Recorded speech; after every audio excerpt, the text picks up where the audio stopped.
From Simon & Schuster Audio, Douglas Adams' Starship Titanic by Terry Jones and Douglas Adams.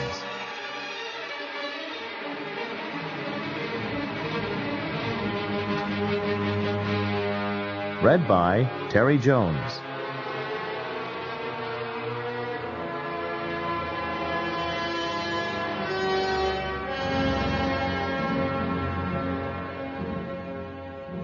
"Where is Leovinus?" demanded the Gat of Blerontis, chief quantity surveyor of the entire northeastern gas district of the planet of Blerontin. "No, I do not want another bloody fish paste sandwich." He did not exactly use the word bloody, because it did not exist in the Blerontin language. The word he used could be more literally translated as similar in size to the left earlobe, but the meaning was much closer to bloody. Nor did he actually use the phrase fish paste, since fish do not exist on Blerontin in the form in which we would understand them to be fish. But when one is translating from a language used by a civilization of which we know nothing, located as far away as the center of the galaxy, one has to be approximate. Similarly, the Gat of Blerontis was not exactly a quantity surveyor, and certainly the term Northeastern Gas District gives no idea at all about the magnificence and grandeur of his position. Look, perhaps I'd better start again. "Where is Leovinus?" demanded the Gat of Blerontis, "the most important and significant statesman on the entire planet of Blerontin. The launch cannot proceed without him." Several minor officials were dispatched to search for the great man. Meanwhile, the vast crowd simmered with mounting impatience in front of the Grand Assembly Dock, where the new starship stood, veiled in its attractive pink silk sheeting. Not one member of the crowd had glimpsed even so much as a nut or a bolt of the ship, but already its fame had swept the galaxy from spiral arm to spiral arm. Back on the launch podium, the great Leovinus had still not been sighted.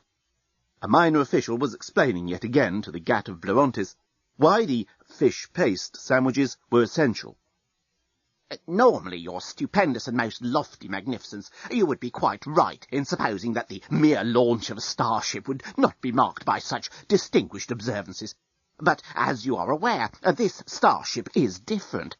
This starship is the greatest, most gorgeous, most technologically advanced starship ever built. This is the ultimate starship, the greatest cybernautic achievement of this or any other age, and it is utterly indestructible.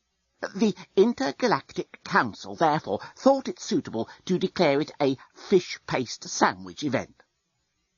The Blerontins insist on serving so-called fish paste sandwiches during festivals and important book launches, despite the fact that all Blerontins find them disgusting.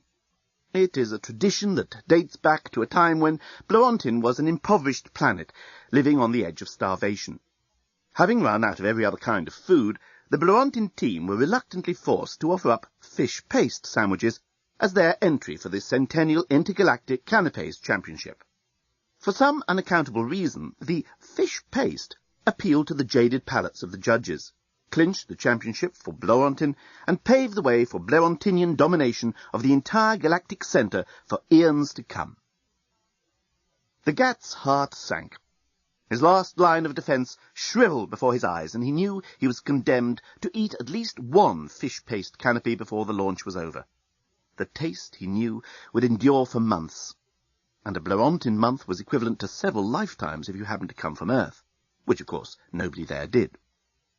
In fact, nobody in that entire throng of some 50 million Blerontinians who had turned up to see the launch of the greatest starship in the history of the universe had ever even heard of Earth. And if you'd asked them, they wouldn't have been able to understand you, because translation blisters were not allowed to be worn on a fish paste event. It was another of those stupid little traditions that made the Gat furious. And still Leovinus did not appear.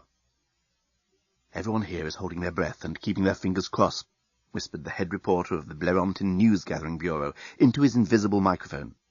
"No one has yet even caught so much as a glimpse of the fabulous starship, but everyone is certain that it will not only be the most technologically advanced, but also the most beautiful starship ever to have been created.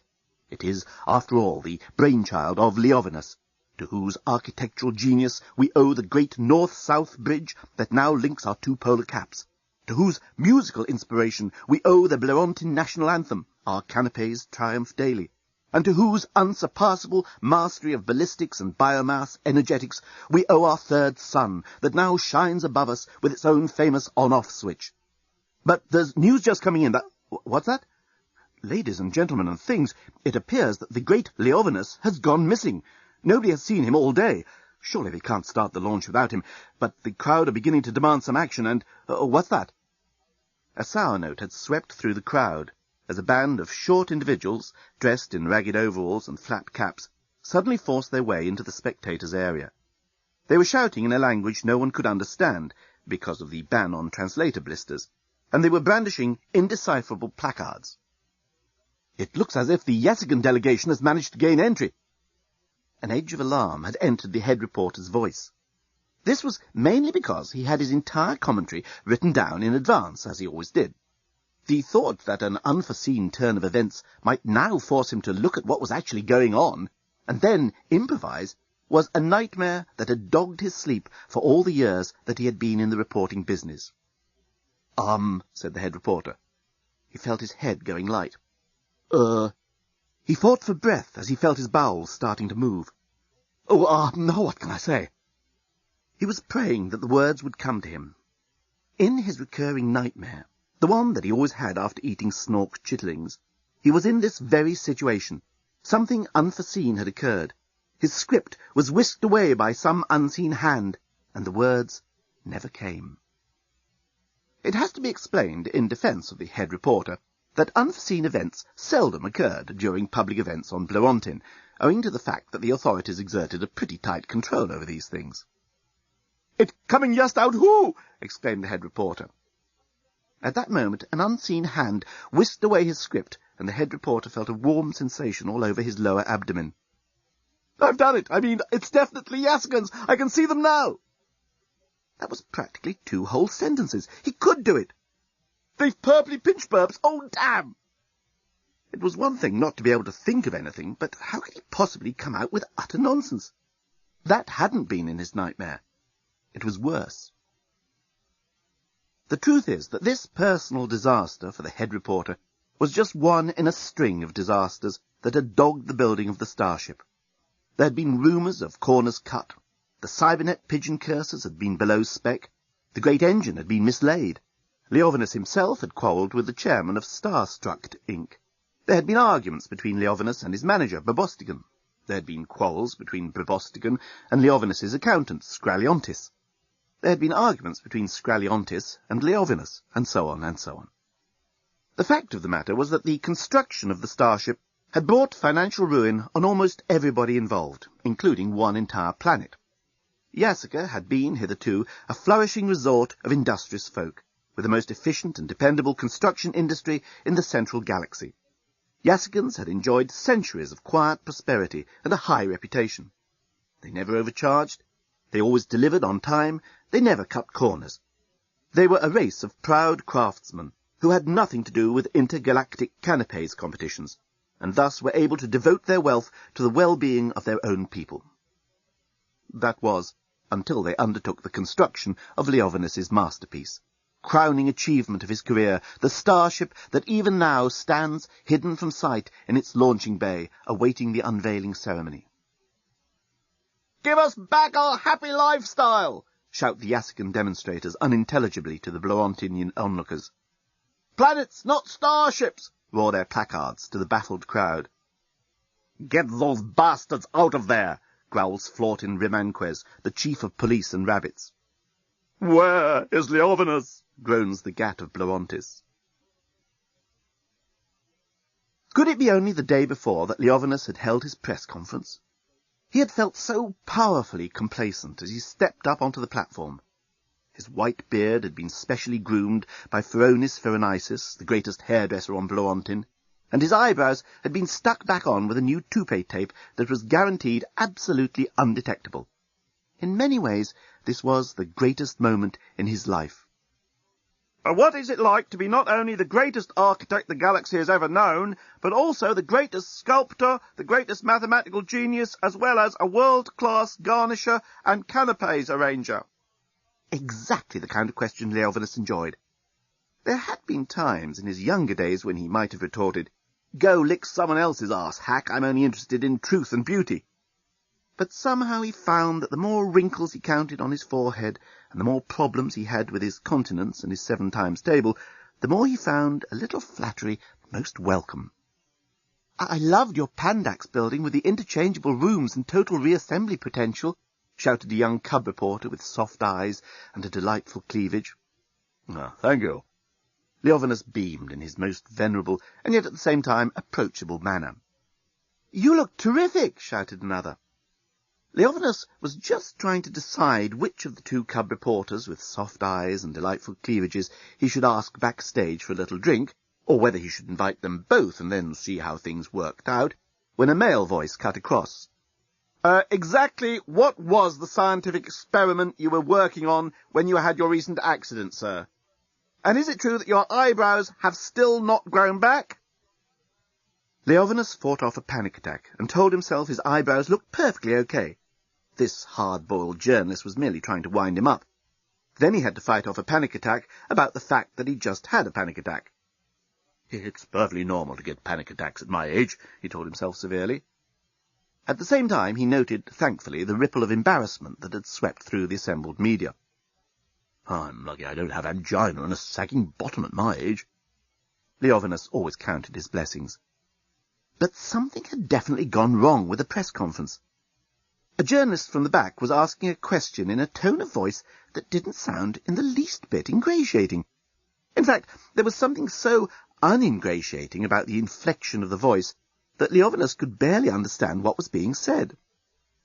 "I said," repeated the journalist in that same uncajoling voice, "how do you answer the allegations that corners have been cut on the construction of the Starship, and that there have been financial improprieties involving your manager, Antar Bobostigan, and your accountant, Drut Scraliontis?" "Such insinuations," replied Leovinus, forming his touped eyebrows into the most formidable frown, and drawing his shoulders back into what he knew was his most dignified and intimidating posture, "are beneath contempt. Mr. Bobostigan is a man of unblemished reputation, and has the highest regard for correct procedure. Drut Scraliontis has been my accountant for the last 30 years, and has been unimpeachable throughout that time." He could feel one of his eyebrows starting to come loose. Funny that. He always imagined that as he got older and more confident, he would stop sweating whenever he had to tell a barefaced lie, but he still did. "But isn't it true that the standard of workmanship on the Starship has dropped since the building was moved from Yessica to Blerontin?" "Absolute poop," declared the great genius in his best "how dare you waste the time of a great genius like me" voice, which he had been practising recently and now had down to a T. "I am personally checking the standards of craftsmanship on every facet of the ship, and I can guarantee that standards have, if anything, gone up since the transferal to Blerontin." He felt his other eyebrow pop loose from his forehead. "What do you say about the collapse of the Yassican economy, Mr. Leovinus?" It was the same dreadful journalist going on. Why couldn't someone ask him whether he preferred architecture to quantum physics, or whether he felt painting should be considered a higher art form than canapé arrangement? Those were the kind of questions he was a whiz at dealing with these days. "Do you feel personally responsible at all for the present sufferings of the Yassican peoples?" Leovinus went for the last goalkeeper at the net defence. I should explain that Blerontin football is played with anything up to 6 balls, and consequently a large number of goalkeepers is sometimes allowed. "I am an artist, Mr. Journalist," he said, with that voice of his that made grown men cringe behind their stomachs, and young cub reporters with delightful cleavages feel deliciously damp all over. "Of course, I deeply regret the terrible destruction of an entire culture that their economic mismanagement has brought upon themselves, and I hereby offer my heartfelt condolences to the people of Yessica. I am deeply concerned that it should have been the construction of my vision that should have been the catalyst of their monetary downfall. But I am an artist. My responsibility is to my art, and I would be betraying the sacred trust of my genius were I to compromise my vision for the sake of fiscal expediency." "Ooh," breathed one of the cub reporters, and shifted onto her other buttock. But Leovinus scarcely noticed her. He was too preoccupied by the feeling that the entire press conference had spiralled out of control. Indeed, it now seemed to be plunging towards some catastrophic conclusion that he must at all costs avoid, even if it meant foregoing a delightful drink with the delightful cub reporters, who were even now gazing at him with increasingly delightful eyes and increasingly delightful cleavages. In any case, he knew how any such assignation would end. He would soon find their smiles begin to grate, their soft gazes would become tiresome, probing arc-lights of banality, and he would flee from the two young reporters in despair and disappointment. That was what always happened. For deep down inside him, Leovinus knew that no one was good enough for him. Why go through it all again? Leovinus rose unsteadily to his feet. "Thank you," he said. And then he was gone. The greatest genius of his age gone, without even so much as a nod in the cub reporter's direction. It was hardly to be believed. Despite his age, brilliance, and genius, Leovinus was not always a sensible individual. He had passions that would rise up the inside of his being and take over his magnificent brain like cholera takes over a city. And not all these passions revolved around cub reporters. At the present, his one overriding passion was the Starship, that magnificent creation, that crowning glory of his life's work. Ever since his recent accident, Leovinus had been reluctant to go abroad, partly because his joints had stiffened up somewhat, and partly because he didn't want to be seen without his eyebrows. Leovinus was not without personal vanity. He had therefore got into the habit of supervising the construction of his starship by virtual reality and telepresence, both brought to such a pitch of perfection by Bloentinian scientists that it was sometimes hard to remember which was the real thing, particularly if you were getting on a bit and your mind was on cleavages.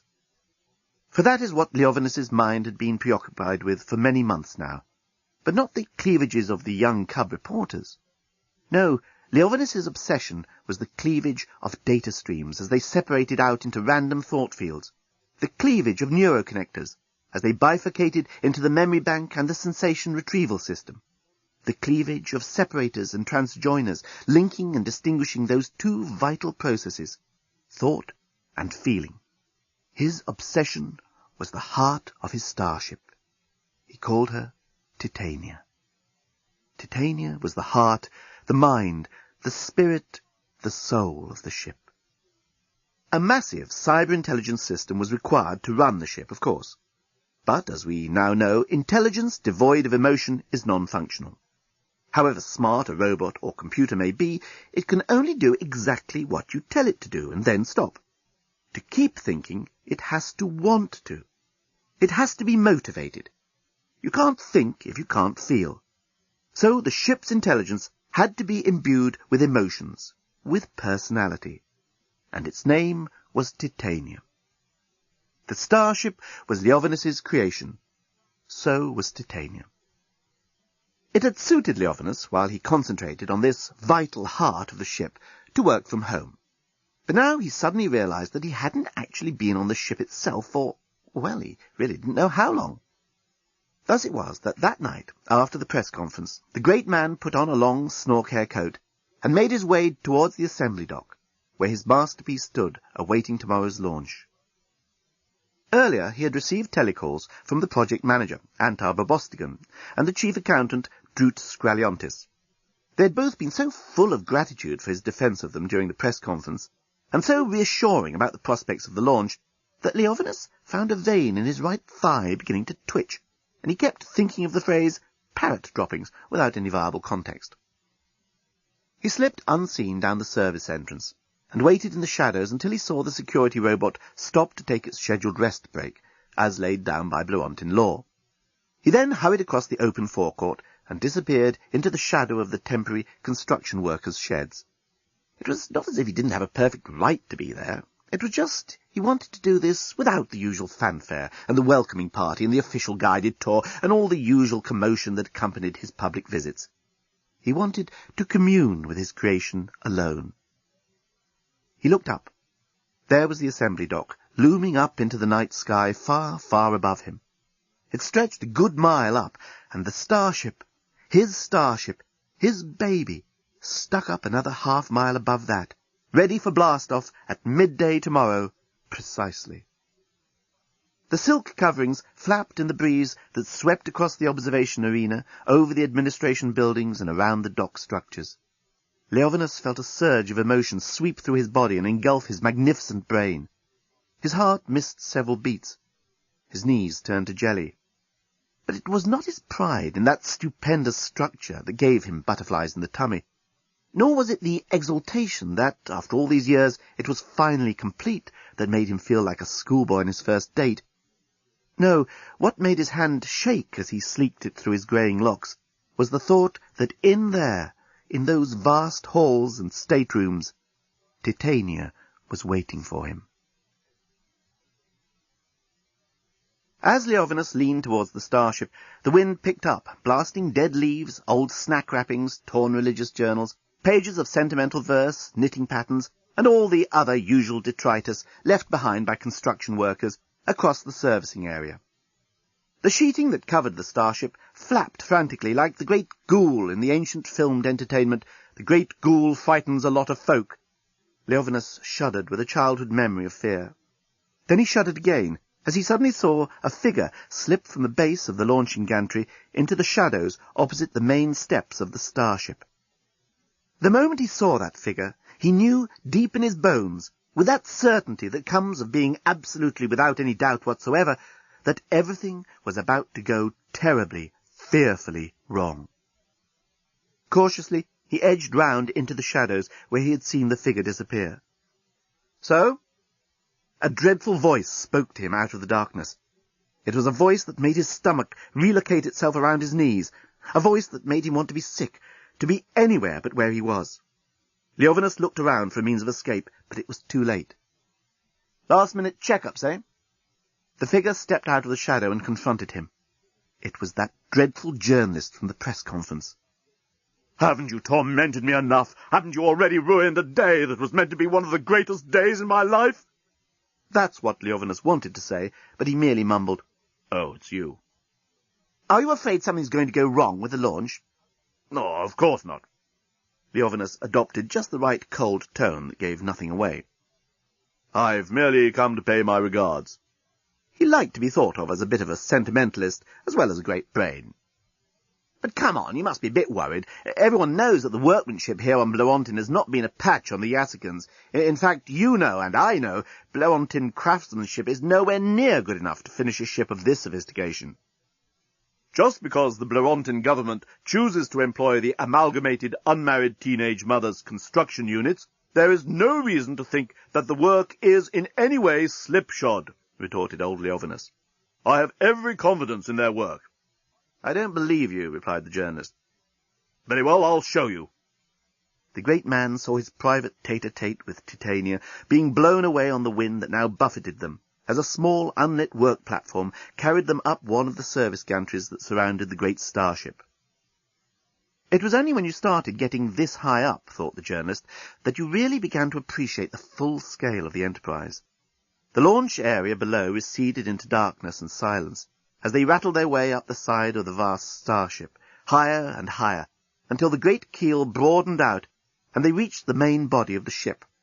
A short walk across another gantry, and they were at the main doors of the spacecraft. An entry coder read Leovinus's fingerprint, and cross-checked it with a blood sample, recent hair loss estimate, and a favourite recreational activity. The doors slid open, and the two entered. The journalist had, of course, often been in starships, but he had never been in a starship like this. It was magnificent, astonishing. It was built with luxury star travel in mind. It was built to last. It was built to impress. What's more, it was still being built.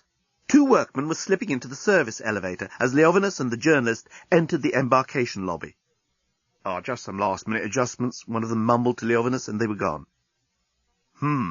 Said Leovinus, in a way that the journalist freely translated as, "I wonder what those two could have been up to. They surely can't still be making adjustments this near to launch, and why didn't I know about them? I'd better check everything." It was, you understand, a very free translation.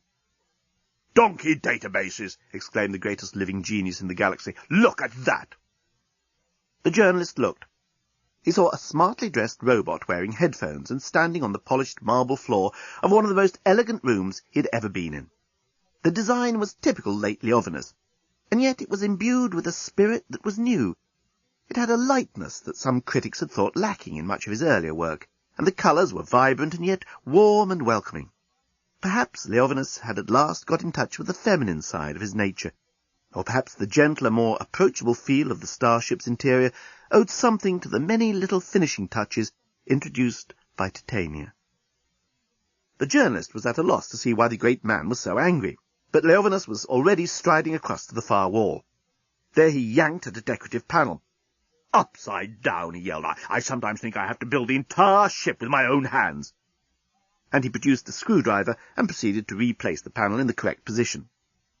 "Can't they see the entire ambient structure of the room is destroyed by exactly that sort of inattention to detail?" The journalist made a note in his thumb recorder. "Welcome to the Starship Titanic." The smart robot was now addressing a light fitting that protruded from the wall. "Allow me to show you the facilities available to second-class travellers." The thing then turned smartly on its heels and walked straight into the nearest closed door. There was a clang, and the robot fell backwards onto the highly decorative marble floor.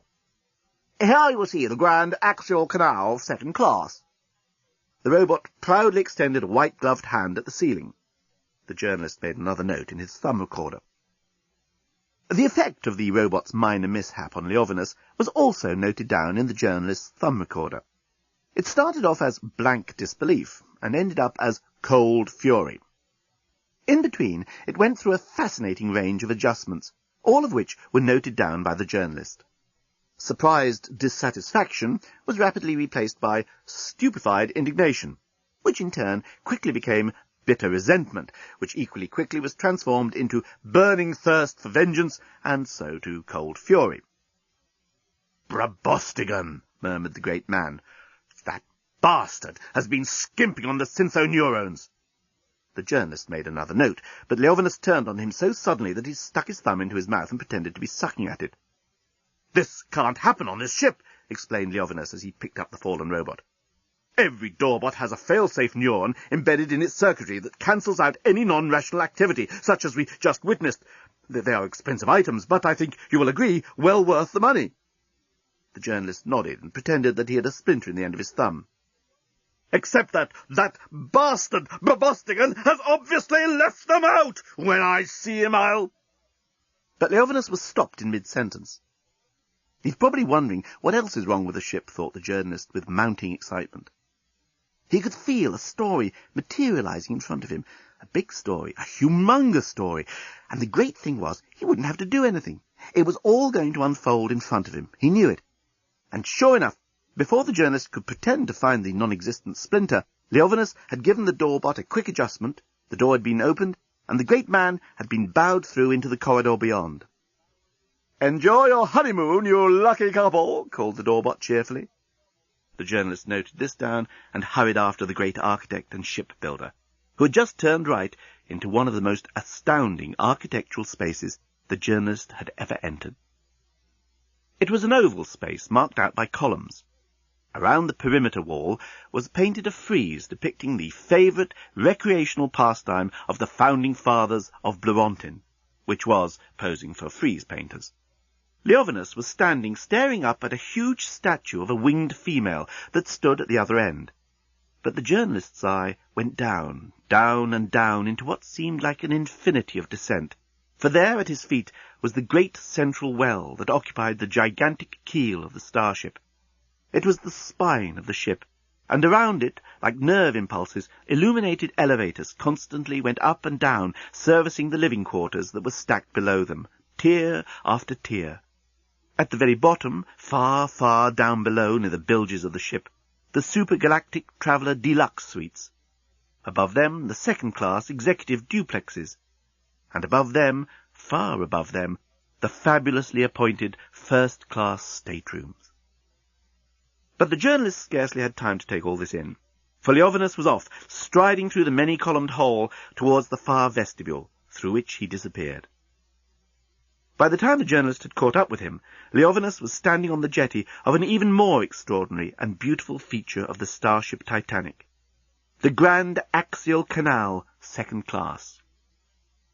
From the central well of the starship ran two great canals, one to the fore and one to the aft. These partly had the effect of cooling the engines, but they were also elegant recreational facilities. Up and down the canal, gondolas plied their way, the automated gondoliers all singing their own personal selection of Blerontinian folk songs, but particularly the one about the beautiful young female acrobat who fell in love with a gondolier and gave him 6 penades, approximately £1 million sterling, as a tip. Leovinus was doing his from blank disbelief to cold fury routine again. The journalist took note. "They are not supposed to sing unless they've got passengers." Leovinus seemed to be choking as he clambered down into the nearest waiting gondola. The singing immediately stopped. The journalist joined him and said, perhaps they're doing a test, reversing everything. It was the only thing he could think of that was in any way cheery. "Oh, don't talk pigeon poop," snapped Leovinus. He was clearly in no mood to be cheered. "Promenade deck elevator." "See, house proud and religious mother of twins," said the automated gondolier. Leovinus flinched and felt the vein twitching in his thigh. Leovinus allowed the irritation to mount within himself as he straightened one of the priceless, no-art masterpieces that decorated the elevator lobby. "Good day to you, sir, madam, or thing, and how may we assist you in your vertical transportation requirements today?" The lift bot was half embedded in the wall of the lift. Its free hand hovered eagerly by the lever that came out of its chest. "Just to the promenade deck, and no back chat," snapped Leovinus. He sometimes regretted the characters that these robots seemed to acquire, but there it was. If the ship's intelligence were to be allowed emotions, and certainly no one could doubt that Titania had strong emotions, then you had to allow her to choose robot characters she got on with. It was no good forcing the issue, although Leovinus had on occasions spoken to Titania quite forcibly about some of the characters with whom she surrounded herself. But then Titania was so tolerant, so understanding of people's failings and mistakes, that she could get on with practically anybody. He had made her like that. The giant promenade deck was Leovinus's particular little favourite. Under its vast, transparent canopy, passengers could stroll and marvel at the mind-erupting brilliance of the galaxy through which they were passing. The vari-specs composition glass, of which the canopy was made, had the effect of intensifying the radiant brightness of the stars, while at the same time making it possible for the observer, by a mere twist of the head, to see in the detail of a powerful telescope any particular star that caught his, her, or its fancy. Around the perimeter, the pellator, a sort of horizontal lift of Leovinus's design, enabled the less active travellers to tour the deck without stirring an unnecessary muscle. That was the theory. That was what Leovinus had viewed with great complacency on his telepresence and in his virtual reality viewer at home. But that was not what he now saw in front of him. Real reality was different. What he now saw was what is referred to architecturally as a shambles. The vast glass canopy stretched above, as it should, displaying the immense stretches of pink silk sheeting which covered the ship. But below all was confusion. The beautiful polished parquet floor was approximately 1/10 beautiful polished parquet floor. The rest was exposed girders and cablework, gaping holes and protruding wires. Where the large sprawling brasserie for second-class passengers should have sprawled, there was only a large, sprawling empty space littered with builder's rubble and polystyrene cups. How could this be? They didn't even use polystyrene cups on Blerontin, and yet there they were. There was no disguising the ghastly, unthinkable fact that the promenade deck was not finished, nor likely to be before the launch tomorrow morning. The journalist turned to see that Leovinus had fallen to his knees. He suddenly looked like the old man that he was. The swagger and gallantry that usually marked his public appearances seemed to have been sucked out of him, leaving him like a crumpled, empty bag. "It can't be true," he was mumbling into his beard. "Even Probosticon, even Scraliontis couldn't lie so. I mean, only this morning they told me it was all." "Good morning, sir. Would you like your nasal hair cut?" A doorbot had suddenly activated itself and was apparently trying to usher them into a cement mixer. Leovinus cracked at last. "Bastards!" he screamed at the flapping silk sheets beyond the canopy. "Bastards!" he yelled at the unfinished works. Suddenly a movement behind one of the pillars caught his eye. Taking the journalist totally by surprise, Leovinus seemed to regain all his vitality in an instant, and had sprinted across the parquet flooring and pounced behind the pillar. A solitary worker, in drab overalls, was crouching down, trying to lose himself in a crevice of the unfinished floor. "What the devil are you doing here?" screamed Leovinus. The worker stood up shiftily and pretended to be adjusting a loose end of wire. "Just making good," he said. "Making good?" yelled Leovinus. "You call this good?" He threw his arm out towards the vast, unfinished reaches of the promenade deck. "We launch the ship tomorrow, and there's months more work to do here." "Yeah, it's been a bit slow." The worker was edging towards the sleek stainless steel lift that offered him his only means of escape from this elderly lunatic. "What were you doing just now?" demanded the elderly lunatic. "Me, just now?" replied the worker. "Yes, I saw you doing something." "Me? No, I wouldn't do nothing. I only came to collect my parrot." The words fell out of his mouth and seemed to freeze in the air, and then, like lumps of solid ice, they hit Leovinus, one after the other, and he reeled from their impact. "Parrot?" he said. "Parrot? What parrot?" It's just a parrot, a couple of wings, that sort, "What is a parrot doing on board my beautiful ship?" demanded the outraged genius. "Why have I never seen this parrot? Why didn't this blasted parrot ask my permission to come on board?"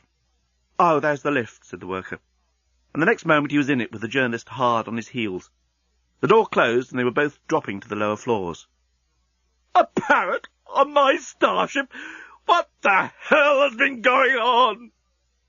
Suddenly the great, the magnificent, the envied Leovinus was hunched up in a corner, weeping over a statue of a winged female. "Titania," he was sobbing. "Titania, what has happened? What shall we do?" Titania. The genius of Leovinus was nowhere so evident as in this, his last and best-loved creation. Titania was the brains of the ship, and her statue appeared everywhere on board, serving as the eyes and ears and communicating essence of the ship's intelligence. But, as was mentioned before, the ship's intelligence had to be imbued with emotional life as well.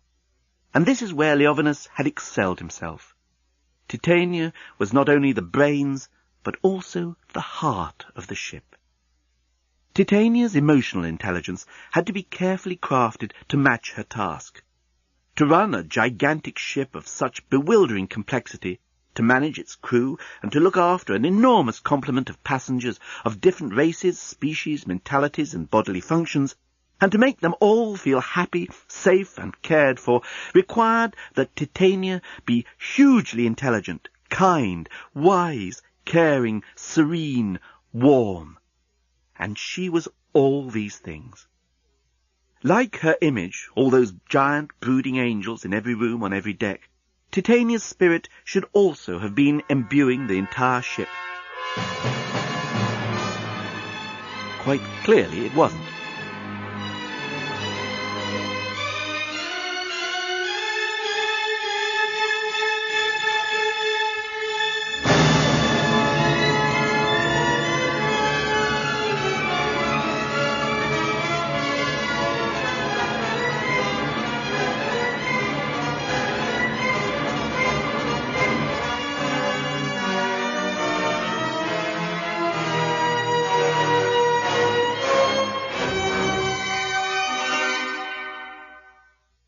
Antar Babostigan, please. Leovinus spat the name into the phone. "I'm afraid Mr. Babostigan is not here. Would you like to speak to Mrs. Babostigan?" Leovinus had always felt secretly sorry for the project manager's wife. He could not imagine what it must be like living with such a duplicitous, cold-blooded egomaniac as Antar Babostigan. His pity was only slightly modified by the knowledge that Crosser Babostigan herself was, if anything, marginally more duplicitous, cold-blooded, and egoistical. Perhaps the two cancelled each other out, and the Babostigans lived a warm, intimate, and caring family life. It was a mystery to the great inventor. "So nice to hear from you, Leo," said Crosser Babostigan. Leovinus hated it when people called him that, and he knew that she knew he knew it. How is the family?" "I don't have any family, Crosser," said Leovinus, with what he hoped she could hear was strained patience. "Where is Antar?" "I think, in fact, I'm sure he's at the ship. He went there with Drood a couple of hours ago. Some panic about something or other. You know how those guys worry themselves sick over your ship?" Yes, he knew, about the same way an anaconda does over a goat it's just eaten. "Is there somewhere they can reach you when they get back?" Leovinus flicked the phone off. A deep sense of foreboding spread from his thighs up to his abdomen and across his chest into his heart. Probostigan and Scraliontis on the ship? What the devil are they up to? The deep sense of foreboding suddenly changed into a sharp stabbing pain in his stomach. He felt cold. He felt sick. He had to talk to the only person that could help. Titania. He made his way down onto the canal level, along the Grand Axial Canal itself, second class, towards the central dome. When he reached the vast statue of Titania that dominated the central dome and the head of the central well, he disappeared into a doorway under one of her wings. A long staircase led up to the vital heart of the ship, the secret chamber of Titania herself. Leovinus had long enjoyed his reputation as the originator of ironic architecture. There was the famous house he designed for Gardis Arbaldonta, the professor of mathematical implausibilities at Blerontis University, in which the doors were actually radio sets, and entrance and egress was gained via the bath. But here on the Starship, he believed he had constructed one of his most satisfying constructional ironies. Titania's secret chamber, her central intelligence core, was located in the very middle of the great central dome. It formed the giant chandelier that hung above the central well. The secret heart of the ship was hidden in full view of every passenger and every member of the crew. The chamber itself hung upside down, but it had been surrounded by an inverted gravity field, so that, when you entered it, it appeared to be the right way up. The serrated ribs that traversed the great dome were, once you had entered the inversion field and submitted to the disorienting process of gravity reversal, in fact, long upside-down staircases leading up to the chamber, and the great dome itself was a vast concave floor at the bottom of the immense central well that stretched up above topsy-turvy in an arrangement that bewildered and astonished the first-time visitor. Leovinus sprinted up the staircase 2 steps at a time. His mind focused on one thought, Titania, the love of his old age, the obsession of his aging heart. Intelligent, kind, wise, caring, serene, warm. Titania. He burst into the secret chamber and gasped. His head went into a spin, and when you have a mind the size of Leovinus's, a spinning head is a formidable sensation. He vomited. He could scarcely bring himself to look at the horror before him, and yet he could not take his eyes off it. Titania, his darling creation, his joy, had been dismembered. She lay there in the centre of the chamber, her hair and wings spread out in their perfect circle around her. But her beautiful, gracious head was grotesquely disfigured. Her mouth had been ripped away, her eyes gouged out, and her nose torn off, leaving a gaping cavity of raw microcircuitry. But before he could even so much as mutter the word fiends, Leovinus became aware of someone else in the room. A figure was crouching behind the succubus console. Bostigan! Leovinus ground the word out like a piece of gristle. What in the name of darkness are you playing at? Without thinking, Leovinus found himself lunging at the project manager. A small, glowing silver shard fell from Probostigan's grasp and tinkled to the floor. Leovinus glanced down and realized that one of Titania's incredibly delicate cerebral arteries, the central intelligence core of Titania's brain, was lying against his foot. You're destroying her! Probostigan pushed Leovinus off him, and the old man staggered back and fell onto the floor, across the outspread wings of his beloved creature. You're blind, Leovinus. You sit up there in your ivory tower, thinking you're too high-minded and pure to deal with grubby things like business and finance. Well, this whole thing's gone way out of control, thanks to you. What do you mean? What are you talking about? Leovinus was almost crying. This whole project's a financial catastrophe. Didn't you realize that? We're on the brink of a major fiscal meltdown. Bobostigan was trying to get to the door, but Leovinus, with surprising agility, was back on his feet and cutting off the exit. So, what are you trying to do? But even as he asked the question, Leovinus suddenly saw, with total clarity, the whole plot. The insurance, he gasped. You were going to scuttle my priceless ship and claim the insurance. Grow up, growled Bobostigan. This is the real world. But he never got any further. The aged genius had hurled himself upon him, hitting the manager squarely on the chin with a remarkably mundane uppercut. Bobostigan lurched backwards, caught his foot in one of Titania's wings, and fell into the succubus tray. The moment he did, the succubus robot was activated. It leant forward, extending its brass snout. Always a pleasure to dispose of your rubbish. And it sucked Bobostigan up. There was an unpleasant crunching sound and a slight plop, and the project manager was gone. The succubus system was a rather controversial part of the ship's design. In an age when telepresence was all the rage, the idea of transmitting objects around the ship quite physically and literally by means of vacuum tubes seemed old-fashioned and retrogressive. But Leovinus had insisted. It was yet another little irony that he cherished. He finally carried the day by using the safety argument. The physical transport was always less risky than teleportation or any pseudo-travel arrangement. What's more, his succubus robots would be able to categorize and sort everything put into their tray. So if you failed to tell them where you wanted your object sending, they would do it automatically. The system, however, was not designed for human beings, and the succubus was supposed to be programmed to reject any living human who might fall into the tray. Clearly this was yet another area where compromises had been made.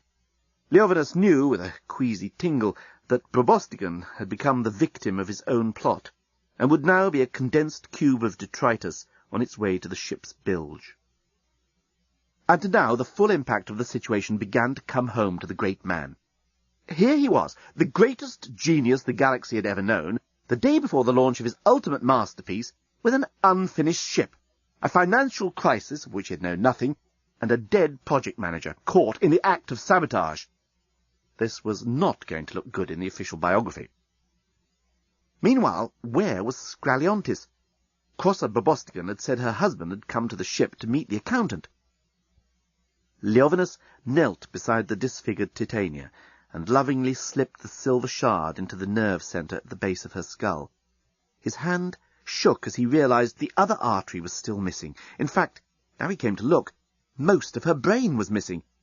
How had he not noticed that before? Titania's brain, so delicate it was, the slightest shock or scratch could permanently injure it. With a ship of this sophistication, it was especially dangerous to have the nerve centre non-functional. There had been recent stories about a new phenomenon, a kind of high-tech metal fatigue that could afflict certain artifacts which had too high a density of logic systems built into them. SMEF. Spontaneous, massive existence failure. Leovinus knew it was theoretically possible, if unlikely. He also knew that practically every molecule on the Starship Titanic was in some way part of the ship's logic system. If the thing were launched in its present state, who knows what catastrophe might follow. There was no time to lose. He must retrieve all Titania's missing parts and reassemble them before the unthinkable could happen. Some moments later, Leovinus was to be found in the starboard embarkation lobby, yelling at the deskbot. Of course you know Scraliontis. The deskbot, while remaining perfectly polite, was showing no inclination to be helpful. Scrawny little man, glasses, he's the accountant of this whole project, for crying out loud. You've seen him snooping about here thousands of times. Much to my regret, sir, I have been scanning my acquaintance database and am unable to come up with anyone matching the criteria you indicate. However, I am in a position to offer you a berth on the starboard supergalactic traveller E-deck. The rooms are painted pink, and the noise from the disposal unit is hardly noticeable. I want to know where Scraliontis is. Leovinus flashed a small gold card in front of the deskbot. Written on the card was the legend 60 Million Club. The deskbot sat up brightly. Certainly, sir. I would suggest you look for Mr. Scraliontis in the first-class restaurant. The first-class restaurant was a black-tie-only affair, so the maitre d' was understandably shocked when a disreputable elderly man suddenly burst in and shouted, "Scraliontis, I know you're in here!" "What an honour to have you here, sir," exclaimed the maitre d' genially. "However, I am sure, sir, would be more comfortable in the second-class brasserie." "Shut up!" said Leovinus. "Of course, sir, it will be a great pleasure to not only shut up, but belt up, cease to babble, and generally get lost for you, sir. But may I point out that we would be only too happy to oblige sir with some appropriate attire, if sir would be so good as to follow me." Leovinus had spotted Scraliontis, who was standing at the controls of the telepresence robot, trying to fit something into the succubus. He glanced up when he heard Leovinus's voice, smiled thinly, and hid whatever it was inside his dinner jacket. "But sir would surely not want to feel at a disadvantage vis-à-vis the other diners. May I recommend a change of vestment before partaking of cocktails?" The maitre d' blocked Leovinus's path as he headed towards Scraliontis. For a moment the great man lost sight of the accountant, as the robot bobbed and weaved, bowing and nodding in front of him. "Just get out of my way," growled Leovinus. "It would be my pleasure, sir, but may I remind you that while smoking is permitted in the first-class restaurant, it is a jacket and tie affair, and I'm afraid I shall have to call for assistance if sir proceeds any further." You're too late, Leovinus, yelled Scraliontis. This thing is going nowhere, and it's going there tomorrow at noon. Fast! The accountant always did enjoy talking in elliptical sentences that didn't quite make sense. It gave him the feeling that he was in some way literary, despite his occupation. "Stop whatever it is you're doing!" shouted Leovinus. "Oh, we appreciate your visit, sir, and hope to see you many times in the future, but if you could just lower your voice a touch, I will show you to the exit as soon as possible." "I said shut up!" Leovinus suddenly turned on the robot, as it made yet another bow in front of him, and picked it up and hurled it bodily at Scraliontis. "May I recommend, sir, to the fire exit? I think sir will find the plainness of the corridors more suited to his current garb," remarked the maitre d' as it hit the accountant full in the face, sending him sprawling. The object Scraliontis had been hiding fell onto the floor with a tinkle. It was the other cerebral artery of Titania's brain. At the same moment the robot burst apart on the elegant floor of the restaurant. Scraliontis scrambled to his feet, grabbed one of the robot's legs, and charged at Leovinus. The old man sidestepped, picked up the robot's right arm, and faced the accountant. For a few moments the two circled each other. Then Scraliontis opened with a straight thrust into an open line. The robot's leg grazed against Leovinus's shoulder, scoring a high outside. Leovinus replied with a simple parry from the fourth position, executing a deft circle with the robot's arm that gained him the right to riposte. But Scraliontis was clearly fencing under a different rule-book, for he went straight to a redoublement, regardless of Leovinus's right to riposte. The great genius was outraged. He flung the robot's arm at Scraliontis, in an attack that certainly didn't figure in any rule-book, and closed in for a corps-à-corps, throwing any pretence to duelling etiquette to the wind. Leovinus now had his hands round Scraliontis's neck. Probostigans! Screamed Scraliontis. Help! "Probostigans garbage!" The normally kind and mellow face of Leovinus had taken on an evil green hue. This was mainly due to the fact that the lamp of the table, on which they were now wrestling, was directly under Leovinus's chin. He may be garbage, gasped Scraliontis, but he's got a gun. "He's dead!" yelled Leovinus. His fingers were beginning to tighten on the accountant's neck. If he'd known Probostigan had had a gun, he would have been a bit more careful how he treated him. Ah! You're choking me! Screamed Scraliontis. "I know! That's what I'm trying to do!" Leovinus tried to put some conviction into his voice, but he was finding it extremely difficult to make his fingers actually constrict the accountant's scrawny neck. I suppose you could say that Leovinus just did not have the killer instinct. Scraliontis, on the other hand, did. As he realized Leovinus was never going to carry through what he was attempting, Scraliontis had tightened his hand around the table lamp, a conventionalized statuette of Titania with her wings providing the illumination.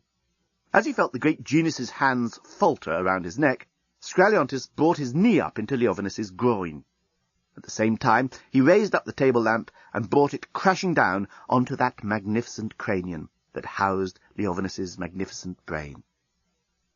Leovinus's hands fell from the accountant's neck. He slumped to his knees. Crack! Scraliontis brought the table lamp crashing down onto Leovinus's skull again and again. The extraordinary and superb mind registered all was not right. It blocked out the pain, then realized something truly disastrous had taken place, and wisely decided to abandon all future contact with the outside world for the foreseeable future. Leovinus rolled over onto the restaurant floor unconscious, with blood pouring from his head. Skraliontis stared down at him. God! He'd killed the great man!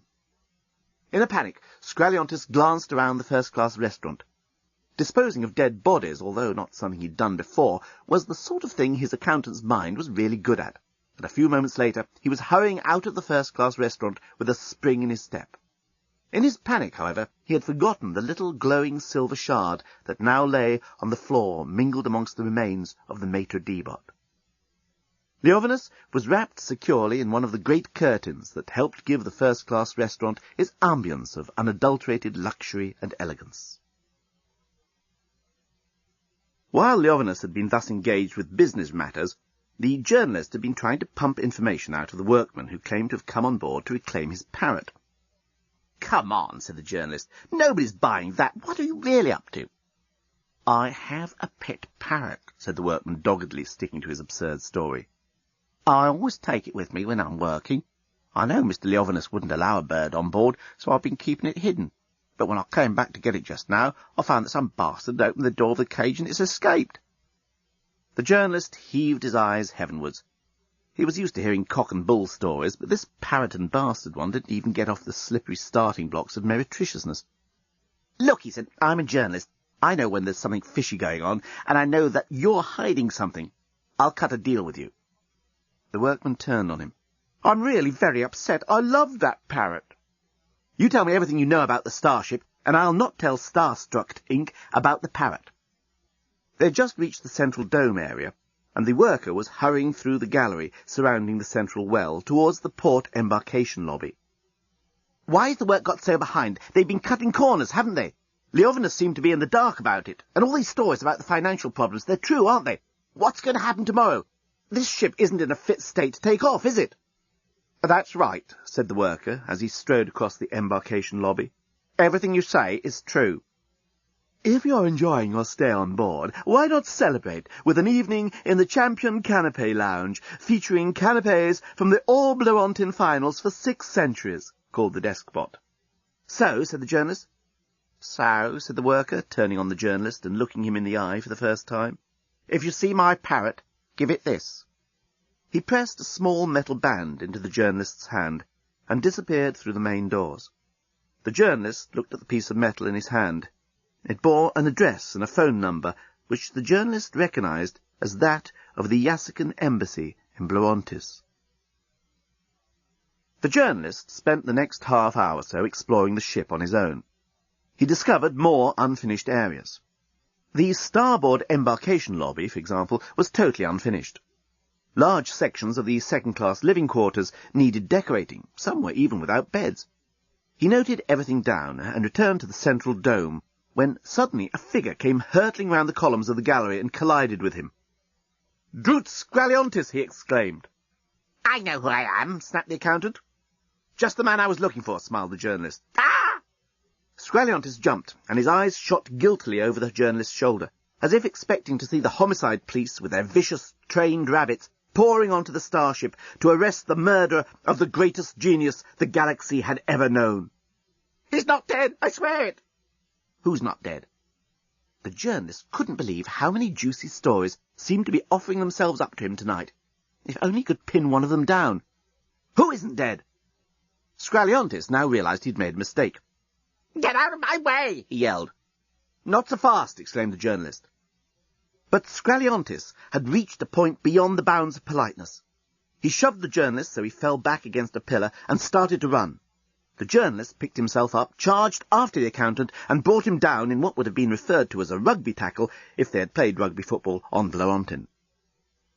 Skraliontis fought with the energy of a trapped animal. He scratched at the journalist's face and punched and kicked.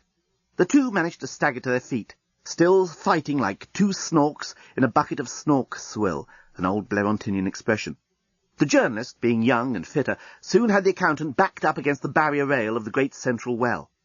As he tried to restrict Skraliontis's movements, he could see past him down the dizzying depths of the well, down and down seemingly forever, a breathtaking, intimidating, and yet somehow inspiring sight. Tell me what's going on. The journalist was pinning Scraliontis's arms to his side. What's the scam? Scam? Sneered Scraliontis. You'll never find out. Oh, yes, I will, said the journalist. Very well, I'll tell you everything, replied Scraliontis, rather surprisingly.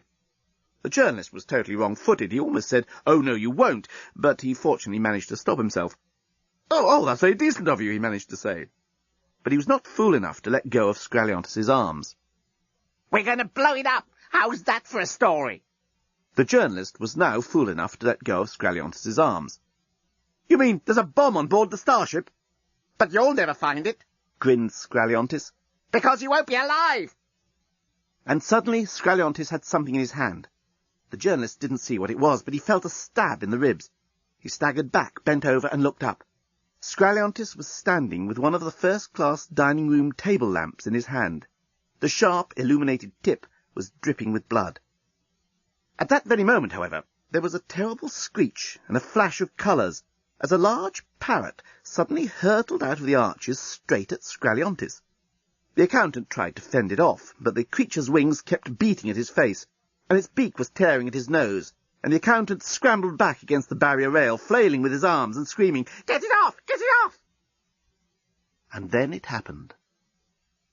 It was one of those ironic moments that fitted perfectly into Leovinus's current architectural style, and it gave the journalist his first piece of hard evidence that corners had indeed been cut during the construction of the Starship Titanic. Scraliontis had, of course, been the main instigator of the plan to reduce the construction costs of the Starship. It had become clear that the whole project could never break even, let alone go into profit. It was, in fact, heading for total, enormous financial disaster. His and Bobostigan's reputations and personal fortunes were both on the line. There was only one clean, simple, rational solution, and that was to scuttle the ship and claim the insurance. The ship was, of course, already heavily insured, and Scraliontis made sure that those policies were beefed up, and that all monies repayable were routed through companies owned by Scraliontis and Bobostigan. Construction costs had to be cut to the bone, and building restricted to the merely cosmetic. He had, unbeknownst to Leovinus, instructed contractors to halve and then quarter the specifications of any number of elements on board. One of the materials that had been generously economized on was the metal employed in the barrier rail surrounding the great central well. After all, Scraliontis had remarked, there aren't going to be any passengers to lean on it, so why make it unnecessarily strong? The reason, he now realized, was that it might not be a passenger who leaned on it. It might actually be the project accountant who leaned back against it in a moment of forgetfulness while under assault by a parrot. But the realization came too late. Scraliontis heard the feeble metal crack, and the next moment found himself falling backwards into the abyss. By the time the horrified journalist made it to the broken rail and looked down, Scraliontis was a tiny figure, still no more than a third way down the great central well, turning gently in circles, waving his arms, and shouting up ever more faintly, "Bloody parrots!" The parrot in question alighted on the journalist's shoulder. "Bloody accountants!" it said. The vicious rabbits had been brought back under control. The overexcited riot police had been calmed down by their chief, and the Yassican protesters lay groaning in mangled, bloody heaps on the ground. It had been a totally successful exercise in crowd management. Flortin Romanquez saluted smartly as he reported back to the Gat of Blorontis. "Everything under control, your magnificent beneficence," he said. "You may proceed with the launch." "But Leovinus is still missing," replied the Gat. He was extremely concerned that he might miss out on the great photo opportunity of being seen arm in arm with the greatest genius the galaxy had ever produced. It was exactly the sort of thing his sagging poll ratings needed, his publicity agent had said. "Whatever you do, get your photo taken next to Leovinus." It was, indeed, the single most important thing on the Gat's mind throughout the whole proceedings. "We regret your ultimate lordship," said the chief of police with another sharp salute. The crowd down there is 50 million. They are getting extremely restive. I humbly suggest that we get this launch over and done with, so my boys can start dispersing them at once. Otherwise, we might all be sorry. The Gat could see what he meant. The crowd had already closed in over the bodies of the unfortunate Yassican demonstrators, and he could see fights breaking out all over the launch area. Very well, he sighed. No, thank you, he added, as the minor official offered him a fish paste sandwich. I'm afraid you have to, Your Magnificence. It's all part of the ceremony, whispered the minor official hurriedly. The Gat groaned and took the fish paste sandwich. The band struck up the Blorontin national anthem, and the crowd all stood on their heads, as they always did as a remark of respect to the monarchy. Sirs, madams, and things, intoned the Gat of Blorontis into the ceremonial microphone. This fish paste sandwich is delicious. A cheer went up from the crowd. The Gat sighed again. It was such a pathetic ceremony, he thought. And now it is my privilege to launch this, the greatest starship ever built. Fellow Blerontinians, this is a proud moment for all of us. I name this starship Titanic. May luck be with all who fly in her. And so saying, the Gat let swing the beribboned bottle of French champagne so that it smashed onto the bows of the ship. It may seem odd that a civilization that had never even heard of the planet Earth, and certainly had no idea of its existence, should use French champagne for such an occasion. The explanation is rather complicated and involves a lot of stuff about time warps and black holes and an intergalactic smuggling ring. If I were you, I simply wouldn't worry about it and just take it as read. So, just as the bottle smashed into the ship, the minor official pulled a cord, and the sheeting that hitherto had covered the great starship fell to the ground in a gentle cascade of pink silk. There was a gasp from the multitude. Even a peoples used to the sight of great starships had never before witnessed one of such elegant structure, such flawless design. "Isn't she beautiful?" sighed countless male starship spotters, scanning their binoscopes over the hull for the registration number. "Your mummy built that," murmured countless unmarried teenage mothers to their infants. "It's a triumph," exclaimed the head reporter, suddenly remembering what his script had written down at this point. There was a ghostly roar, as if of seas beating on a distant shore that lies beyond the horizon of thought, as hugely, magnificently, the fabulous ship eased its way forward from its construction dock. It then picked up speed, swayed a bit, wobbled a bit, veered wildly, and just as the crowd were about to scream out in disbelieving terror, it vanished. Just like that. It had undergone what was about to become famous as SMEF, spontaneous, massive existence failure.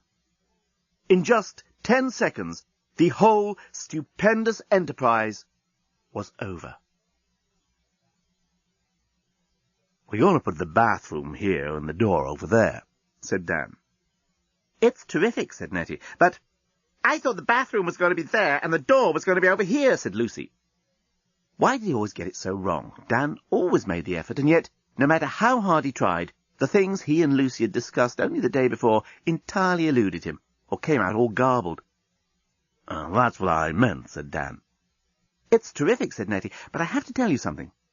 She was interrupted by Nigel, who was sniffing around the cellar. "You can smell these centuries of vinous pleasure oozing from the very brickwork," he shouted up. "The place is only 180 years old," Lucy shouted back down. "It was built as a rectory," Dan murmured to Nettie. Terrific," said Nettie. "But look, Dan." You're not kidding." Dan felt the enthusiasm welling up from inside him, the way it always did when he needed it to. "We're going to have the restaurant here on the right as you come in, not your nouvelle cuisine, but state-of-the-art Californian, and here there'll be a bar." Lucy gave him a withering look, but mercifully she didn't correct him. Oh, yes, now he remembered. The restaurant was going to be on the left. It had started off on the left, then they'd changed it to the right, but then Lucy had pointed out that the kitchen would be better on the other side, so they'd gone back to the left. What the hell was he supposed to remember anyway? "Terrific," said Nettie, "but look." Her voice trailed off as Nigel reappeared. Nettie looked adorable in her simple Gap T-shirt that didn't quite cover her midriff, and a hand-knitted waistcoat. Nigel put his arm round her. "Like what you see?" he asked. Said Dan. "I mean the house," said Nigel. Dan couldn't stand that effortless, slimy superiority that his business partner could turn on and off like a hosepipe of cold water. No, wait a minute. Make that ex-business partner. The Top 10 travel company was no more. They had just sold it for what seemed to Dan a ridiculously satisfactory amount of money. "It's just what Lucy and I have always dreamed of, isn't it, Buttercup?" he said. Lucy hated it when he called her pet names in public, but she never told him, so she blamed herself. She could see he thought she liked it, and the minor deception had been going on for so long now that she couldn't see how she could possibly tell him. How long had they been together? It must have been all of 13 years. In fact, since the very early days of the Top 10 travel company, when Nigel had chatted her up in a bar on Santa Monica and introduced her to his business partner. Lucy had originally been strongly attracted by the suave Englishman, but as they all got to know each other, she found Dan, the quiet East Coast university man, more real and more understandable. In fact, the more they got to know each other, the more she wondered why on earth nobody could see at first glance what a complete sleazeball Nigel was. "We're going to call it the Watergate Hotel," said Dan. "Won't that put off Republicans who still want to bug each other?" asked Nettie. Nigel patted her bottom. "Go and turn the car around, there's a good girl," he said. And Nettie trotted off on her high heels down the steps of the elegant early Victorian rectory into the night. How can she let him treat her like that, thought Lucy to herself, but said, "When are you going to sign the final release forms for the company, Dan?" No, I'm not sure. Dan seemed suddenly nervous. I don't think Nigel's got them yet. "The forms should be waiting for us back at the hotel," said Nigel before Lucy could explode. Exploding was a reaction to Nigel which she found increasingly natural. However, in this case the fuse was lit, but would keep burning until they got back to the hotel and found that, surprise, surprise, the release forms hadn't arrived after all, and that damned delivery company had let Nigel down yet again. Poor Nigel, he always had some excuse or other. They turned the lights off in the empty house and made their way across the drive in the darkness. Above them, the stars filled the cold night sky with astonishing clarity. "Why hasn't Nettie turned the car round?" A twitch of irritation gave Nigel's suavity a razor edge. When they got to the car, they found Nettie squinting through the lens of a single-reflex Minolta that she had placed on its roof. "What on earth do you think you're doing, bozo?" When Nigel sounded playful, he was always at his most dangerous. "Shh," said Nettie. "I'm taking a photo of the house. Don't jog the car." I don't know whether you'd noticed, Einstein." There was sheer joy in Nigel's voice. He loved ridiculing his girlfriends. "But it's night." "Right," replied Nettie, not moving her blonde head so much as a millimetre. "I'm taking a photo called Dan and Lucy's New Hotel at Night. It'll look great in the album. Maybe you'll frame it in the entrance hall." "You can't take photos at night unless you've got a flash, dumbbell." Nigel opened the car door. "Hey, you've jogged it." "Get in, brainbox, I'll drive," said Nigel. "Oh, I guess it was long enough," said Nettie to Dan. "Terrific," said Dan.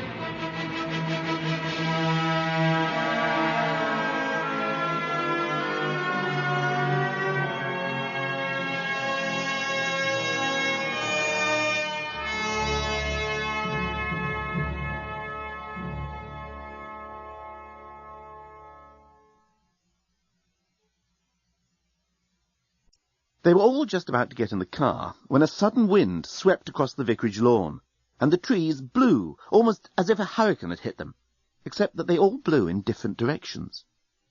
"Jesus!" exclaimed Dan, gripping the side of the car. "What was that?" "Look!" Lucy was pointing up in the sky. "A falling star!" "Make a wish!" shouted Nettie. "Holy moly!" growled Nigel, who was the sort of person who'd always preferred Captain Marvel to Superman. "Will you look at that?" Above them, a most extraordinary thing was happening. A ring of cloud had suddenly formed immediately overhead, and then spread out, like a nuclear explosion, until the entire sky was covered by a broiling layer of evil-looking cumulus. Nigel went weak at the knees. Lucy shuddered.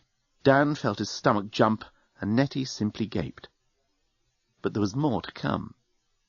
The four Earth folk heard a ghostly roar, as if of seas beating on a distant shore that lies beyond the horizon of thought, and then, hugely, magnificently, and without warning, A vast metallic prong descended from the cloud and sliced their elegant former Victorian rectory, with planning permission for commercial development, in two. Nigel gaped. Lucy gaped. Dan gaped. "Terrific," murmured Nettie. There was no other noise save the wind rushing crazily around in the trees, as if it were looking for a place to hide, and the occasional thud of falling masonry, as bits of the rectory that had not already been dislodged by the impact crashed to the ground. The thing itself was shiny and vertical, and it stretched up into the clouds as if it always had. It was so huge, so present, that it seemed to have a perfect right to be there. As they watched, a small pinpoint of light descended down the side of the thing and disappeared into the ruined house. Then it went up again. The swirling clouds, meanwhile, had begun to diminish, and by the time the pinpoint of light started to descend for the second time, the clouds had cleared to reveal the full, awesome vastness of the thing. The wide blade or prong that had buried itself in the house stretched up and up almost a mile into the sky, and there it seemed to widen out into an immense metallic body, rather like a gigantic submarine. "It's a spaceship," murmured Nettie. She began to walk towards it, as if mesmerized, her camera dangling forgotten from her wrist. Suddenly the pinpoint of light shot up again. "Don't, Nettie! Come back!" Dan yelled. But Lucy was already racing after Nettie, so Dan raced after Lucy. Nigel, in the meantime, tried his best to help by hiding under the steering wheel. "Don't go near it," said Dan. Nettie! Lucy was pulling her arm, trying to head her back to the car. We don't know what it is." "It's wonderful," murmured Nettie. Something in Nettie's tone made all three of them look up at the great thing and stop whatever it was they were doing. Confronted by something so immense, so beyond their experience or imagination, anything they did suddenly seemed irrelevant, pointless. The pinpoint of light had disappeared into the house for the second time, and there was a glow coming from the hallway. As the three of them brought their eyes back down to earth, they froze. A shadow had appeared on the window of the front door. "There's something coming." Dan could feel his knees beginning to quiver. Lucy pulled at Nettie's arm, but Nettie edged forward, as if eager to greet whatever it was that was even now opening the front door of the destroyed vicarage. "Ah!" screamed Lucy as the thing emerged into the starlight. "Good evening to you, unknown life forms," said the thing. "The proprietors of Starlight Travel, Inc. would like to apologize for any inconvenience you may have suffered due to the inadvertent emergency parking of their vehicle." "Ah! Ah!" Lucy was by now screaming uncontrollably. Nigel was covering his ears and trying to get even further under the steering wheel of the car. "It's all right, Lucy." Dan was trying to calm her down. "Ah! Ah! Ah!" Lucy was not about to be calmed down by anybody. She was confronted by an alien from outer space, and she was jolly well going to have a good scream. "Shh," said Nettie. "It's talking to us." "Quite," said the thing from outer space.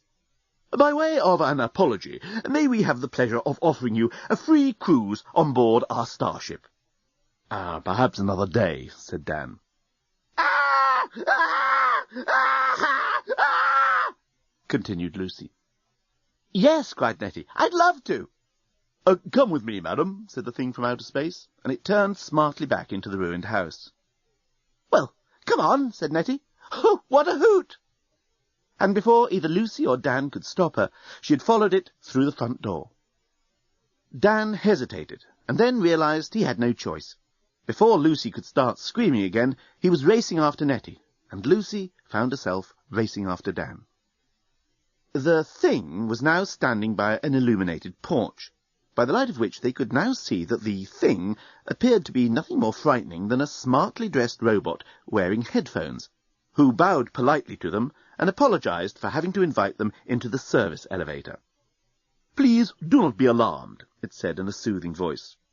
"I can assure you that the Starship Titanic is the most luxurious and technologically advanced intergalactic starship ever built." It bowed again and ushered them in, and somehow or other, neither Dan nor Lucy nor Nettie could later quite explain why, they all three found themselves entering the elevator. Before they knew what was happening, the steps had retracted up behind them, and the robot had flicked a switch. "I apologize once again for having to bring you in by the service elevator," remarked the robot. "Entrance to the starship is normally at embarkation level." "Hey!" exclaimed Dan. "How come you speak English?" Dan felt better now he'd found something concrete to question. "I beg your pardon, but I am not speaking, what did you say, English? All robotic functions in public areas on the ship are equipped with infraviolet translation sensors, which automatically scan the brain impulses of passengers for language patterns. These patterns are then rearranged inside your heads so that you can understand and speak intelligibly while on the ship. You are actually speaking and understanding Blerontinian. Pretty convenient for writers of science fiction, eh?" Dan wasn't sure what to make of this last remark. Was the robot implying that he was nothing more than a figment of some writer's mind, and that this whole thing was not really happening? However, before he could think any further along these lines, his mind was overwhelmed by the fantastic situation in which they now found themselves.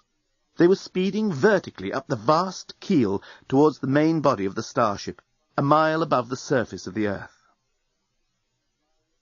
Nigel stabbed out a number on his mobile and called half-heartedly out of the car window, "Dan, Lucy, Nettie?" But his voice barely reached the crumbled brickwork of the ruined house. The next moment he heard a ghostly roar, like seas beating on a far-off shore. "Hello," said his mobile. "Oxford Police Station. Can I help you?" Nigel didn't reply. He was too busy watching the vast, unbelievable thing as it rose up into the air again and disappeared towards the Milky Way. Hello, this is Oxford Police Station," insisted his mobile phone. "Who's this?" Nigel looked at the smashed Victorian vicarage and the driveway where his friends had stood a few moments ago, and replaced his mobile on its cradle. "It didn't happen," he murmured to himself. "It didn't happen." You might have thought there was a tinge of relief in the way his shoulders relaxed, but of course you would have dismissed such an idea as total fantasy. In any case, at that same moment, Nigel suddenly became very unrelaxed again. In fact, he very nearly jumped out of his Armani trousers. He certainly hit his head on the roof of the car. "Ouch!" he yelled. An old man with a flowing white beard was sitting quietly in the passenger seat. There were tears in his eyes, and one of his eyebrows was just about to fall off. The moment the ship took off, Dan felt a sinking feeling in his stomach. This was, of course, simply the result of the incredible G-force that was beginning to be exerted upon his body. But Dan, who had no idea that the ship had taken off, merely thought he was getting nervous. The sinking feeling in the stomach was quickly followed by a draining of blood from the brain, leading to momentary light-headedness, followed by total blackout. If he hadn't just passed out, Dan would have noticed that the take-off had affected Lucy and Nettie in an identical way, even though none of them knew what was happening. "Nothing to be alarmed about, sir, madam and thing?" The polite robot seemed to be addressing this last at the now comatose Nettie. "A perfectly routine take-off. You life forms have a good snooze, while us machines get on with running the ship." The doorbot itself then blacked out and lay in a tidy heap, while the ship accelerated at speeds far beyond its original specifications, towards an unknown quarter of the intergalactic space-time continuum. The robots on board must have recovered consciousness before the humans. Nettie found herself undressed and tucked up in bed in a tiny cabin about the size of her flat back in Haringey. Apart from the size, everything about the place was unfamiliar. The sheets on the bed were made of some material that felt like silk, but much thicker and heavier. The mug holding the toothbrush bore a picture of an elderly Egyptian opera singer, or at least that's who it looked like to Nettie. She'd once received a postcard of an elderly Egyptian opera singer and had kept it in a drawer. The toothbrush itself was rather weird, since it kept ducking its head and brushing its own handle, rather like a bird preening itself. Opposite the bed was a television, on which a snowstorm seemed to be the only entertainment. Nettie picked up the remote, aimed it at the TV, and started pressing buttons. A cocktail cabinet rose out of the floor. A dustbot scuttled out of the clothes cupboard, picked up an invisible speck of dust, squeaked, "Thank you for appreciating a clean environment," and hurried back out of sight again. The door opened, the lights went on and off, but the TV resolutely refused to show any program other than the snowstorm. Hi! I'm glad to see you found your personal electronic thingy. Please keep it with you at all times, since it's your communication with the Starship Titanic. Welcome aboard! Nettie found herself apparently being addressed by the standard lamp that stood in the corner of the cabin. She instinctively pulled the sheets up to cover her breasts. Wow, hey! I don't blame you keeping those babies to yourself, exclaimed the standard lamp. Will you turn around while I get dressed? Said Nettie. The lamp obediently turned around. It was the same on the other side. Will you please go away? She said. Hey, that'll be groovy.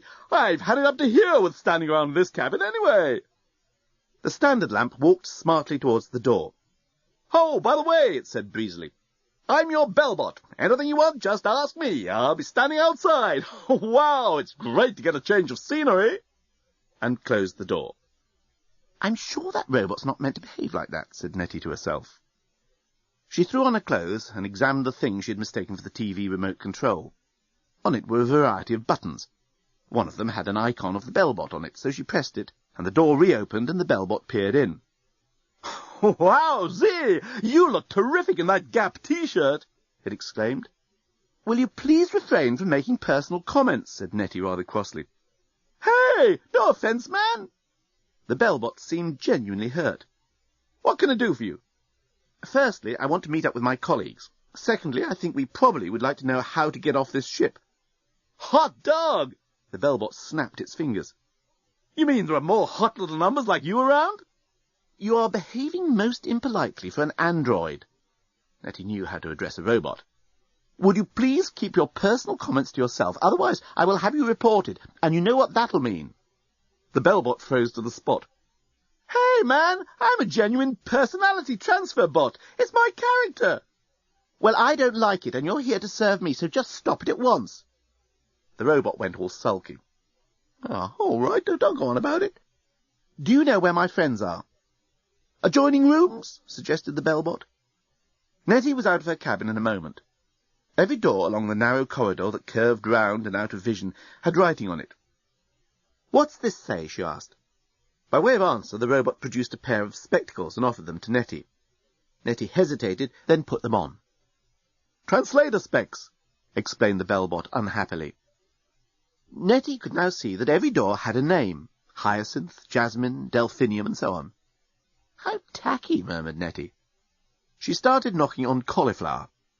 After a dozen or so vain attempts on various flora, she turned on the bellbot, which was walking quietly behind her with its hands folded behind its back. Look, do you or do you not know where my friends are? I do not, said the robot.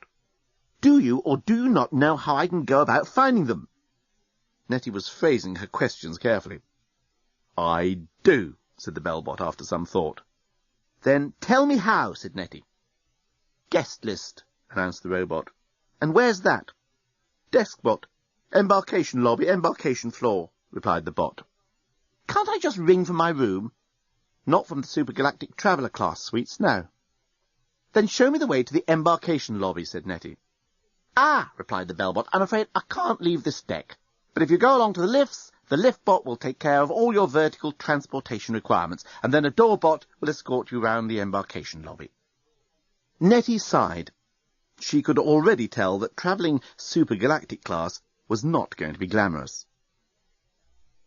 Lucy came to her senses to hear a loud knocking sound. She sat up and looked around an unfamiliar room. It was tiny, cramped, and had a hideous lampstand in one corner. The television wasn't working properly, and the colour scheme was a ghastly pink. There was a constant grinding sound coming from underneath the floor, and besides that there was this wretched knocking on what she now began to recognise as the door. Lucy! Lucy now realised there was a voice accompanying the knocking. Open the door! It was Dan's voice. How? You've got a little remote control thingy. Use that, shouted Dan. After a bit of fumbling, she managed to get the door opened, and there was Dan, standing in a dingy corridor, running his fingers through his hair like he always did. Oh, thank God you're okay. He smiled that mile wide of his, and Lucy flung herself at him as if she were drowning. What happened? She cried. We're going to find out. Thank goodness he sounded more confident than he felt. We're in that spaceship, aren't we? Lucy wished she didn't sound so unconfident, because now she had Dan there, she felt really everything was going to be all right.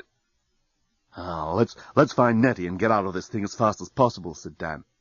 Apparently we can only locate other passengers by going up to the embarkation lobby.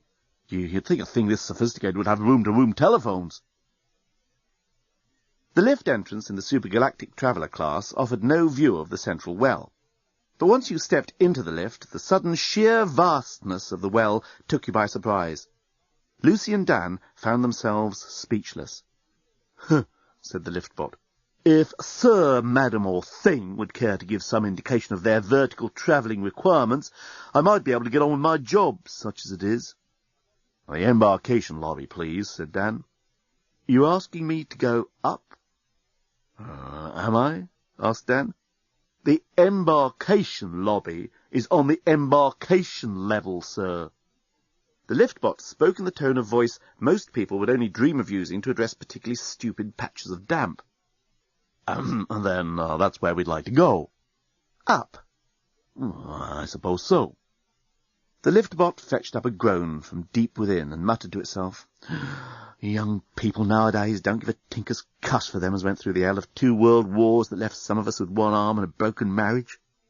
Lucy kicked Dan as she felt him about to reply. "Just take us to the embarkation lobby." This was her best Rodeo Drive, no hostages taken voice, which she used when buying antique rugs. The liftbot stifled a pathetic sniffle, put its hand to the handle sticking out from its chest, and pushed it up with a sigh. The elevator gathered speed, and the humans were once again silenced by the spectacular magnificence of the starship. Lucy put a hand into Dan's. In her dreams, she had imagined places of such scale and splendour, but she had always known that they belonged strictly to the world of the imagination. And yet here she was, in an interior that matched up to her dreams. The old rectory, which Dan had been so crazy about, looked pretty tawdry compared with this. She glanced sideways at Dan. She couldn't guess what he was thinking. Then again, she never could. As they stepped out of the elevator, into the loggia at the top of the great central well, they caught sight of a blonde figure in high heels disappearing into the far door. By the time they reached the embarkation lobby, they found Nettie apparently deep in conversation with a desk light. "This is the embarkation lobby, sir and madam." A doorbot had already wheeled over, and was gesticulating in front of them in a rather meaningless fashion. "As supergalactic travellers, you are entitled to pass through this lobby, but you may not use the seating accommodation or the bathrooms. Supergalactic class facilities are available on your own decks." "Look, we're not travelling," said Dan. "We just want to know how to get out of this thing." At that moment, Nettie, who seemed to be getting nowhere with the desk light, turned and spotted them. "Hey, there you are!" she called, and then turned back to the desk light. "Listen, bulb brain, you can fill your own request forms in triplicate and shove them up your lampshade." The desk light rested its head in its hands and pretended to be looking somewhere else. "Get off this thing," the doorbot was repeating to itself as Nettie joined them. Yeah," replied Dan. "We want to get out, the quickest way." "Oh," Nettie looked rather puzzled. "Don't you just want to see round a bit?" You're not scared?" "Well, a bit, but it's so exciting, and these things seem to be perfectly harmless." Nettie gave the doorbot a chuck under the chin. It sniffed and pretended to flick a bit of fluff off its sleeve. A dustbot shot out from the skirting, picked up the imaginary bit of fluff, squeaked, and shot back into the skirting again. It is amazing, isn't it?" ventured Lucy uncertainly. "Sensational," agreed Nettie. Look, we've got to be sensible," said Dan, adopting his I'm-in-charge manner that never fooled anyone. "We ought to find the exit so we know where we are, and then maybe we could explore a bit if you really want." "I'm afraid you can't, sir." The doorbot sniffed in that particular way designed to make anyone who hasn't paid a fortune for their ticket to snooty travel agents in Kensington feel like unwashed dandruff. "Can't what?" said Lucy. "I'm afraid you can't leave the ship," replied the doorbot. "Now, if you wouldn't mind hurrying through to your own decks—" Hey, wait a minute. Dan had decided to turn nasty, which in his case was usually as nasty as a packet of Band-Aids. "Oh, what do you mean we can't leave the ship?" "Are we prisoners?" Nettie sounded faintly thrilled. No, madam or thing, of course you are not prisoners. It is simply a physical impossibility for you to leave at this moment in time, because the Starship is in flight. The doorbot coughed and indicated the loggia and the great central well.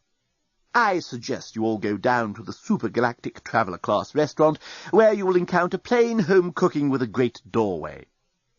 The news that they were in flight had a remarkable effect on the three human beings. If there had been a window, they would all have undoubtedly dashed to it. As there was not, all the energy that would have gone into that dashing had to be used up somehow. Nettie used it up by doing some aerobic movements designed to release stress. Lucy and Dan used it up by shouting at Nettie. Dan chose plain abuse. You see what you've done? Oh, my God, we're in space! It's all your fault! I knew it! Lucy was going for guilt-provoking self-recrimination. I knew we shouldn't have followed that dumb peroxide airhead. Please refrain from shouting on the embarkation level. There may be first or second-class passengers about. You may shout as much as you want on the supergalactic traveller-class decks. Again the doorbot indicated the way down. Nettie was holding up her hands. Hey, guys, calm down! Why should we calm down? Dan had hit histrionic mode. You've just destroyed our future home. You've forced us onto an alien spacecraft, and now we're not even on Earth anymore. God knows how we'll ever get back. Please, said Nettie, I didn't destroy your future home. No, I'm sorry. I know, I just got carried away. Dan didn't know why he'd said that. And if we really are in the situation this robot tells us we're in, we'd better keep our heads and decide how to get out of it.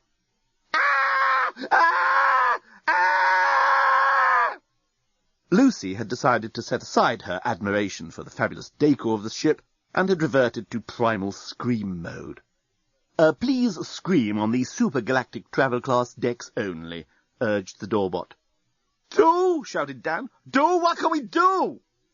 I suggest, said Nettie firmly, we find the captain, there must be one, explain our situation, and ask him to take us home. Fine. Oh, fine. Dan was beside himself with sarcasm. Fine, find the captain. Why didn't I think of that? Oh, just brilliant idea. Actually, that is a pretty good idea. Continued Lucy after a short pause. Shut up, said Dan. It was the first time he'd ever spoken to Lucy like that, and she shut up in surprise. Where can we find the captain? Nettie turned to the doorbot, who was looking about anxiously to make sure no other passengers were being incommoded by all this supergalactic traveller-class screaming. The captain, madam or thing, is to be found on the captain's bridge, said the doorbot coldly, with killing logic. And where do we find that? You don't, said the robot firmly. The captain's bridge is accessible only from the first-class accommodation. Well, surely we can just go through in order to get to the bridge, reasoned Nettie. I'm afraid not, sniffed the doorbot. All travelling area restrictions are strictly observed on this vessel. Oh, come off it, exclaimed Dan. This is an emergency. Over there, said Nettie. She had just put on her translator specs and could now read the words, first-class passengers only beyond this point, on a door at the other end of the lobby. Hey, that's pretty neat, exclaimed Dan when Nettie had explained how she knew which way to go. Said Lucy. Sorry, I didn't mean to scream. It's just that robot moves so fast. And it was true. The moment Dan and Nettie and Lucy stepped towards the first-class entrance, the doorbot had overtaken them and was standing in between them and the doorway. I regret, sir, madam, and thing. Stop calling me a thing, said Nettie. Supergalactic class travellers are not allowed beyond this point. Now, if you'd kindly return to your own decks. Hey, get out of the way, Jeeves, said Dan, and he pushed past the robot. Sir will find the door sealed, sniffed the doorbot, and if you do not return to your own quarters, I shall be forced to call in the ship's security officers. They have vicious rabbits. Dan and Lucy were by now pushing and pulling on the first-class door, but it was clearly a pointless exercise. Oh, there must be another way of doing this, said Nettie. Something about her tone of voice made Dan and Lucy calm down and return to rational thinking. Okay, said Dan, let me handle this. After all, travel is, or has been, my business. What we have here is the commonest problem known to travellers the world over. How do we get a free upgrade? Ha! Dan recognised the response immediately. Corporate dumb insolence. "If you don't tell us how to get a free upgrade immediately, I shall report you to the Travel Association." It was a bluff, but it seemed to succeed. "I cannot help you there, sir." The contempt in the robot's voice was now so palpable that it made your skin feel rough. "You will have to inquire with the desk bot," and he indicated the desk lamp that Nettie had been talking to earlier. "Ha!" snorted Nettie. "That machine's about as helpful as a strapless ball gown under G-force." But Dan had already run over to it and was now preparing to humiliate himself on an heroic scale. Look, he began, we have been misassigned our accommodation. This, as I expect you recognize, is Gloria Stanley, the actress." Dan pointed at Nettie, who immediately caught on to his drift, and dutifully treated the desk-bot to a sultry look. I am her manager, and this young lady is her lawyer."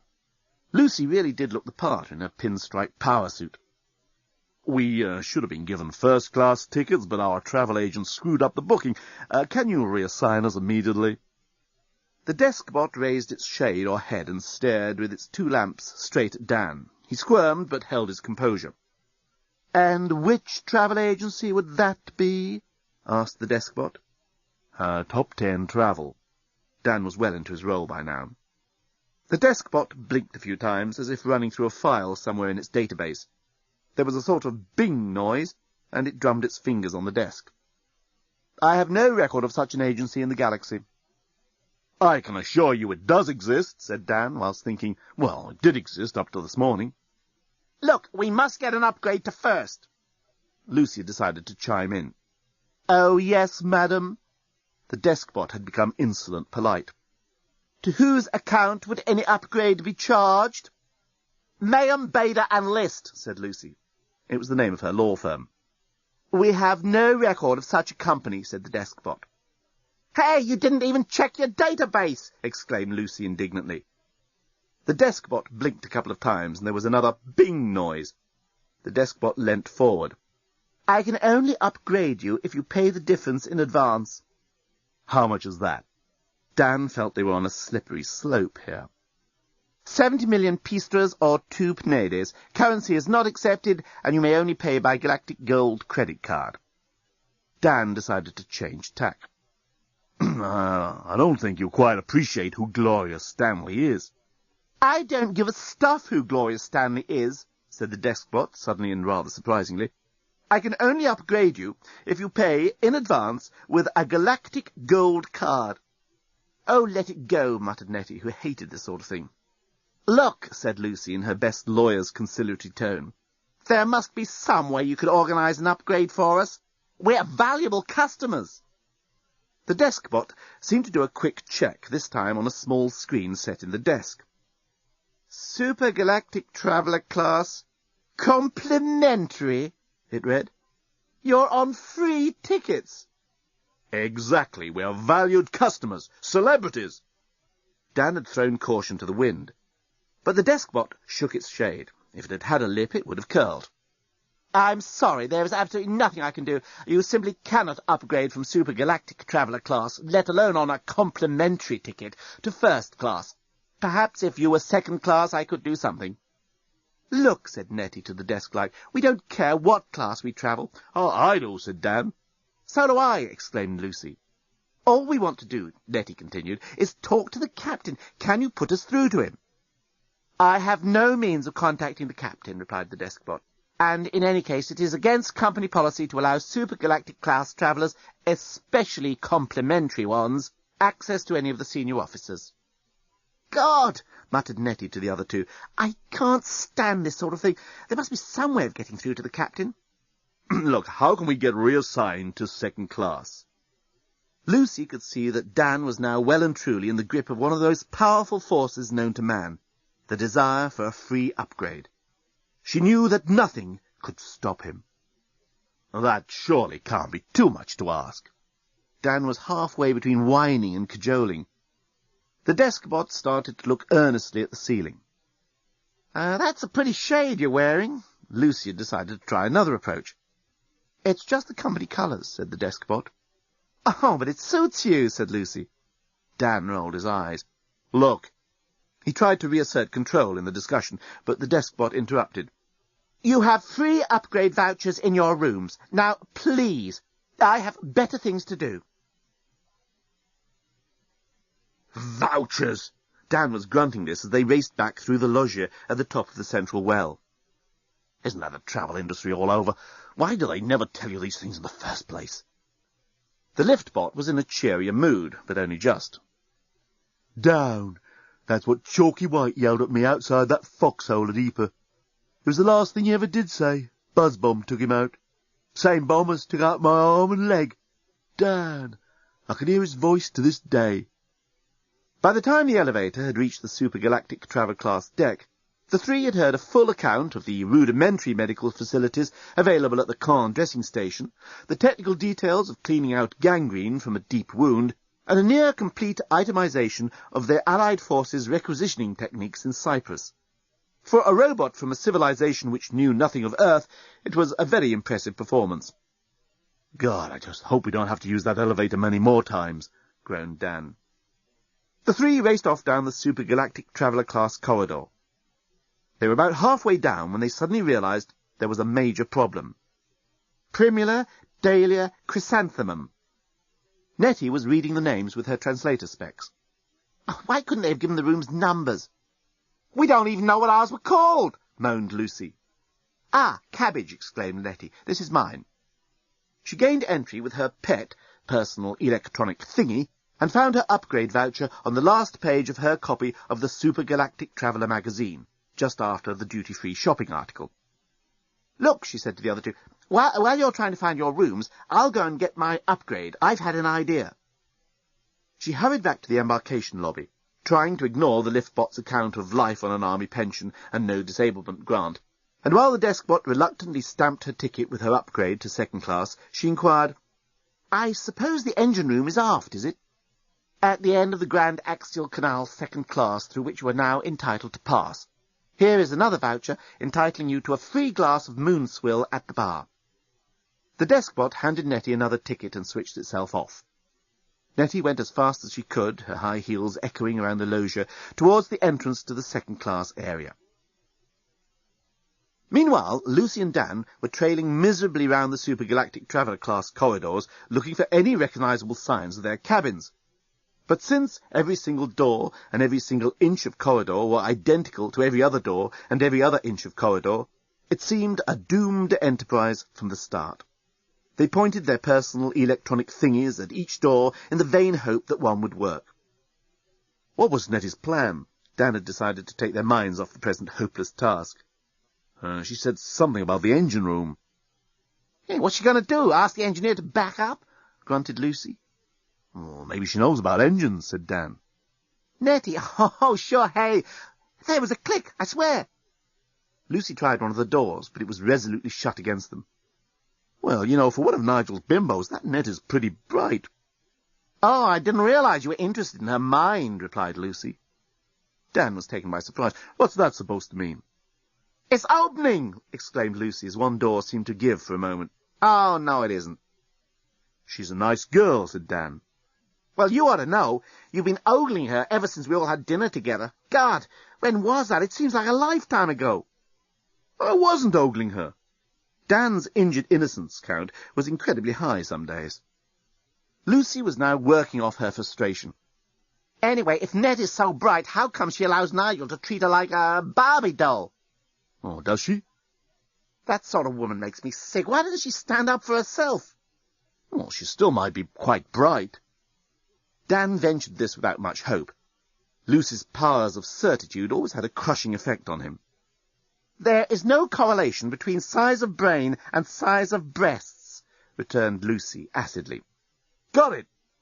Dan had just pointed his pet at a door, and it had, wonderfully and graciously, swung open for them. "Translator specs." Lucy rapped out her order to the lampstand, and found the Supergalactic Traveller magazine stuck in a rack alongside a leaflet about aerobics classes, a list of self-operated washing machine facilities on the SGT decks, a 132-page form to register your satisfaction about service on board the Starship, and a small leaflet entitled What to Do in the Event of Fire. Evidently, the recommended action was to stay extremely calm and remain cool at all times. You were advised to stay in your cabins and not to try and contact any of the staff. And once again, you were admonished to remain relaxed and enjoy the remainder of the flight. "Do you think it's getting colder?" asked Lucy as she tore out the voucher from the magazine. "Anyway," said Dan, "I was not ogling Nettie." Nettie shivered as she waited for the door to the second-class area to open. For a brief moment, she wished her Gap T-shirt covered her midriff. But then, as the door opened and she stepped through, her mind was swamped by the sight before her. She found herself standing on the main jetty of the Grand Axial Canal, second class. It stretched out in front of her under a simulated sky. Wide columns marked out the elegantly curved walls, and burning braziers dotted the canal embankments. All over the canal, automated gondolas plied lazily back and forth, their robot gondoliers singing pleasantly, a song that brought harmony and peace to the main thoroughfare of the Starship Titanic. She gave him love, she swung above, she kissed him on his smiling handsome lip. The gondolier sang in her ear, she gave him 6 penades as a tip.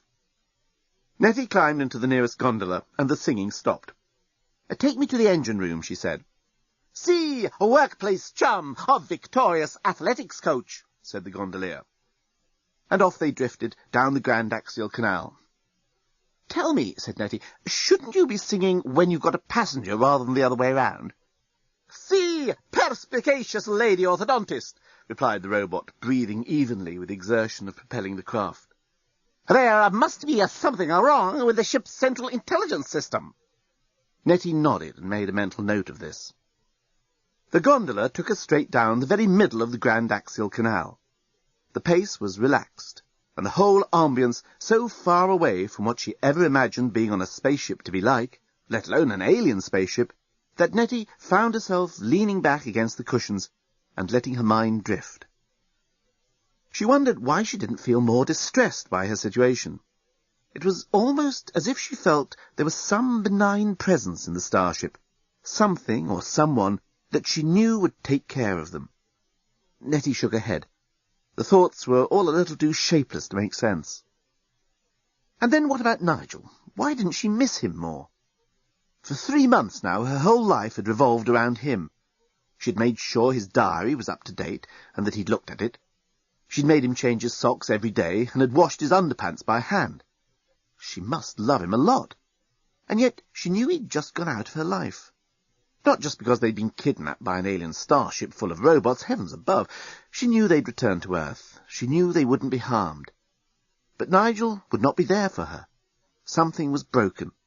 And yet she didn't seem to regret it. But she could not, for the life of her, think why. The gondola bumped. They had reached the jetty. "Her gondolier was on his knees, she blew a kiss from her trapeze," sang the robot gondolier as soon as Nettie was out of the gondola. "Thanks," said Nettie. "And that was when the lady lost her grip," sang the robot. Nettie adjusted her translator specs and immediately saw a notice which read, "Crew and personnel only." She followed the sign down a stainless steel corridor towards a set of glowing blue doors. As she approached, there was no perceptible engine noise, unless it was that distant rustling of leaves, or was it the beating of a sea upon a distant shore? Nettie felt a thrill pulse through her, and then realized it was just a chill. It really was getting very cold in the ship. And was it her imagination, or was her breathing getting more difficult? At the luminous blue doors, Nettie waved her John Lewis credit card and said in a commanding voice that she had never ever used before, "Special Customs and Excise search warrant. Open up." There was a slight hesitation. The glowing blue doors opened a crack and then shut again, hesitated, and then immediately opened up. The engine room was so similar to the sort of thing you'd see in a science fiction film that Nettie felt she knew exactly where she was. Except, what was that black darkness behind the thick window? There didn't seem to be anything there, and yet all the wiring and so forth seemed to be connected to it. Nettie looked around for the intercom. Her idea had been quite a simple one. If they couldn't get up to the bridge to speak to the captain personally, then she'd telephone him from the engine room. There had to be some sort of communication between the bridge and the engineers. In the corner there was a small cabinet. Maybe that was it. She opened the doors to reveal 2 buttons. One read, Bomb Monitor, and the other, Press to Arm. A sudden wave of cold, even colder than the current temperature of the ship, swept through Nettie's body. Bomb? Was there a bomb on board? Nettie pressed the button that read Bomb Monitor. A polite voice said, Thank you for inquiring about the status of the Mega Scuttler Company's 8D96 Full Force Mega Scuttler, a bomb to be proud of, which has been installed for your convenience upon this starship. It is my pleasure to inform you that the Mega Scuttler is currently not activated. Thank you for showing an interest in bombs. Whew, bit of a relief, thought Nettie. Now, where's the intercom? What happened next is totally unclear. Certainly Nettie herself had no recollection.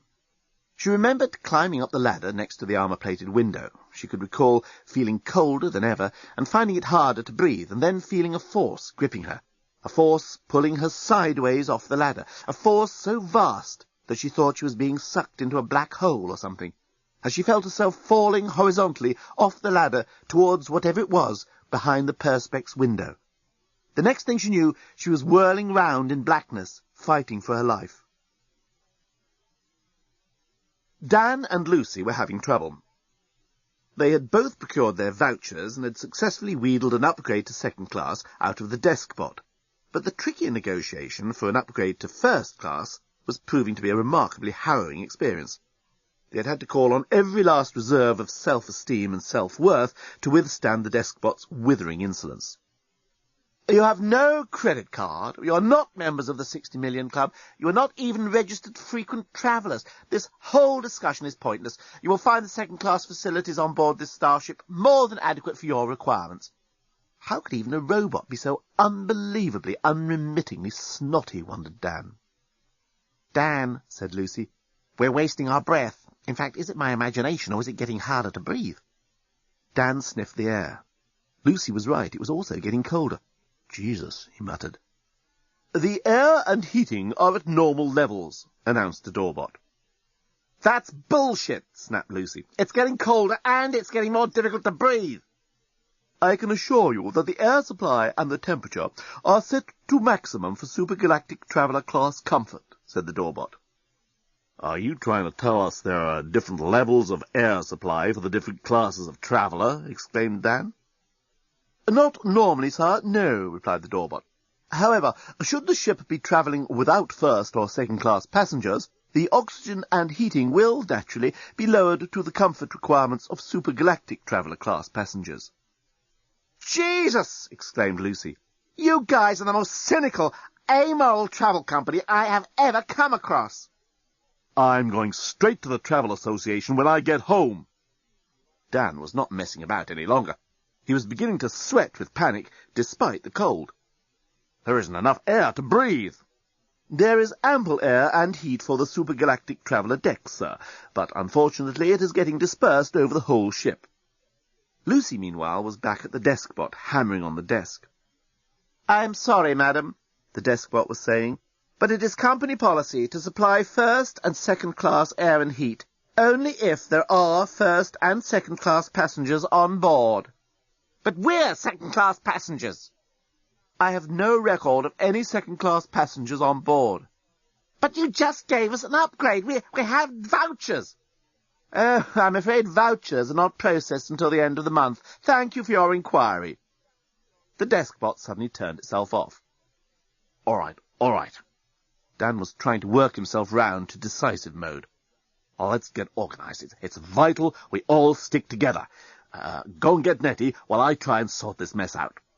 Hey, but if I go and get Nettie, we won't all be sticking together. Lucy's rational streak tended to obtrude whenever Dan was in decisive mode. All right, I'll go and get her. No, that's the same thing. Anyway, why are you so worried about Nettie?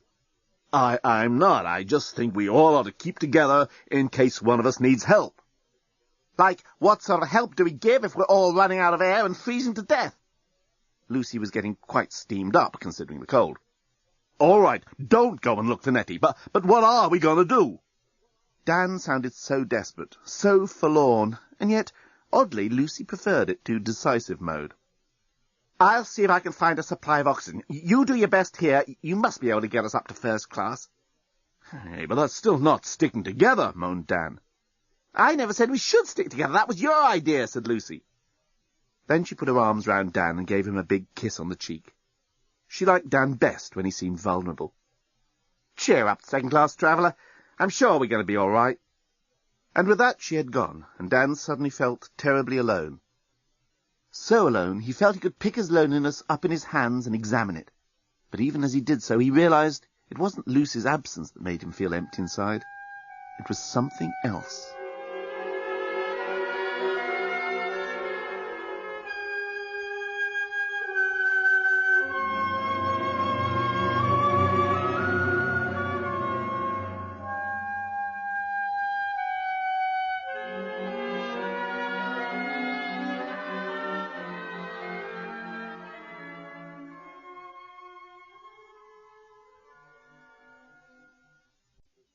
Lucy had a good brain, even though she had lived all her life in L.A.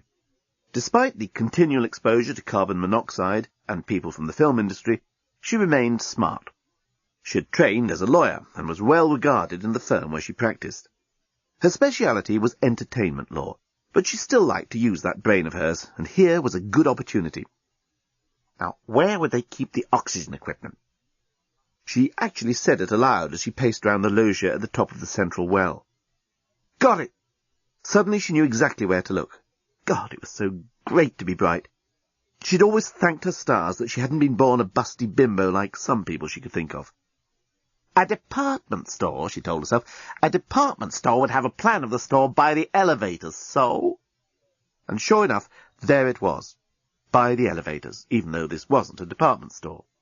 She pressed a small button, and a large area of the floor lit up, displaying the plan of the Starship Titanic. What's more, she could zoom in and out with a second control. This was better than anything they had at Macy's. Lucy slipped on her translator specs and read, Medical Center. That was where she'd find oxygen.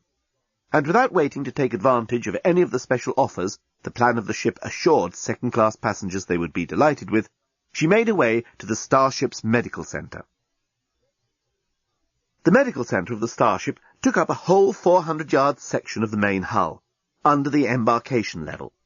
It was dazzlingly new and clean, and it said, Hello, and welcome to the medical center of the Starship Titanic. A place to enjoy and savor the good things of life while you still have it. Not just somewhere to be sick. We guarantee you will feel no pain once you have placed your credit card in our card care machine. Jesus, thought Lucy, could they do with a new copywriter?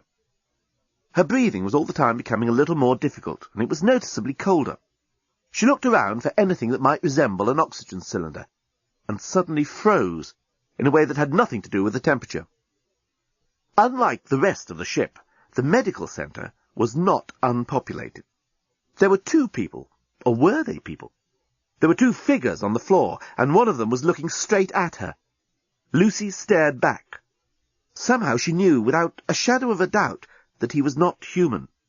He looked human enough, but there was a curious otherness about him. It was intangible, subtle, intriguing. Then she noticed he had the most beautiful orange eyes. Lucy screamed and turned to escape, but the alien had already leapt to its feet, and the door of the medical center had closed behind her. In her panic, she couldn't figure out how to open it again. A powerful arm gripped her round the neck, and a voice that sent a shiver right through her said, Don't struggle, I can break your neck. Lucy went kind of limp. She always claimed she didn't actually faint, but the journalist, for this is who had his arm around her neck, later said he dragged her over to the nearest bed and laid her out unconscious for several minutes. When Lucy came round, she saw her blood-stained assailant bent over a dead body. She realized immediately he was a crazed killer searching through his victim's clothes. Such odd clothes, Lucy noticed. Strange colours, strange cuts, strange materials. It was at this point that she also realized she was tied down to the bed. The full horror of her situation suddenly hit her like a 40-ton truck hitting a shop window. She was devastated, and her alarm went off. "Ah! Ah! Ah!" screamed Lucy. The journalist looked across at her and clicked his teeth in annoyance. "Shut up," he snarled. Oh, my God! The murderer had spoken to her! Here she was, a defenceless woman, tied down onto a bed, waiting for this violent sadist to finish rifling the pockets of his last victim, and then come across to her and do what? Do whatever he likes. That's what, to her, to Lucy Weber, a graduate of UCLA Law School. Ah! Ah! Ah! Lucy had never screamed so well or so effectively in her life. Unfortunately, the effect was not to bring Dan running to her rescue, but to attract the unwanted attentions of her murderous assailant. He came across and stared into her eyes. The screams died on her lips as she registered the cruel twist of his mouth, the sadistic glint in those beautiful orange-coloured eyes. The next moment she saw his blood-stained hand move to cover her mouth. "Listen," said the psychopath. "There's a bomb on board this ship. It's going to explode and take us with it unless I can find it quick, so just shut up with the screaming. I can't think and it makes me crazy." God, thought Lucy. It was just like one of those films where the heroine is captured by the serial killer rapist and yet finds herself strangely drawn to him. What am I thinking about? Lucy suddenly brought herself up short. Ah! Ah! Screaming really seemed the only sensible alternative. "Didn't you hear what I said?" The killer rapist was now glaring into her eyes once again. Lucy felt her bowels go soft with fear and her breath grew even scarcer than it was. "There is a bomb. I have to find the bomb." Lucy went quiet and thought about this. A bomb was clearly not good news. The murderer returned to his victim and continued examining his pockets, of which there were rather a lot. Squaliontis had always been an expensive dresser, and you could always reckon on his suits having more pockets than anyone else's, that being the fashion of the day. Suffering supernovae, thought the journalist. I've never seen so many pockets. Why are you doing that? Lucy surprised herself with the steadiness of her voice. I'm looking to see if he's got a plan or anything to show where the bomb is, said the journalist. Why should he have? Asked Lucy. Stop asking questions, snapped the journalist. I just asked why. Because he planted the bomb. Oh, said Lucy, thank you. And then thought, why on earth am I being polite to someone who's just about to kill me? Maybe even rape me first. Or maybe he isn't. Maybe there were mitigating circumstances. Maybe the psychopath wasn't a psychopath. Maybe he was a caring family man with a flair for initiating excitement, who was resourceful in danger and yet prepared to submit to the will of a strong and loving woman. Is that why you killed him? Lucy felt surprisingly childish asking the question. Because he planted the bomb? I didn't kill him. Suddenly Lucy saw the murderer in a new light. For a start, he wasn't a murderer. In the second place, she noticed he was hurt himself. He seemed to be in some pain as he bent over the body. Perhaps he wasn't going to rape or kill her either. Ah-ha-ha! The journalist gave a yell that made Lucy jump. Have you got it? Lucy asked nervously. Shut up, said the journalist. He had a small piece of paper which he was now stuffing into one of his many pockets, although he didn't have nearly as many as Squaliontis. Hey, you can't leave me here! Lucy had gone from abject terror to incensed indignation in less time than most people could go from feeling okay to still feeling okay. I can't waste time, snapped the journalist. It may go off any second, and he made for the door. Don't leave me tied up in here with a dead body! Screamed Lucy. Something in her tone of voice, maybe the sheer volume of it, made the journalist stop. He turned and looked at Lucy in her power pinstripe, tied to the bed, her black hair falling across her face. Shit, he said. The actual Blerontin phrase was north of Pangolin, which was a particularly unpleasant suburb of Blerontis, the capital of Blerontin, but the meaning was shit. He limped over to the bed and untied Lucy. Just don't get in the way, he said. Don't talk to me like that, fired Lucy. Oh, you're going to be a great help, I can see that. And the journalist set off down the corridor towards the stairs up to the embarkation level. Wait, Lucy shouted after him. I've got to find a supply of oxygen. Forget it. But it's getting hard to breathe. Not as hard as it will be once we're tiny fragments floating in space, retorted the journalist. Lucy was by now running alongside him. Hey, you're an alien, aren't you? She suggested, as they waited for the doorbot to open the door to the second-class area. No, replied the journalist. You're the alien. This is a Blerontinian starship, in case you hadn't noticed. Point taken, said Lucy. Dan would never have talked to her like this. Oh, my God! The doors opened, and she took in for the first time the majestic sweep of the Grand Axial Canal second class. She plummeted and hit his head, and gave him 6 penades as a tip, sang the gondoliers. Oh! The journalist gasped as he stepped down into the nearest gondola and missed his footing. Lucy caught him and held him for a moment.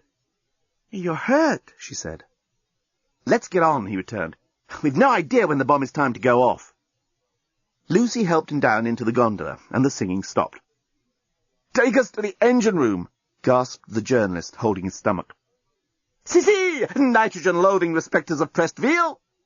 And make it fast. Si. The gondola set off down the Grand Canal at no greater speed than any other. Lucy looked across at her former assailant. He was rocking backwards and forwards, hugging himself. Are you cold? Asked Lucy. She certainly was. But the journalist didn't reply.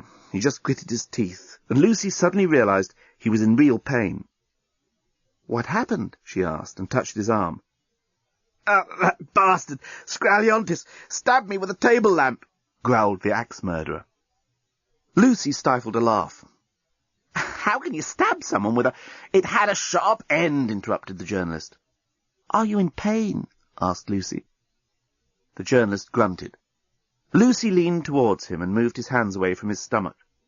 The unfamiliar smell of a being from another world caught her unawares. It was not unpleasant, quite the contrary, but it made her head spin. Leave me alone, he growled. Let me look at it. Lucy pulled him back onto the pillow and tried to open his clothes, where the congealed blood was thickest. I have no idea how to undo this, she said. Thought seal, he said. And suddenly the garment opened, so that Lucy was able to pull it back and reveal the journalist's gouged flesh. Oh, it's nasty, she said. Look! Suddenly she made a quick movement. The journalist yelled, and she pulled a large shard of glass from his abdomen. The blood welled up again from the wound. I couldn't see it, he gasped. Thanks. And he held up a small packet. Here, he said. Oh, thank you, said Lucy. She accepted the gift in what she felt was an appropriately gracious way. What is it? A plaster, said the journalist. Stick it on before I bleed to death. Hey, lady, she say we ought to sing while passengers are in the gondola and not other way round, confided the gondola bot, clearly feeling the need for a bit of small talk. We think something may be seriously wrong. Just get us to the engine room, gasped the journalist. By the time they reached the engine room, Lucy had managed to convince the journalist that her name really was Lucy. But you know what that means in Blerontin? The journalist was in some pain from the laughter. He'd managed to stop at last, and Lucy was feeling a bit piqued. No, she said coldly. What does it mean? I can't tell you, he replied. I'd like to know. No, I just couldn't. What's so funny? Go on, you've got to tell me. Maybe when I know you better. Oh, it hurts. Well, what's your name? She asked. The journalist, replied the journalist. That's not a name, that's a job description. The journalist shrugged. On Blerontin, us news hacks aren't allowed individual names. It's an ancient law, something to do with avoiding the cult of the personality or something. I can't call you the journalist. Just call me the, he said, and opened the luminous blue doors of the engine room. A quick look inside drew his attention immediately to the small cabinet in the corner. The journalist strode straight across to it, opened the doors and glanced at the 2 buttons. Without hesitation, he pressed the one marked Press to Arm. Immediately a flap opened, and a large black steel egg with fins rose up out of the top of the cabinet. At the same time, a voice boomed out, "You have just activated the 8D-96 Full-Force Megascuttler, a bomb to be proud of, created especially for you by the Megascuttler Corporation of Dormillion. This will be a fairly big explosion, so please stand well back, about 22,000 miles. Countdown to detonation commencing at once. 1,000. 999. 998. 997. Lucy couldn't believe what she'd just witnessed. She looked at the two buttons again through her translator specs. Why, for crying out loud, did you press the button that says press to arm? The journalist was hopping round the engine room, kicking himself. I didn't know it was a Dormillion bomb. But what difference does it make? A bomb's a bomb. I can't explain. I need to know, insisted Lucy. No, you don't. He was perfectly right. Lucy herself wondered why she was pressing this point. She grabbed hold of the journalist's shoulders and shook him. Look, you stupid jerk, you've just done something really stupid, and I have a right to know why. All right. The journalist seemed to be calming down. It's just that the Dormillion for press to arm is very similar to the Blerontin for please press dog. It was just a simple mistranslation. I was wondering what the dog had to do with it.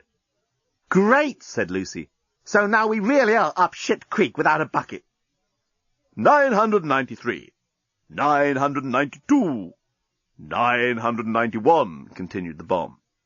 What are we going to do? She yelled. We're going to keep calm, said the journalist.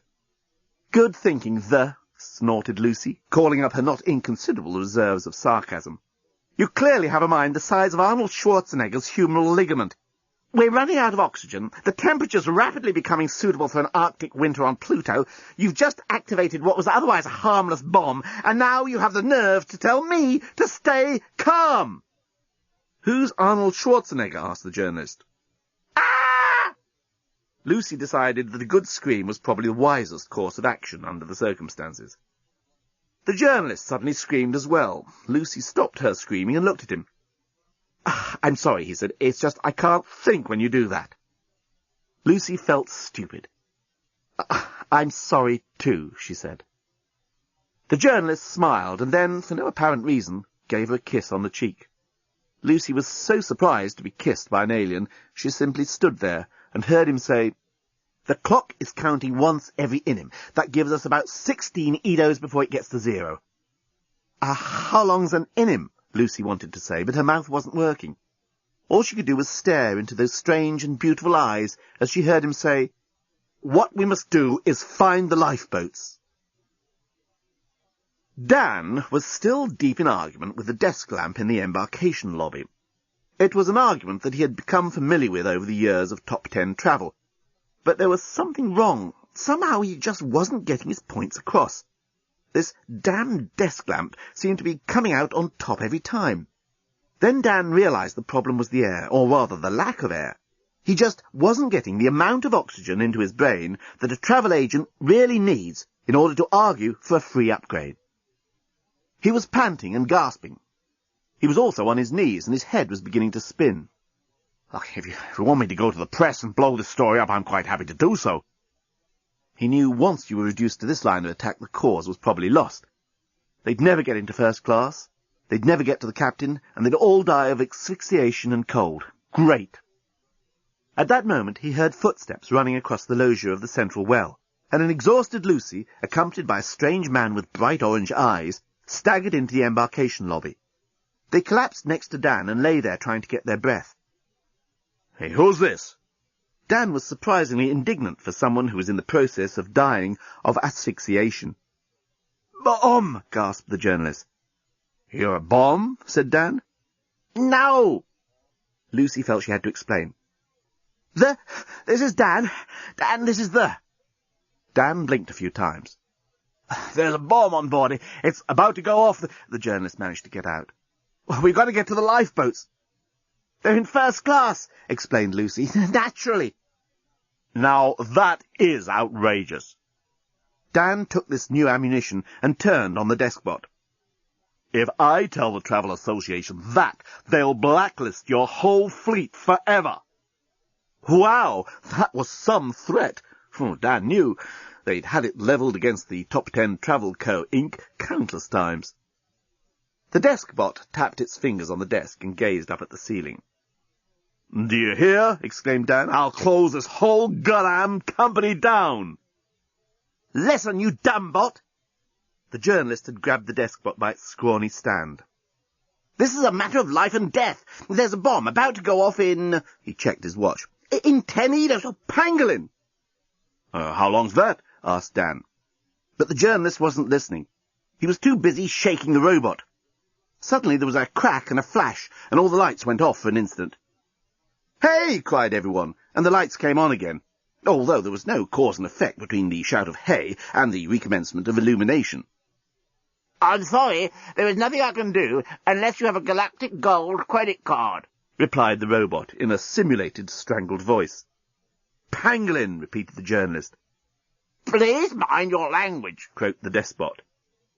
"Don't you have a credit card, asked Lucy. She was appalled to think her new friend might not be the most solvent character on Blorontin. "Not a galactic gold," he said. "Who is this?" Dan had switched back to indignation mode. "You've got to earn over 7 penades a week to get one of those beauties." The journalist was still trying to strangle the deskbot. "Oh, it's getting really hard to breathe," choked Lucy. Ice was now forming on the edge of the desk. Dan pointed at it. "You call that supergalactic class comfort?" "Take your hands off my flex," choked the despot. "You'll short me again." "Get us into first class now," choked the journalist, "or I'll smash your lampshade." Lucy had collapsed on the floor, and Dan rushed to her. "Hey, where'd you find that guy?" he whispered into her ear. "Save your breath," panted Lucy. "Ah!" screamed the deskbot. "Security!" "May you rot in pangolin!" yelled the journalist. It was at that moment that an extraordinary thing happened. Or rather, it was at that moment that an extraordinary thing crawled into the embarkation lobby, across the highly polished floor and up to the deskbot. It was clearly alive, although only just, and it was very old, very, very, very old. It was wizened and blackened. In its twig-like fingers, the creature held a personal electronic thingy. It waved this under the deskbot's nose and croaked in an ancient voice, "Upgrade, all of us." The deskbot immediately sprang to attention and became perceptibly brighter. "Of course, madam. What a pleasure to welcome you to the first-class facilities of the Starship Titanic. You will find them without equal anywhere in the galaxy. Please go through and have a pleasant trip." There was a hiss of air returning to the cabins, and an instant rise in temperature, as the ship registered the arrival of 4 first-class passengers. The door to the first-class area swung open, and Dan and Lucy, the journalist and the ancient creature, stepped through into another and even more amazing world. "Nettie!" exclaimed Dan. "My God, you're Nettie! What's happened to you?" But the ancient creature, who Dan had rightly diagnosed as Nettie, couldn't reply. The moment they had passed into the first-class section, she collapsed and lay as if dead. The Gap T-shirt hung around her shrunken frame like an overlarge pullover. Her jewellery looked foolish and ill-advised on her scrawny wrists and neck. What on earth, or off the earth, had happened to her? What had, in fact, happened was this. The Starship Titanic was powered by the latest and most incredible invention of the great Leovinus's genius. No one knew how he had done it, and he had kept it an absolute secret. But somehow he had harnessed for the Starship, his beloved masterpiece, the vastest source of power in the probable universe. A captive black hole. Naturally, something as powerful as a black hole needed very careful handling, and had to be surrounded by incredible safety precautions. Unfortunately, safety was one thing that neither Scraliontis nor Bobostigan had first in their minds, when they began to reduce the specifications for the construction of the ship. "There won't be anybody in the engine room," explained Scraliontis, when even Bobostigan had queried the wisdom of reducing the incredibly strong glass company's specs for the observation window into the black hole. Bobostigan had not been reassured. "But you know what black holes are like." Actually, Scraliontis didn't. He was an accountant and not an engineer. In any case, black hole technology was a brand-new concept straight out of Leovinus's brain. "Just take Leovinus's lowest parameter for the glass shield," he snapped. "We can't afford any more." It was Nettie who discovered the problem thus caused by Scraliontis's cost-cutting, as she climbed the ladder looking for the phone to the captain's bridge. The force of the black hole had simply plucked her off the ladder and absorbed her through the incredibly strong glass company's below-spec window. Once in the black hole, She had begun to spin around for, as far as her body was concerned, hundreds of years, travelling millions of light years round in tiny circles. Fortunately, she still had her personal electronic thingy on her, and this dutifully clocked up all the miles she travelled. Nettie herself didn't know how she had escaped. In fact, she had been thrown clear of the black hole when the journalist had short-circuited the deskbot. Nettie was, miraculously, still alive, and, even more miraculously, still had the presence of mind to realise that she had accumulated millions of light-years of space miles, enough to get them all 3 upgrades to first class. "Less than 8 Edos to go," exclaimed the journalist. "And that's assuming the bomb doesn't speed up its counting." What can I do about Nettie?" cried Dan, holding the ancient creature pathetically in his arms. "Oh, leave her! We've got to find the lifeboats!"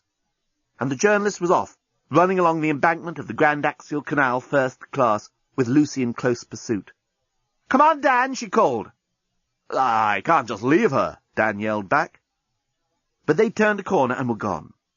Dan tried to lift the ancient Nettie up, but even though she was emaciated and shriveled, he was too exhausted to carry her anywhere. "I can't leave you," he murmured, and stroked her hair. And now he looked around and, for the first time, took in the extraordinary vista presented by the Grand Axial Canal first class. If the word posh ever had any meaning, this was it.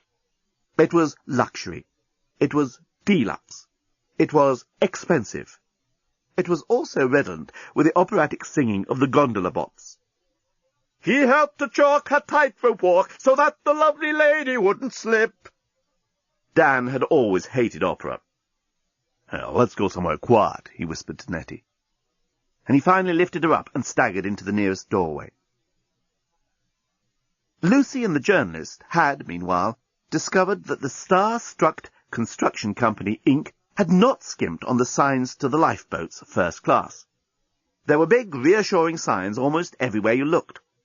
They were illuminated, and some of them incorporated flashing arrows. Consequently, the two arrived at the lifeboat assembly station in less than a minute. 7 Edos to go!" gasped the journalist. As he said this, both he and Lucy discovered that while they hadn't skimped on the signs, the Star-Struck Construction Company, Inc. had economized on the boats themselves. In fact, they had economized completely and utterly on them. "Well, what's the point of providing lifeboats," reasoned Scraliontis to an increasingly nervous Probostigan, "if there aren't going to be any passengers?" "The bastards!" groaned the journalist. "We're done for. We'll be blown to little bits of drifting cosmos in exactly 6 Edos, 45 Inims." The journalist sank to his knees. The fight had gone out of him. He looked so helpless, so forlorn. Lucy couldn't help it. The thought of imminent destruction threw all the usual caution out of her mind. She leapt to a conclusion that she would probably not even have begun to recognize under normal conditions. "Oh, God, I love you!" And before the journalist realized what was happening, Lucy was all over him, kissing his mouth and running her fingers through his hair. "Ow! Ouch!" the journalist yelled. "Mind my wound!" I'm sorry, yelled Lucy. "But we've only got 6 Edos left, whatever they are. I've never felt like this for anyone. The moment I set eyes on you, oh God, no one's ever going to know. Nothing matters anymore, but hurry, do something." And she was wrestling with his clothing. "I can't get it off." I told you it's thought-sealed." His clothes suddenly pinged open, and the next minute Lucy had flung her pin-striped power suit onto the empty lifeboat ramp. Her fingers ran over the alien's body as she got on top of him. "Oh, God!" she cried, feeling the blood draining down into her lower abdomen like a rush of seagulls onto the last herring. "We've probably only got 5 of whatever those things are left." "Edos!" The journalist tried not to yell out with the pain of his wound. "We've got 5 Edos left. Oh, this is incredible. We don't do it like this on Blorontin." "Why not?" Lucy asked, although she didn't really care. "It's illegal." The journalist was grinning from ear to ear. "We're only allowed snork style, upside down and from above." "Oh, shut up." Lucy was kissing him. "I had to tell you. I had to. I love you. I've always loved you. That's what's been missing. Ah! "Quick!" cried the journalist. They had only 60 Inims before the bomb exploded. Yes. They rolled and kissed each other, oblivious to the cold metal floor of the lifeboat ramp under their naked flesh. "Life is so short."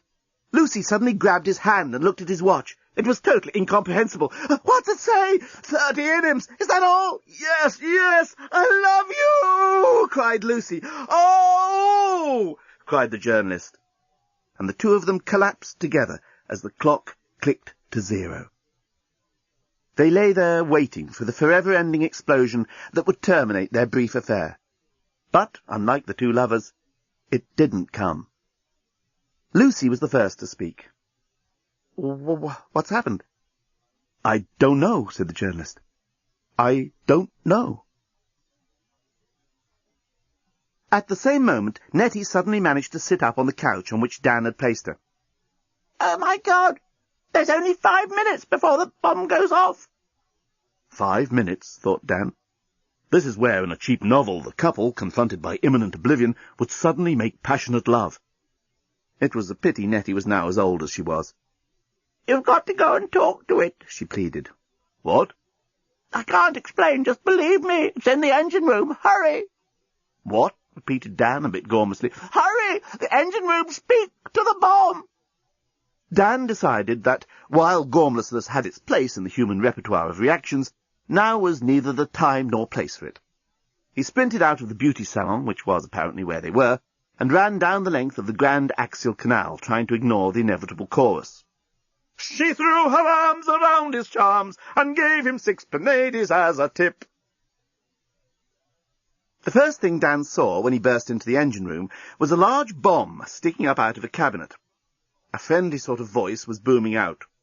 58, 57, 56, 55, 54. Dan couldn't think what to say. After all, he'd never addressed a bomb before. He didn't have a clue what sort of thing it would be interested in. Hello, he said. 53, 52, hello, 51, 50, replied the bomb genially. Any chance of you not exploding? Dan thought he might as well get straight to the point. No, 48, 47. Dan was not the most imaginative of men. He knew it, Lucy knew it, Nigel had known it. He was dedicated, hard-working, loyal, thorough, all those admirable and desirable things for anybody's partner to be. But leaps of the imagination were not his forte, and yet he had one now. He suddenly knew the one thing that bombs were bound to be interested in. Look, do you really want to do this? He asked. I mean, isn't it a bit self-destructive? 46, 45, 40... Look, I'm just a simple counting and exploding device, and I'm not equipped for philosophical discourse. Please do not speak to me while I'm counting. Damn, now you've made me lose my place. You see? Recommencing countdown. 1,999. 998. Got the sucker, thought Dan. He checked his watch against the bomb's counting. They had about 16 minutes before they needed to talk to it again. He turned and raced back to Nettie. As he ran, the thought of Nettie kept riffling his mind like a gambler's hands riffling a deck of cards. God, she was so intelligent. How had she found out about the bomb's weakness so quickly? The clarity of her intellect made him feel so ordinary and humble. But then he suddenly remembered how she seemed old and shriveled. He must have been seeing things. That couldn't have happened to the beautiful, gorgeous Nettie. And yet it was then that Dan found himself thinking the most curious thought. Of course, it was terrible if something had happened to Nettie, and what had happened to her. But at least now, thought Dan, he might stand a chance of winning her. Lucy was putting her clothes on rather hurriedly. The fact that she and the journalist had not been blown to cosmic dust had severely embarrassed her. In fact, she didn't know where to look. The journalist was regarding her curiously. "You do things very differently in your world," he said. "Oh?" Lucy tried to pretend that everything was perfectly normal. "Yes," he said. "On Blorontin we have all these absurd rituals we have to go through before having sex. There's a thing called dating, when a young couple go out for evenings together without necessarily going the whole way, as we say. Then there's a thing called the engagement, where rings are exchanged. And finally there's an elaborate ceremony called a wedding, with a cake and bridesmaids and the best man's speech, not to mention the honeymoon. Oh, you wouldn't believe the rigmarole we have to go through in order to make love to each other. I like your Earth way of doing it much better. The bomb might still go off any second, Lucy reminded him. The bomb? Oh, Pangolin, I'd forgotten. The journalist thought-sealed his clothes. As they raced down the Grand Axial Canal second class, they didn't realise that they had missed bumping into Dan on his way back to the beauty salon by exactly a 1/864th of a second, which, by an incredible coincidence, was exactly where the bomb had got to in its countdown when Lucy and the journalist arrived back in the engine room. 864! 863, said the bomb. Why has it only got as far as 863? Wondered Lucy. You're beautiful, replied the journalist. Lucy became aware that he was still looking at her in a rather odd way, and she suddenly wished he'd concentrate on the problem in hand. Maybe it doesn't count when we're out of the room, she suggested. She pulled her companion out of the door, but as she started to listen, Lucy suddenly felt the alien's hands around her breasts. "Oh, Lucy, I can't stop thinking about you," he murmured as he nuzzled her neck. 862, 861, continued the bomb. That was one theory out of the way, thought Lucy, disentangling herself from the journalist's embrace. Back in the room, she stared at the bomb and tried to think. But it was hard with the alien sticking his tongue in her ear and saying he loved her more than anything on his world. "Please, exclaimed Lucy. "We haven't got time for that now." "Oh, you started it," he reminded her. "Once we're roused, us Blerontinian males tend to be very single-minded." "I've met your type before," said Lucy, trying to push him away. "Oh, just put your hands on my thing again," he was whispering in her ear. "Stop it!" cried Lucy. What? Replied the bomb. "Oh, damn, I thought you were talking to me. Now you've made me lose count. Recommencing countdown. 1,999. "Oh, I love you," said the journalist. "You're all I've ever dreamed about." "That's it!" exclaimed Lucy. "We've got to keep talking to the bomb." "Please put your hand here," said the journalist. "Listen," cried Lucy to the bomb. "Which baseball team won the World Series in 1997? 997. 990. Oh, now I've told you before about interrupting me while I'm in the middle of a countdown. If you want a bomb you can have a good natter with, we should have got the Mega Scuttler Pro, which has multitasking, speech recognition, and general chattering software, and therefore makes an altogether more expensive bang. As it is, you've got me, and I'm doing my best under increasingly trying circumstances. Recommencing countdown. 1,999. "You have the most wonderful skin," moaned the journalist, biting Lucy quite hard on the earlobe. "Ouch!" cried Lucy. "Look, sir, you've got to stay here and keep talking to the bomb while I go up and find the captain's bridge." "I can't bear to be separated from you." "If you don't stay and talk to the bomb, we're both going to get blown up," she replied. "Oh, just bring me off once more," pleaded the journalist. "I'll be able to think properly then, honestly. Blerontinian males need to have 2 orgasms before they can think straight. It's well known." Lucy sighed, brushed the alien's hair straight, and wondered what on earth she'd got herself into. While Dan had gone to talk to the bomb, the prematurely aged Nettie had taken the opportunity to look around the room in which she found herself. At first, she thought it must be some sort of torture chamber, or at least an interrogation room. But once she'd put on her translator specs, she realized she was in the ship's hairdressing and beauty parlour. The thumbscrews were actually elaborate nail clippers, the electric chairs were highly ergonomic sitting structures, and the individual gas chambers were hairdryers. It was obvious once you read the motto over the doorway. "Welcome to the Starship Titanic Beauty Therapy and Hair Creationery. You will leave here lovelier and younger." Nettie put out a wizened finger and pressed the button on the wall beside the couch, which was marked Press for Service.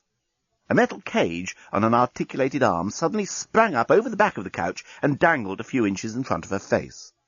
At the same time, a large glass case began to descend from the ceiling until both she and the couch were encompassed by it. A reassuring voice then said, "We have assessed your beauty requirements, and whilst recognizing you have a severe problem, we would like to reassure you that there is little that you can wish to be done that we cannot accomplish, thanks to the de-aging and re-beautifying techniques pioneered by Dr. Leovinus in this machine. So lie back and relax, whilst we return you to the bloom of youth. Normally our therapy would require a few minutes, but in cases such as yours, a little longer may be necessary. We apologize for the delay. The next moment, the cage fixed itself over her face, and the glass case filled instantly with some purple gas. Nettie was terrified for a second, but then relaxed as the perfumes began to enter her nostrils. Erotic perfumes, exotic perfumes, scents she had never imagined, scents of far away and wonder. At the same time, the feeling on her face was inexpressibly soft and kindly. She lay back and just hoped that Dan had managed to talk to the bomb. Dan hurried back from the engine room to find that Nettie had disappeared. Where he'd left her was a glass case filled with purple gas. "Nettie!" he cried, banging his fists on the glass, but with no effect. He looked all round the thing, but was unable to find any off switch or any way he could prise the thing off her, if indeed Nettie was in there. After nearly 15 minutes of futile effort, he suddenly remembered he'd need to speak to the bomb again, so he rushed back to the engine room as fast as he could. Meanwhile, the journalist was still trying to put his hand back up Lucy's pinstripe power suit skirt. "You see, we're just not used to casual sex," he was assuring her. "Blairantinian women make such a fuss about it. You know, they want presents and they want to be treated nice and taken out to expensive restaurants and all that sort of crap. To meet a woman like you is just great. Let's do it again." "You said twice and you can think straight," objected Lucy, whose mind was focusing on what seemed to her more pressing problems. "Yeah, but a hand job doesn't really count. Anyway, us Blairantinian males will say anything when we're aroused." 63, 62, 61, said the bomb. "Hey, bomb, just what do you think you're doing?" Lucy suddenly remembered what she was meant to be doing. "Pardon? 60, said the bomb. "I said, bomb, what the hell do you think you're doing?" "No, don't talk to me, This is a tricky bit. 49, no, 59, 8. Damn, there I go again, losing concentration. It's all your fault. Recommencing countdown. 1,000. "And I'm aroused now," said the journalist. It was at that moment that Dan burst into the engine room. He found the alien, whom he'd already taken an agreeably violent dislike to, kneeling behind Lucy, apparently rubbing himself up against her back. Lucy shot to her feet. "Oh, Dan, thank God you didn't get blown up." 996, said the bomb. Am I interrupting something?" Lucy could tell Dan was not in one of his good moods. No, we've just discovered how to confuse the bomb." "Talk to it," said Dan. "Yeah, Nettie found that out." "Oh, no, of course, she would." 994, continued the bomb. "Earth sexuality seems to be very different from Blairantinian," observed the journalist. "Is it really?" Dan was sizing the alien up, trying to decide which bit to punch first. "Yes," said the journalist, putting his arms round Lucy's waist. "On Blairantin, males get what we call jealous. If one male finds another male fondling his girlfriend, he can even become extremely violent." "Well, it takes all sorts," murmured Dan. He had already decided on the alien's nose as the first point of contact. But before he could swing his powerful right nose jab, Lucy had managed to disengage herself from the amorous the journalist and had run over to Dan. "We got to get off this spaceship as soon as possible. I suggest the here stays and talks to the bomb while we go and find the captain." "But you don't understand," began the journalist. Dan decided to hold back his fist of retribution for the moment. He would save it for another time. "I understand only too well. If we don't get the captain to get us back to Earth soon, we'll never get back." And he was off out of the engine room and racing back down the Grand Axial Canal towards the front of the ship.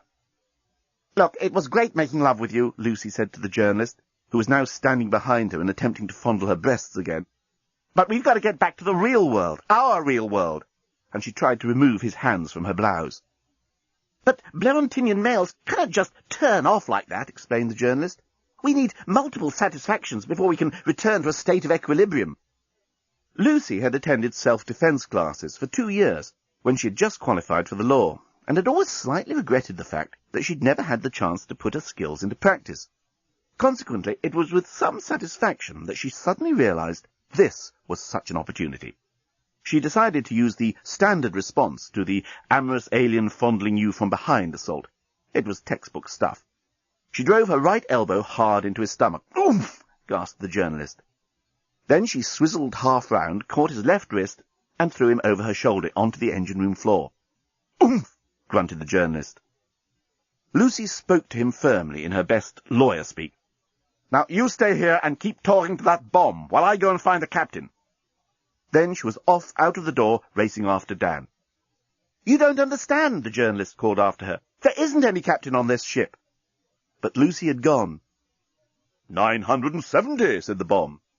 "You don't know what you're doing," yelled the journalist. "You're going to need me." "Pardon?" replied the bomb. "I wasn't talking to you." "Oh, damn," said the bomb. "Recommencing countdown.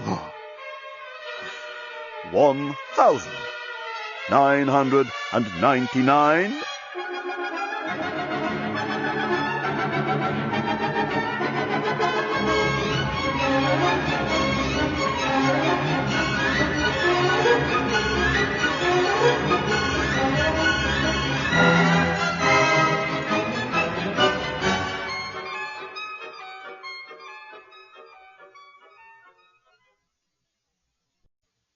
By the time Lucy caught up with Dan, he'd already found his way onto the captain's bridge of the Starship Titanic. The main feature of the bridge was, as the journalist had tried to point out to them, the distinct lack of anyone or anything who could, in any shape or form, be referred to as captain. In fact, there was a distinct lack in any shape or form of anyone at all. "Jesus, what do we do now?" murmured Dan, as Lucy clutched onto his arm. Along the length of the bridge was a row of windows showing the great black immensity of space and the dazzling arm of the Milky Way along which they were headed. On the console beneath the windows were various display screens with associated controls. The first screen showed a series of random blocks falling from the top of the screen to the bottom. The second appeared to be some sort of racing track. A third was a shoot-'em-up, and the next one along was a game apparently based on the starship itself. "Hey, they're all video games!" Lucy felt righteously indignant. "They aren't controls at all." As a matter of fact, the entire captain's bridge was little more than a high-class amusement arcade. It had been designed specifically to keep the captain of the Starship Titanic amused during the tedium of long intergalactic flights in a spacecraft that was almost entirely automated and self-running. It was, after all, Titania, at the heart of the ship's intelligence, who was far more capable of taking decisions and issuing orders than any mere living creature. "So?" said Dan. "So," said Lucy, "I suppose we'd better find out how to fly this baby ourselves and point her earthwards." "So what was going on between you and that thing?" "He's not a thing. He's just a perfectly ordinary alien, and there was nothing going on." "He had his hands on your breasts." "No, he did not." Lucy couldn't stand Dan at moments like this. Why couldn't he give her room? Why did he try and twist everything? What mattered was them, Lucy and Dan. "What matters is us," said Lucy, taking her cue from the previous sentence. "You and me and any other life form you can get off with." "Oh, Jesus, Dan, you're so unpleasant." "I'm merely stating the facts." "Well, if you really want to know the facts, I never made love to Jürgen Zinzendorf." "I wasn't talking about Jürgen Zinzendorf." Trust Lucy, thought Dan, to bring up another case that she could defend, instead of the one they were actually talking about. "I never even suspected you of going to bed with Jürgen Zinzendorf. I mean, Jürgen Zinzendorf was an asshole." "He was not. That's typical of you to denigrate my friends just because you are unbelievably, maniacally jealous." Lucy was firing on all cylinders. Dan beat a hasty retreat. Okay, I accept what you say about Jürgen. He was a nice guy. I liked him. I liked his moth collection. I liked his mother. Jürgen was great. Or Jimmy Clark. Ah, now I know you're lying. How can you say that? Jimmy Clark told me himself you'd been to bed together. He's a lying bastard. Anyway, that was before I knew you. I don't want to talk about any of this. Then why'd you start it? Lucy was now yelling at the top of her voice. Dan found his drive to do whatever it was he'd previously felt driven to do shrivel into a limp rag of confusion. He'd actually forgotten what they'd started arguing about. "Oh, Dan!" Lucy threw her arms round him. "Why are you always so far away?" "I'm here, Lucy." But I never seem to get through to you. I love you. And I love you, replied Dan, and he kissed her, and she felt how far away he really was. Oh, Dan, let's get married. Oh, sure. We're on an alien spaceship, God knows how many light years from Earth, and you want to organize a wedding. Well, you know what I mean, she said. It's no good rushing these things. Dan, we've been living together for 13 years. We can't ever rush anything now. Let's get the hotel up and running, and then we can talk about it, said Dan sensibly. You do like the rectory? Of course I do. I'm crazy about it. Except that it doesn't exist anymore. We'll get it rebuilt. Nigel got a great deal on selling off top 10 travel. We'll rebuild it, better than it was, and make it the best little hotel in the goddamn world. If we ever get back. If we ever get back, agreed Dan. They looked round at the so-called Captain's Bridge, with its library, its video collection, its chessboards and card tables, its jacuzzi, billiard tables, cinema complex and gym, and they wondered how the hell they were ever going to find out how to control something that didn't appear to have any controls in the first place. Lucy, said Dan. Oh, don't start again. He wasn't doing anything. I wasn't talking about that, replied Dan. Good, retorted Lucy. 1 point scored. You know this video game that seems to be based on the Starship itself? Uh-huh. Lucy was staring out of the windows above the console of games. Well, it's sort of changing. I know this is stupid, said Lucy, but you don't suppose that computer game isn't a computer game? You mean it might be an actual display showing those things coming towards us? By now, Dan was also looking out of the window. A squadron of small, clumsy-looking spacecraft were hurtling towards the Starship. Dan checked. Their movements correlated exactly to the motion of the spacecraft on the video display. Oh, my God, murmured Lucy. We're being attacked. At that moment, the journalist suddenly burst onto the captain's bridge. The ship's on automatic, he panted, but the Central Intelligence Corps is missing some of its parts. We can't control the ship unless we can locate all the missing bits of the system and get them back into place. Too late, said Lucy, and nodded out of the window. The Starship was now entirely surrounded by the smaller spacecraft. The journalist muttered, Holy pangolin! A voice suddenly boomed over the ship's loudspeaker system. You are surrounded. Give up at once, or we open fire. Quick, yelled Dan, pushing the journalist over to the console. How do we give up at once? I haven't the slightest idea, returned the journalist. If you refuse to give up, we shall open fire in 30 inims, said the voice from the enemy space fleet. We give up, yelled Lucy. But her voice merely echoed round the captain's bridge. Do something, screamed Dan. I told you, the ship's missing essential bits. I don't know what to do. The journalist was flipping controls as fast as he could, but to little effect. Since you refuse to cooperate, boomed the voice. We'll cooperate, just give us a chance! Lucy had climbed onto the console and was waving her arms at the spaceships in a desperate attempt to attract their attention. You give us no choice but to open fire. The space outside the Starship suddenly exploded in light, and a terrific noise battered the mighty hull, deafening those inside. Lucy fell off the console, and Dan and the journalist both dived to the floor, where they lay trembling with their hands over their ears. There was then a pause. The voice boomed over the loudspeaker again. Do you surrender? Yes, we surrender, screamed all 3 occupants of the captain's bridge. Very well, you leave us no choice. Another almighty din broke out around the Starship, and this time they could feel it shudder with the impact of the explosions outside. Then there was silence. The smaller spacecraft edged in a little closer. Then the voice was booming out again. Look, we don't want to damage the Starship, but if you refuse to cooperate, you'll leave us no choice. The journalist had by this time found a sort of microphone. He pushed a switch and bellowed into it. Stop! Stop! We surrender! Stop!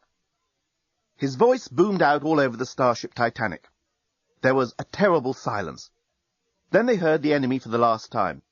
We shall hold you responsible for any damage done to the Starship. With that, a wave of the smaller spacecraft peeled off from the main fleet and swooped towards the Starship. Points of light spattered out from their guns, and the sound of ripping metal shook the great Starship. Oh, my God! Screamed Lucy. None of them could have told you how long the attack went on for, but it seemed like several lifetimes to the three figures huddled on the captain's bridge. The noise, the vibration, the crashing and bucking of the giant starship went on and on. Lucy found the journalist had his hands on her breasts, but decided not to say anything. When it was all over, they waited and then stood up, trembling and shaking. The first wave was returning to the main fleet. Meanwhile, a second wave was peeling off. "Here they come again," yelled Dan. And he and Lucy ducked down once more beneath the console. But the journalist remained standing with a curious expression on his face. Lucy and Dan braced themselves for the gunfire, but it didn't come. Instead, there was an odd, rather unmartial banging on the hull of the ship. "Yassicans," muttered the journalist. Lucy and Dan both assumed this was another alien expletive and remained under cover. But then the journalist nudged Dan and said, "Look." Dan cautiously put his head above the console and peered out of the window. The second wave of spaceships had pulled up all around the starship, and an army of short and stocky, space-suited figures was swarming over the hull, hammering and welding as they went. "What the blazes?" asked Dan. "They're repairing the damage," explained the journalist. "Yassicans are like that. They hate injuring hardware." "And what about software?" asked Lucy, readjusting her bra. "We'll need guns," yelled the journalist. "Follow me." The three of them ran doubled up out of the captain's bridge, while the enemies, hammering and welding outside, gathered in intensity. Meanwhile, the voice boomed out over the loudspeakers again. "We shall recommence our attack as soon as the first damage has been repaired. If you do not surrender, we shall board and dispose of everyone we find." In the crew's quarters, the journalist discovered an arms cache. He handed out weapons to Dan and Lucy. How do we use them?" asked Dan, turning a strange gun over in his hand. It had a short thingy and bulbous side thingies and a sort of thingy that stuck out and which Dan pushed. A laser beam shot across the crew room and exploded in a fireball at the other end. "Like that," explained the journalist, "except don't point them at the soft furnishings." He rushed over to the flaming curtain that Dan had just set on fire and grabbed an extinguisher. "Hey, we can't use these!" cried Lucy. "Then you'll just have to get used to the idea of being thrown off the ship into deep space. These Yassicans are not playing games. Here, Dan, put this on." He threw Dan a helmet. "What is it?" asked Dan. "The starship has two realities," explained the journalist. "One is the data side, and the other is the matter side. When the Yassicans board, they'll try to take over the data side as well as the matter side. So one of us better be prepared to confront them there." "I've no clue what you're talking about," replied Dan. "It's a VR helmet, a virtual reality helmet. You put it on, you'll be able to explore the data side and check whatever the Yassicans get up to there." The journalist was clearly losing patience. "I'll just put it on," shouted Lucy. The noise from the repairs on the hull was getting unbearable. "What the heck are they doing out there?" exclaimed Dan. "Just put on the helmet," cried Lucy, at which Dan did. "Oh, wow!" he exclaimed. "I see what you mean. I'm right in the ship. Hey, this is great. I can get into the consoles. Wow! Now I'm running along the wiring. Hey, the circuit boards are like vast cities. Oh, shit!" The moment he had the helmet on, the journalist grabbed Lucy and started kissing her as if there was no tomorrow, which he figured might well be the case. And as if she'd been expecting this all along, Lucy started to kiss him, but then she suddenly pulled back and glanced anxiously over at Dan, who was climbing some invisible stairs in his virtual reality, and then turning around and handling invisible objects and letting out delighted yelps. "Oh, don't worry about him," panted the journalist. "He can't hear or see us. We're still matter side. He'll be totally absorbed in that thing. It's always the same. First time you put on one of those, you're usually off for 5 or 6 hours. Let's do it." But still Lucy pushed him away. "But what about the Yassicans?" she protested. "They're invading the ship." "That's right. We've hardly got time to do it before they arrived. Quick!" "Is that all you can think about?" groaned Lucy. The journalist was now nuzzling her neck and sending excited shivers down her spine. "I told you, once we Blerontinian males get aroused." "Ah!" Lucy suddenly screamed. "And what about the bomb?" "Oh, pangolin!" exclaimed the journalist. "I'd forgotten about that." He suddenly whipped a small handset out of one of his many pockets and flipped it on. 25, 24, 23, the bomb was counting. "Toothless rabbits!" yelled the journalist. "It's nearly there." 22, said the bomb. "Hey, bomb!" yelled the journalist into the phone. "Oh, don't talk to me," moaned the bomb. "I'm nearly there. 23. No, I've done that." "We're being invaded," shouted the journalist. 20. Oh, no. Oh, damn. Oh, recommencing countdown. 1,000. The journalist flipped the phone off and started kissing Lucy's neck and undoing her suit. "Whew, that was close," he breathed. "Whoops, nearly went down a transistor then," said Dan. And suddenly Lucy was running her hands all over the journalist and pulling him down onto the floor. "You're crazy," she murmured. The hammering and banging on the outside of the ship had stopped by the time Lucy and the journalist had struggled back into their clothes. Dan, who was still scrambling around some unseen obstacles on the data side, suddenly yelled out, "They're in the ship!" The journalist grabbed as many weapons as he could carry and headed out of the crew room. Down at the far end of the Grand Axial Canal, he could see short, stocky figures already slipping onto the jetty. The journalist settled himself behind a large podium on which one of the braziers burnt and took aim. As Lucy joined him, he fired, and a series of explosions rocked the jetty and sent the invaders diving for cover. The next moment, Lucy felt the air around and above her exploding with light and noise as the Yasikans returned their fire. "Hey, this air duct goes on forever!" Lucy span round to see that Dan, still in the VR helmet and totally unconscious of anything that was happening matterside, had wandered out through the open door of the crew room and was now heading straight for the Grand Axial Canal. "Dan!" she screamed, and ran towards him as his feet reached the edge of the embankment. Immediately there was another explosion of noise and light around them as the Yasikans fired again. But Lucy had hold of Dan's sleeve.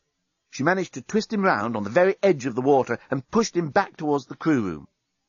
The journalist, meanwhile, was firing as fast as he could in the general direction of the invaders.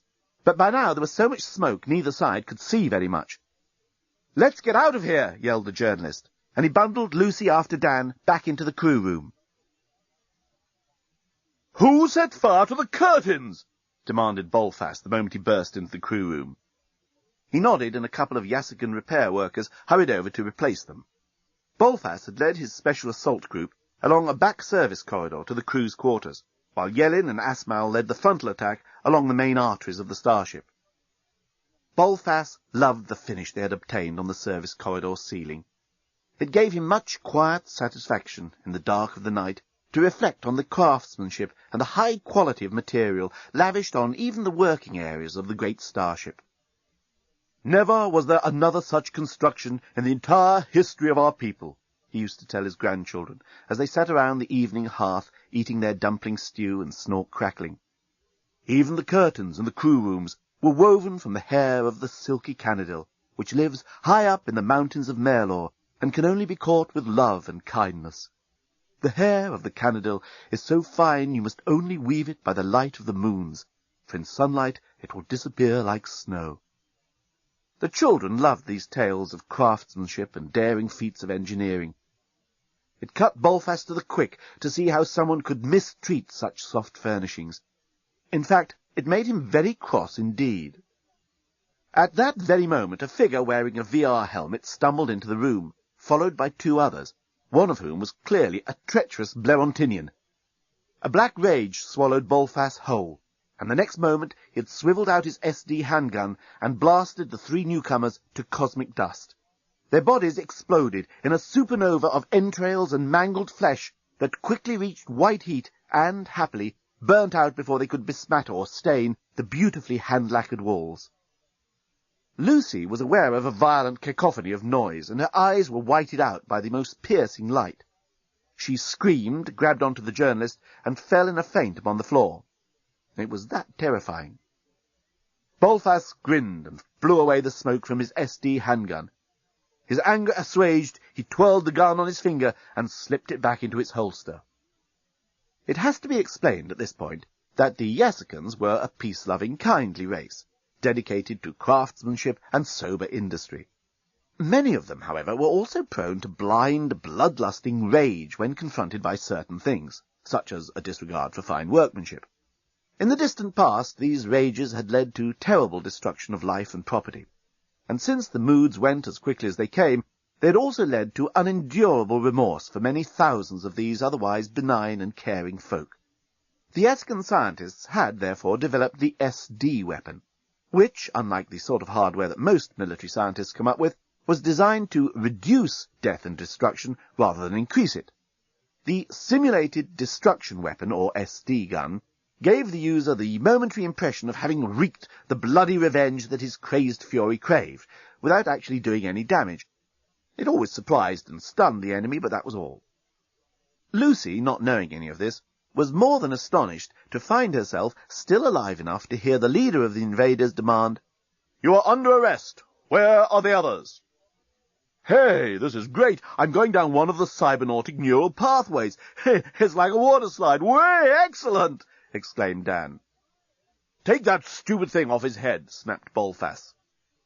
The Yaskans had no time for virtual reality exercises. Their business was exclusively matter-side. Two of the invaders grabbed Dan and yanked the helmet off his head. "Hey, I was enjoying that. Jeepers, what's going on?" said Dan, as he experienced SRM, sudden return to matter-side. "I said, where are the others?" repeated Bolfas. "There aren't any others," replied the journalist truculently. "Come on, I wasn't brought up in a Blerontinian state nursery. Who's running this ship?"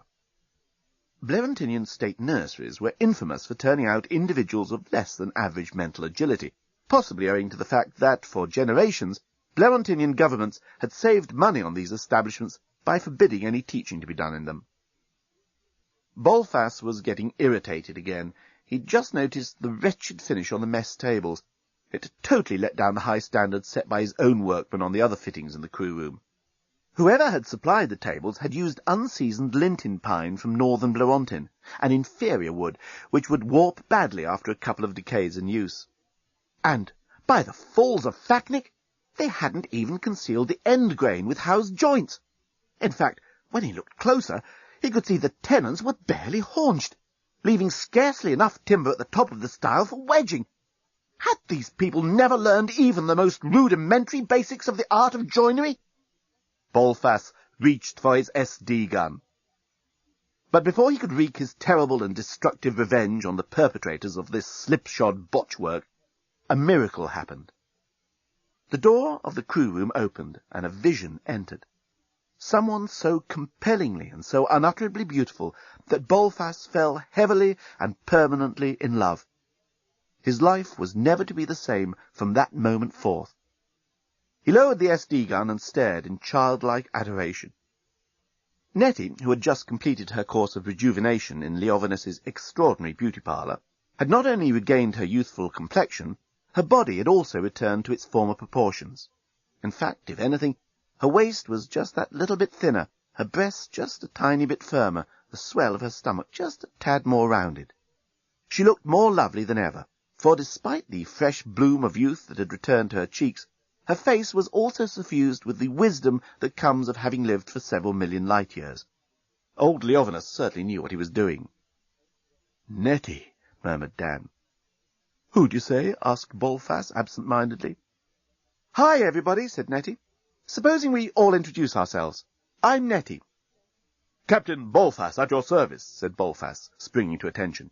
"And these are Corporals Yarktak, Edimbop, Ragulitin, Dezembo, Luntparga, Forzap, Kakit, Zimwiddy, Dutaprat, Kazintinka Rigipittle, Persen Hacken, Roof Cleetop, Spangler-Widden, Buch Hammerdorf, Bunsley-Water, Brudel-Hampton, Harsey-Waddle, Unktimpota, Gol-Hollywell, Dinsey-Newt, Tiddleoff, Cosimiwip, One Crocodile, Urkel-Hameldrat, Inchby-Wiglet, Samel-Liftoff, Buch-Willy-Nudget, he's a half-cousin by marriage of Buch-Hammerdorf." "Hi, Nettie," said one of the Yaskan invaders. "Barnes-a-Pute," continued Bolfas, "Spig-Halliwiller, Memsiportim, Itkip, Harlaw-Freighter, Pulligit, Beekelmensdork, Appelsaftat, Buckhamster, Rintin-Eaglebun, Bootintuck, Poodle-Asvan, Sub-Cretor Cattlebird." "Look, I hate to interrupt," interrupted the journalist, "but there's a bomb on board this ship which is about to go off in—" He switched on the mobile phone. 10, 9, counted the bomb. "Hot pangolin!" exclaimed the journalist. "Silence, Blerontinian purveyor of shoddy goods!" shouted Bolfas, grabbing the mobile phone. "He's not a purveyor of shoddy goods!" exclaimed Lucy, who, if the truth were told, was a bit hacked off by the reaction to Nettie's entrance. 8, said the bomb. "Give me that!" screamed the journalist, flinging himself at the phone. Bolfas tossed it to Corporal Inchby-Wiglet. 7, counted the bomb. It's down to 7, yelled the journalist. Take this Blerontinian bodger to the cells, commanded Bolfas. Corporals Spangler-Whiddon and Rintin Eaglebun grabbed the journalist in a half-Nelson and marched him out of the crew room. 6, said the bomb. And Corporal Inchby-Wiglet flicked the mobile phone off. These two as well. Bolfas was pointing at Lucy and Dan. No, cried Lucy and Dan, the bomb! But they were hustled out. Captain Bolfas, said Nettie in a cool voice, there is no time to explain. Please give me the phone.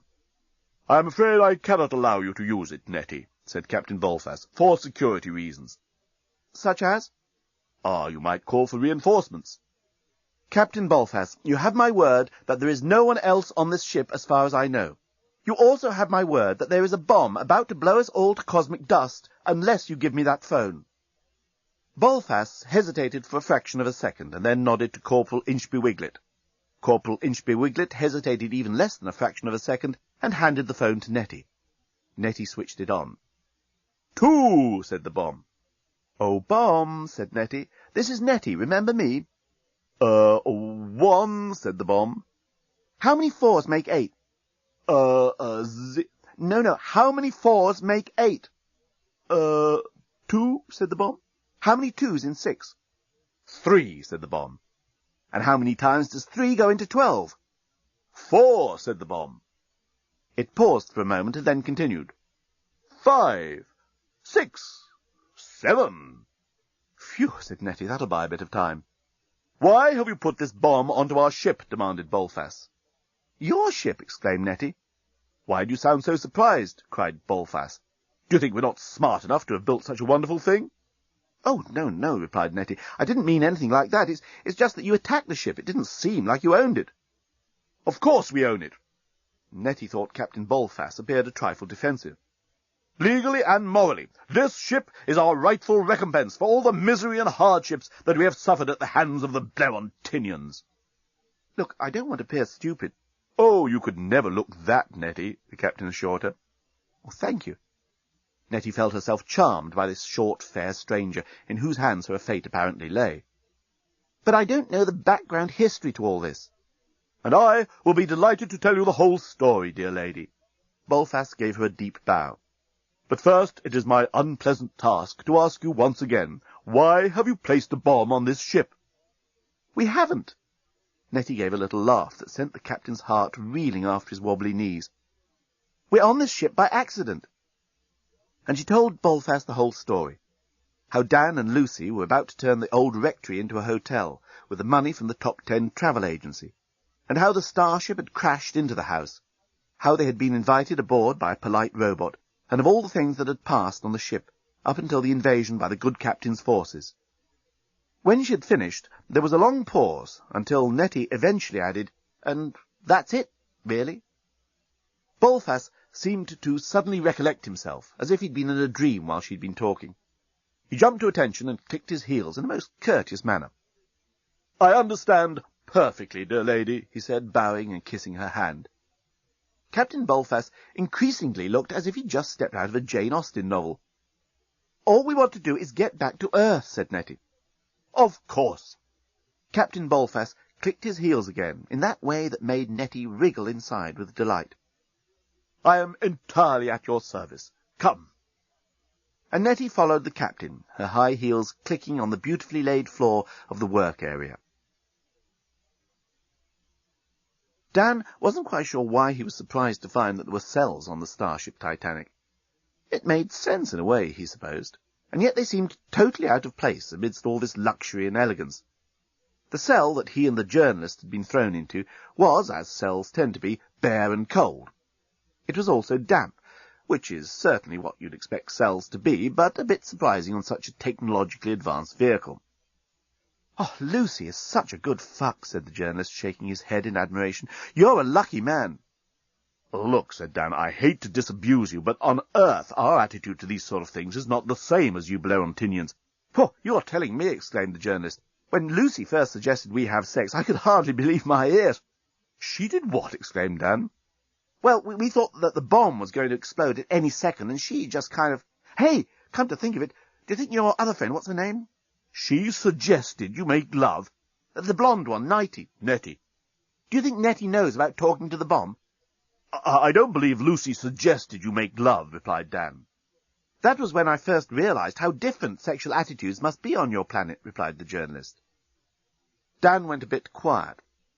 In all the years he'd known Lucy, and what was it? Oh, it must be all of 13 years now, probably more since they'd been travelling at the speed of light, and in all those years he couldn't remember Lucy initiating a single sexual act. In the early days he would sometimes lie awake at night waiting to see if she would start, but he finally gave up. She was always perfectly happy to make love, but he just had to make the first approach. He'd always assumed that that was just how she was. "Hey, jailer!" the journalist was yelling out of the bars. "There! Is that you?" Lucy's voice came from the cell down the row. "Lucy!" cried the journalist. "Pipes of pangolin! I want to screw the arse off you!" "Stop it!" screamed Dan, and he threw himself at the journalist. The two of them rolled around the sodden floor of their cell, with Dan punching and kicking, and the surprised journalist trying to defend himself. Dan, is that you?" Lucy was yelling. She could hear them fighting.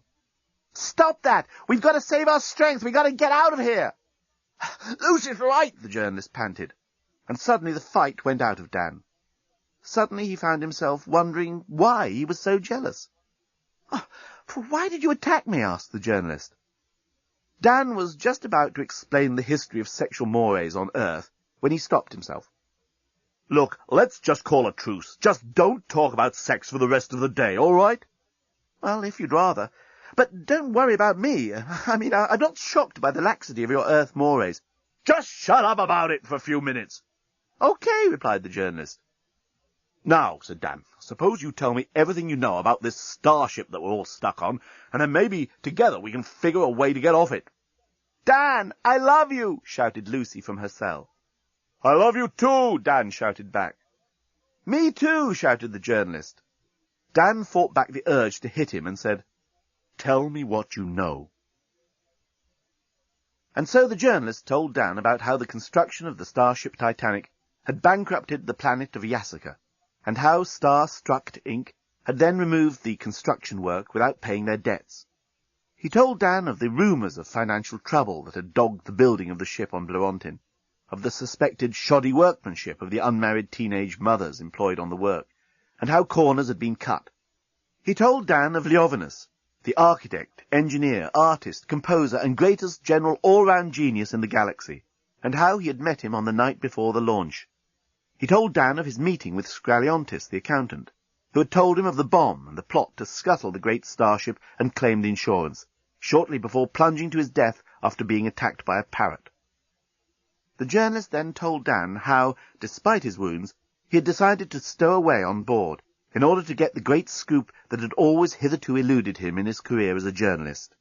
He'd expose the full story behind the construction of the starship, and, at the same time, give a first-hand account of what it was like to be the only passenger on board. The idea had been to launch the ship on automatic before flying her to Dormillion, where she was to pick up her first crew and passengers. The journalist then told Dan about how the ship had suffered a SMEF, spontaneous massive existence failure, shortly after launch, and how it had crash-landed on some unknown planet in the unexplored backside of the galaxy. He finally described how, after the crash, he had heard cries coming from one of the curtains in the first-class dining room. He had then discovered Leovinus, where he'd been bound and left for dead by Scraliontis. The journalist had freed him, and then tried to stop the old man from rushing off the ship, but to no avail. Despite his age, Leovinus had overpowered him. The journalist was still losing blood at this stage, and, screaming for revenge, waving a glowing silver shard in his hand, and presumably imagining he was still on Blorontin, the great genius had disappeared into the darkness of an alien world. "Captain Balthas wants to see you." The jailer suddenly cut across the long story. He jangled his keys as he opened the door to the wretched cell and pulled the journalist out. Captain Balthas had escorted the beautiful Nettie to the captain's bridge. There he had invited her to take a little tea and some cinnamon biscuit, while he made the necessary arrangements to fly the great starship back to the planet Earth. Without wishing to sound disrespectful, he explained to her, It is not a planet with which I am familiar, though of course it must be the most delightful world to be the home of someone as lovely and charming as yourself." He bowed, and Nettie felt the thrill of being treated like the heroine of Northanger Abbey. "I'm sure you're more than capable of guiding us home," she said, lowering her eyes. "Ah, my dear lady," exclaimed the captain, "it is not I who will guide the ship, but the ship itself. The exact location of the planet Earth will have been recorded in the Starship's Central Intelligence Corps. Although none of us have any idea of where your planet is to be found, all I have to do is tell Titania, that is what Leovinus named his cybernautic system, and she will relocate it and take us there." Captain Bolfas pressed a small button in one of the consoles next to a video game based on a recent Blerontinian film, and that is where the novel suddenly ceased to be won by Jane Austen or even Catherine Cookson. "Bath farthinghasts!" exclaimed Bolfas. "I'm getting no response." Nettie, who had felt the Earth and home to be very close indeed, a mere button-push away, now saw it suddenly recede into deep space. "Captain Bolfas!" Corporal Buke-Willie Nudgett, the cousin by marriage of Corporal Buke-Hammerdorf, had just arrived, out of breath and nervous. The Central Intelligence Corps! Someone's removed the vital functions!" Bolfas turned to Yellin, who was busy with one of the shoot-'em-up games. "This is the work of that Blerontinian vandal. Bring him up at once!" By the time the journalist was thrown at his feet, Bolfas had become quite angry. Not as angry as if he had known about the substandard materials used for the railing around the central well, or if he had known about the scandalous lack of finish in the bilge and rubbish disposal wastes, where the unmarried teenage mothers had been told not to rub down or even varnish, but still pretty angry. "What have you done to Titania's brain?" he roared. The journalist stuck out his chin and said, "I can only give you my name, rank, and number." "This isn't the Great Escape!" exclaimed Bolfas, swivelling a light into the journalist's eyes. "Tell me what you know, or I shall let Horst here do his worst." The Great Escape is the name of a famous Blerontin film celebrating the true story of how the cream of the Blerontinian space fleet, held prisoners in the supposedly impregnable fortress of Drat Krona, contrived a mass escape. Oddly enough, it also starred Steve McQueen. "My lips are sealed," countered the journalist, turning his head away. "Very well, you leave me no choice," snarled Bolfas, and he struck the journalist across the face with his leather glove. "All right," said the journalist. "I'll tell you anything you want, anything." "Don't you want to be tortured a little more first?" "No, I'd rather tell you now." "Oh, very well. We know you've sabotaged Titania's brain to prevent us returning to Yasika.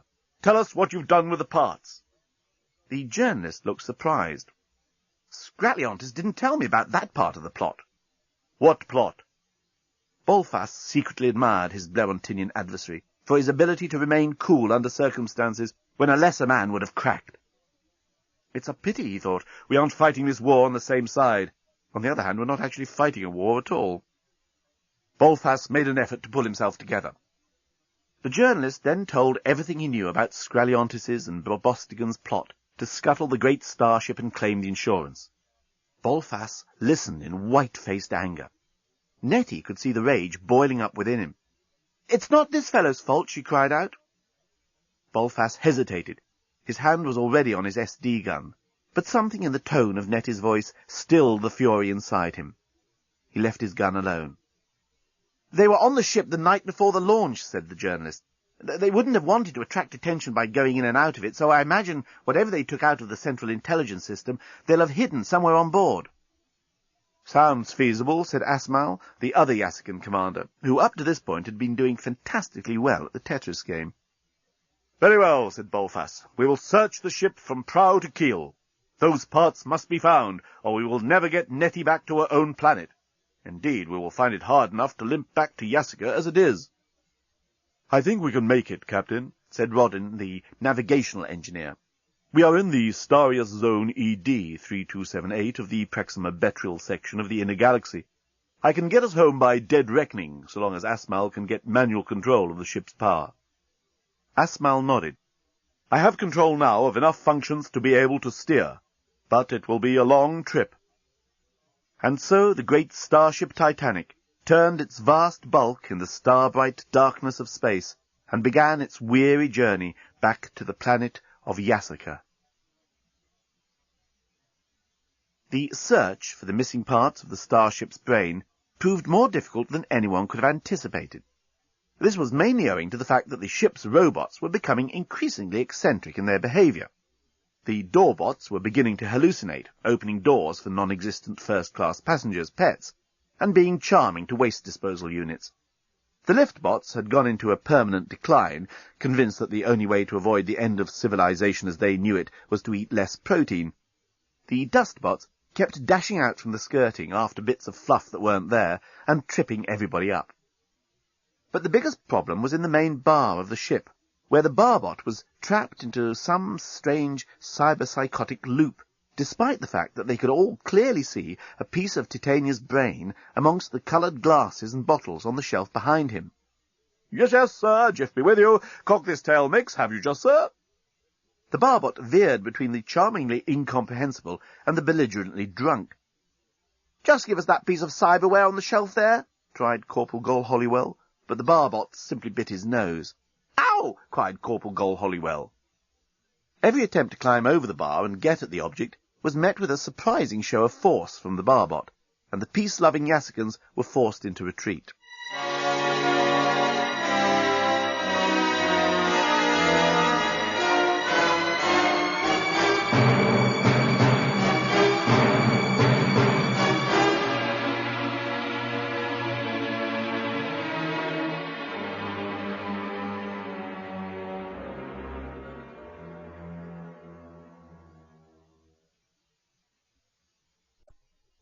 By the time all but one of the missing parts were eventually located, the Starship Titanic was within sight of the planet Yassica.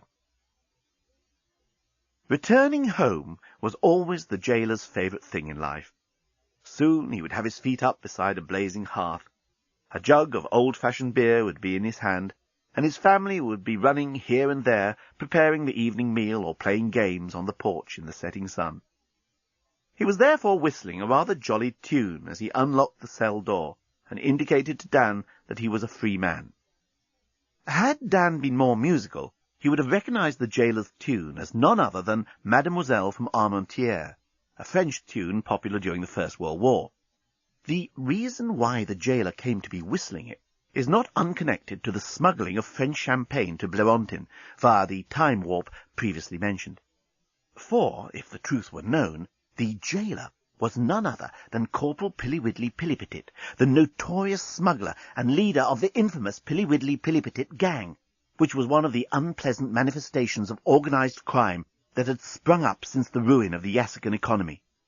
Pilliwidley-Pillipitit had disguised himself as an ordinary corporal in the Yassican space fleet in order to reconnoitre the Starship Titanic for possible plunder at a later date. But that is another story.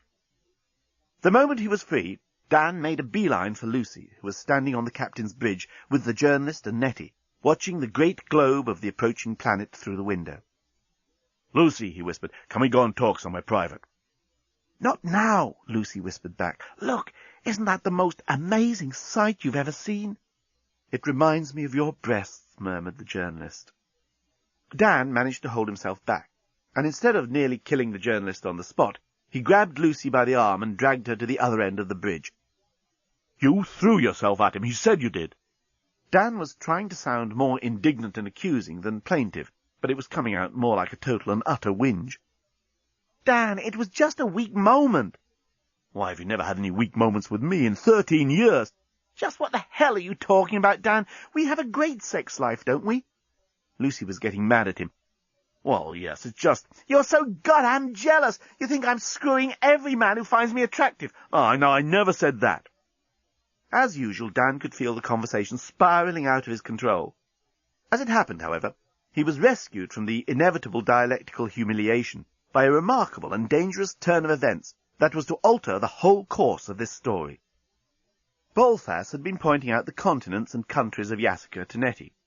He felt his heart beating fast, partly with the pride he felt in his own world, but more because Nettie had taken hold of his arm, and was now beside him, gazing out of the window in wonder and admiration. Bolfas could have practically swooned on the spot. He could smell the scent of that beautiful creature beside him.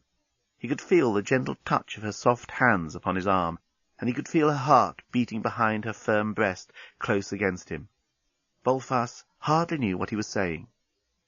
And there, dear lady, you can see the ocean of summer plastering. That is the land known as fine pottery. Oh, and over there, dear lady, if you were to turn your eyes, you can see my own country, Carpenter's Islands. It is a fine place, peopled by noble craftsmen and technicians of the highest quality. Oh, at least it was before. Bolfas's voice seemed to crack, so that Nettie glanced down at him. His rugged features were clouded by a furrow of sadness. "Before what, Captain Bolfas?" Nettie asked softly. "Ah, Nettie, I don't want to burden you with the problems of our world," replied the gallant captain. "I should like to know." Nettie took the captain's hand in hers and stroked it gently, and I think the good captain would have fainted then and there for sheer pleasure, had not a movement around the perimeter of the planet distracted him. "Wadden, what's that?" Bolfas had suddenly become tense. The navigational engineer peered into the distant haze around Yasaka. He put his binofocals to his eyes, and an involuntary gasp escaped him. "Blarontinians!" Bolfas grabbed the binofocals. Yes, he could see clearly a whole fleet of fighter spaceships with Blarontinian registration plates, but no other markings. They were clearly not official Blarontin space fleet. "Mercenaries," muttered Asmal. "They mean trouble," said Yellin. "Quick," yelled Bolfas, "every man to arms, and turn off the SD feature. We shall shoot real ammunition." There was a buzz amongst the Yaskans as they leapt into action, grabbing weapons and racing to predetermined positions.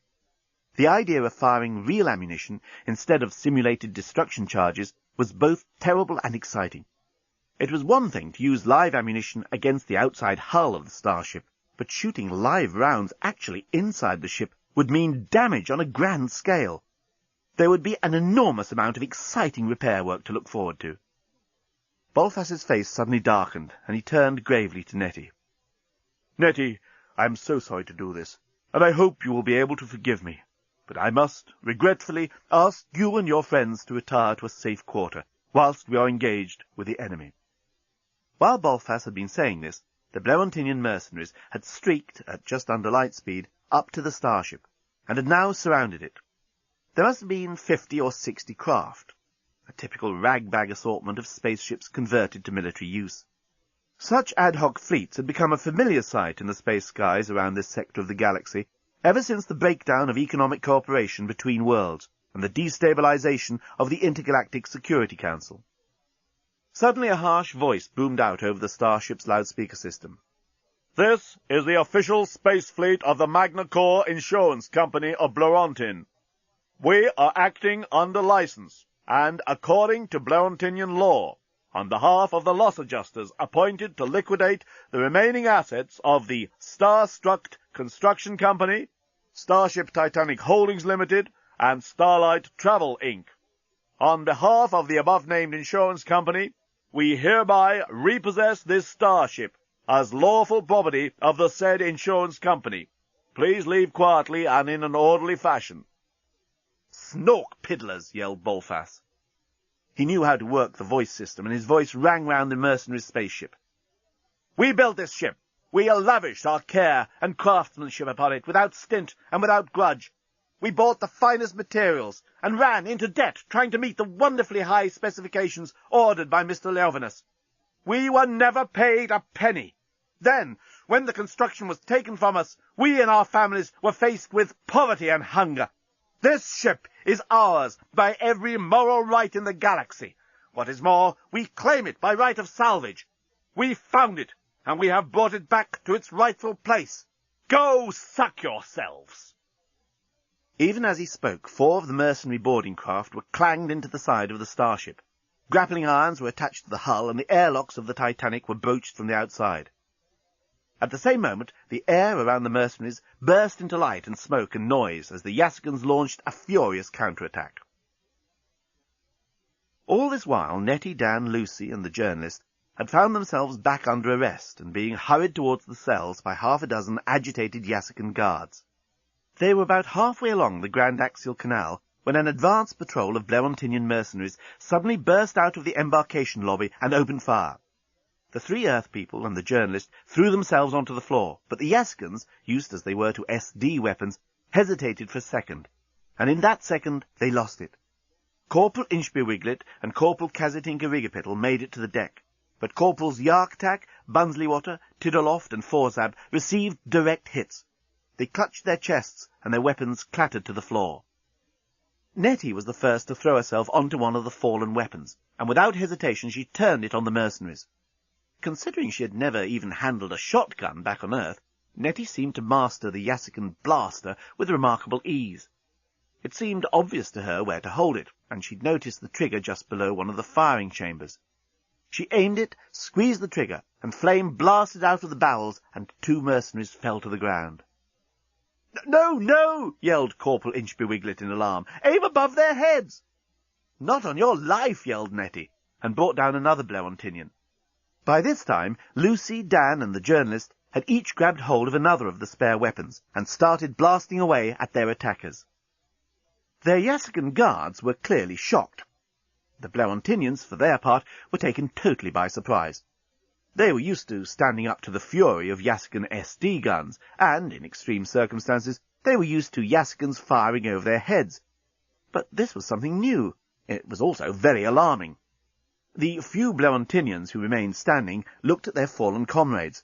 They looked back at their adversaries, who even now were blasting straight at them, and, without waiting for another volley to hit them, they turned and fled. The Yassican guards were flabbergasted. Never in the history of their nation had Blerontinians fled before Yassican gunfire. Nettie, meanwhile, had raced forwards to the doors of the embarkation lobby. There she continued to blast away at the retreating Blerontinians, but the mercenaries were already back in the airlock and had slammed the door shut. "Mind the paintwork!" gasped Corporal Inchby-Wiglet. "Well done!" cried Dan, who had just reached Nettie. She was breathing hard, and Dan could feel the heat coming off her body as he stood close behind her. Suddenly she spun round.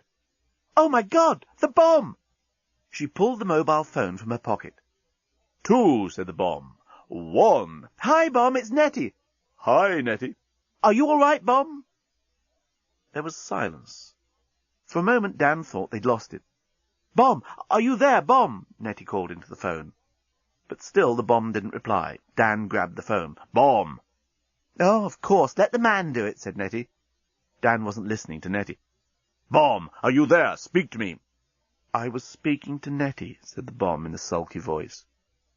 "Oh," Dan handed the phone back to Nettie. "Sorry." "This is Nettie." Again the bomb remained silent. "Bomb!" Again silence. "Bomb!" A note of urgency had crept into Nettie's voice. "Speak to me." Then the bomb spoke very quietly. "I'm a mega scuttler." "Is that your name?" asked Nettie. "Yes," said the bomb. "I'm a bomb." "I know you are," replied Nettie. "I like hearing your voice, Nettie." "I like hearing yours, Bomb." "You're not just saying that." "No, I'm not. For an electronic voice, you have a very soft one. It's nice." For a moment, Nettie thought the bomb was crying. "Won't you start counting down again for me?" "If you'd really like me to." "Oh, yes," said Nettie. "Very well," said the bomb. "I'll count. Just for you, Nettie. But this is the last time. 1,999. Nettie had been so intent upon her purpose of stopping the bomb that she hadn't realized how terrified she'd been. But the next moment she found out. Her knees gave way, and she fell into Dan's arms that were suddenly there to catch her. Bolfas stood on the captain's bridge of the Starship Titanic, and could not believe his eyes as he watched the Blerontinian mercenaries beat a retreat into their boarding craft. "What on Yassica's going on?" he exclaimed. "Blerontinians don't just give up like that. They usually fight to our last man." But for good measure he ordered another salvo of spacefire, and the blackness around the mercenaries' craft exploded again with light and noise. In less time than it takes for a snork to poop on a plate, the ragtag flotilla had turned about, and with a blast of white-hot rocketry the Los Adjustas space fleet disappeared into the stars beyond the beautiful green planet of Yassica. At that very moment Dan and Nettie burst onto the captain's bridge again. "You should be in the cells," snapped Bolfas. "They shot straight at the enemy!" Corporal Inchby-Wiglet had suddenly appeared behind them. "That's why the mercenaries ran off." We've got to do something about the bomb, cried Nettie. It says this will be its last countdown. Bolfas looked very grave indeed. You aimed directly at the Bleontinians, he said. Well, is that what you meant to do? Asked Nettie. No, it is not, exclaimed Bolfas. We have a strict moral code. My dear lady, I'm sure you didn't mean to actually aim at them. Well, of course you did. Dan was getting a bit short-tempered. It's the only way to stop them. What are we going to do about the bomb? They ran off like Zippo as soon as they realized Nettie was firing at them, exclaimed Inchby Wiglet enthusiastically. I shall have to put you all under arrest. Captain Bolfas, said Nettie in her most charming voice, we are ignorant of your ways on Yasaka, and can only react as Earth people. And on Earth, I'm afraid, people aim to kill and maim each other. That's what weapons are for. I don't like it, but that's how it is. We didn't mean to infringe your code of honor. We just tried to save you and the Starship from the loss adjusters. Now listen. And she flipped on the mobile phone. 922. The bomb was still counting. We've got 13 minutes. Very well, said Bolfas, still stern-faced. We shall have to apologize to the Bleontinians. But they were trying to kill you, exclaimed Nettie. That is because they have no moral code that forbids them, replied Bolfas with undeniable logic. I shall write the letter of apology as soon as I get a spare moment. If we don't do something about the bomb, exclaimed Dan, we're all of us going to be nothing but spare moments. You are right, said Bolfas. I shall have it defused at once. Nettie insisted on being with the bomb while it was defused. I feel I owe it to it, she said when Dan tried to dissuade her. Besides, if it goes off, it doesn't matter where on the ship any of us are. The Yaskan bomb disposal expert agreed as he put his tool bag down beside the bomb. 434, said the bomb. Hi, bomb, said Nettie. 433, said the bomb. Nettie somehow knew it was not going to let itself be interrupted. This was the last countdown. How are you feeling, bomb? Nettie asked. Please don't talk to it while I'm defusing it, said the bomb disposal expert. It could be dangerous. Have you got enough time? Asked Dan. 432, said the bomb. Depends, said the bomb disposal expert, unscrewing a metal plate from the cabinet. If it keeps counting at this speed, I should be okay, but sometimes on the last countdown they can speed up. This is an 8D96 full-force megascuttler. If it was an 8G or even a 9A, we'd be fine. They put a servo-control mechanism in to stop that problem, but with the 8D, well, you just never know. This seems to be all in order. While he had been talking, the bomb disposal expert had removed the metal plate and exposed a dull red button which read, Defuse the bomb. Fortunately, on the 8D, they still included this automatic diffuser, just to make it simple for us bomb disposal experts. He pressed the button. Immediately the bomb stopped counting. There was a pause. Then a siren went off. The red button saying, Defuse the bomb, lit up and started flashing, and a glass cover slid across the button, preventing anyone from touching it. Wait a mo, said the bomb disposal expert. This doesn't seem to be quite right. Congratulations, said the bomb. You have successfully defused the 8D96 full-force megascuttler. The megascuttler, however, is linked into the intelligence cybersystem of this starship, and unfortunately that system is currently incomplete. The bomb has therefore gone into default mode. Please refer to manual. Where's the manual? Asked the bomb disposal expert, his voice betraying an edge of what Nettie, although she desperately tried to find a more comforting word, could only categorize as panic. You're the bomb disposal expert, said Dan helpfully. Meanwhile, Nettie had discovered a small booklet tucked under the bomb cabinet. She riffled through the pages. How to preset the timer for cooking large joints, she read. That's the manual for the gas oven, exclaimed the bomb disposal expert, grabbing it off Nettie and starting to read it avidly. Any technical manual was of interest to a Yasikan. It was the sort of thing in which they could always find solace and escape, especially when under pressure. Meanwhile, Dan and Nettie scoured the engine room for the right manual. By the time the bomb disposal expert said, Look, it has the self-cleaning function, Dan had found the easy-to-use manual for the 8D96 full-force megascuttler, your user-friendly bomb, stuffed behind some water pipes. The 8D96 full-force megascuttler is designed to be the ultimate user-friendly exploding device, he read. All operations are simple and self-explanatory. "Oh, give me that," cried the bomb disposal expert, snatching the manual from Dan's hands. "A default mode," he read. "Once the bomb has gone into default mode as a result of an incomplete intelligence system on board ship, the following conditions will apply. You will not be able to reach the defuse button. You will not be able to touch the bomb or the bomb cabinet. You will not be able to do anything any more to the bomb, so leave it alone. Do you understand? Good.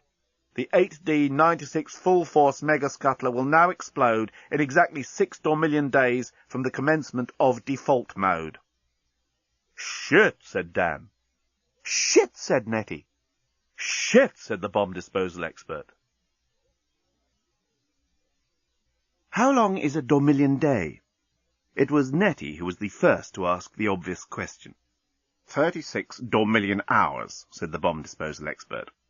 How long's a Dormillion hour? Asked Dan. 78 Dormillion minutes, said the bomb disposal expert. It's about, well, how can I tell you? There's no point of reference. The three of them thought for some time, and were just about to agree that it was impossible to convey any idea of time from one star system to another, when Nettie said, "Got it!" Now, I won't tell you how she worked it out, but it was pretty clever. If you can't work it out for yourself, you'll have to write to the publishers of this audiobook for a self-explanatory leaflet entitled, "How Nettie Worked Out the Length of a Dormillion Day." So, 6 Dormillion days must be roughly equivalent to 10 Earth days, said Nettie after a few quick calculations. "God, Nettie," said Dan, "you're so clever. Why didn't I think of that?" The trio had just reported back to the bridge of the Starship. "How do we get it out of default mode?" Bolfast was questioning the bomb disposal expert. "Our only hope is to find the missing central core of the ship's intelligence," said the bomb disposal expert. "If we can replace that, then I can probably defuse the bomb. Otherwise it'll blow in 6 Dormillion days." Bolfast turned to his assembled crew. "Men, you hear the seriousness of this situation. Our beloved home of Yasica has been ruined by the construction of this starship and the failure of the Blerontinians to honor their debts. We built in good faith.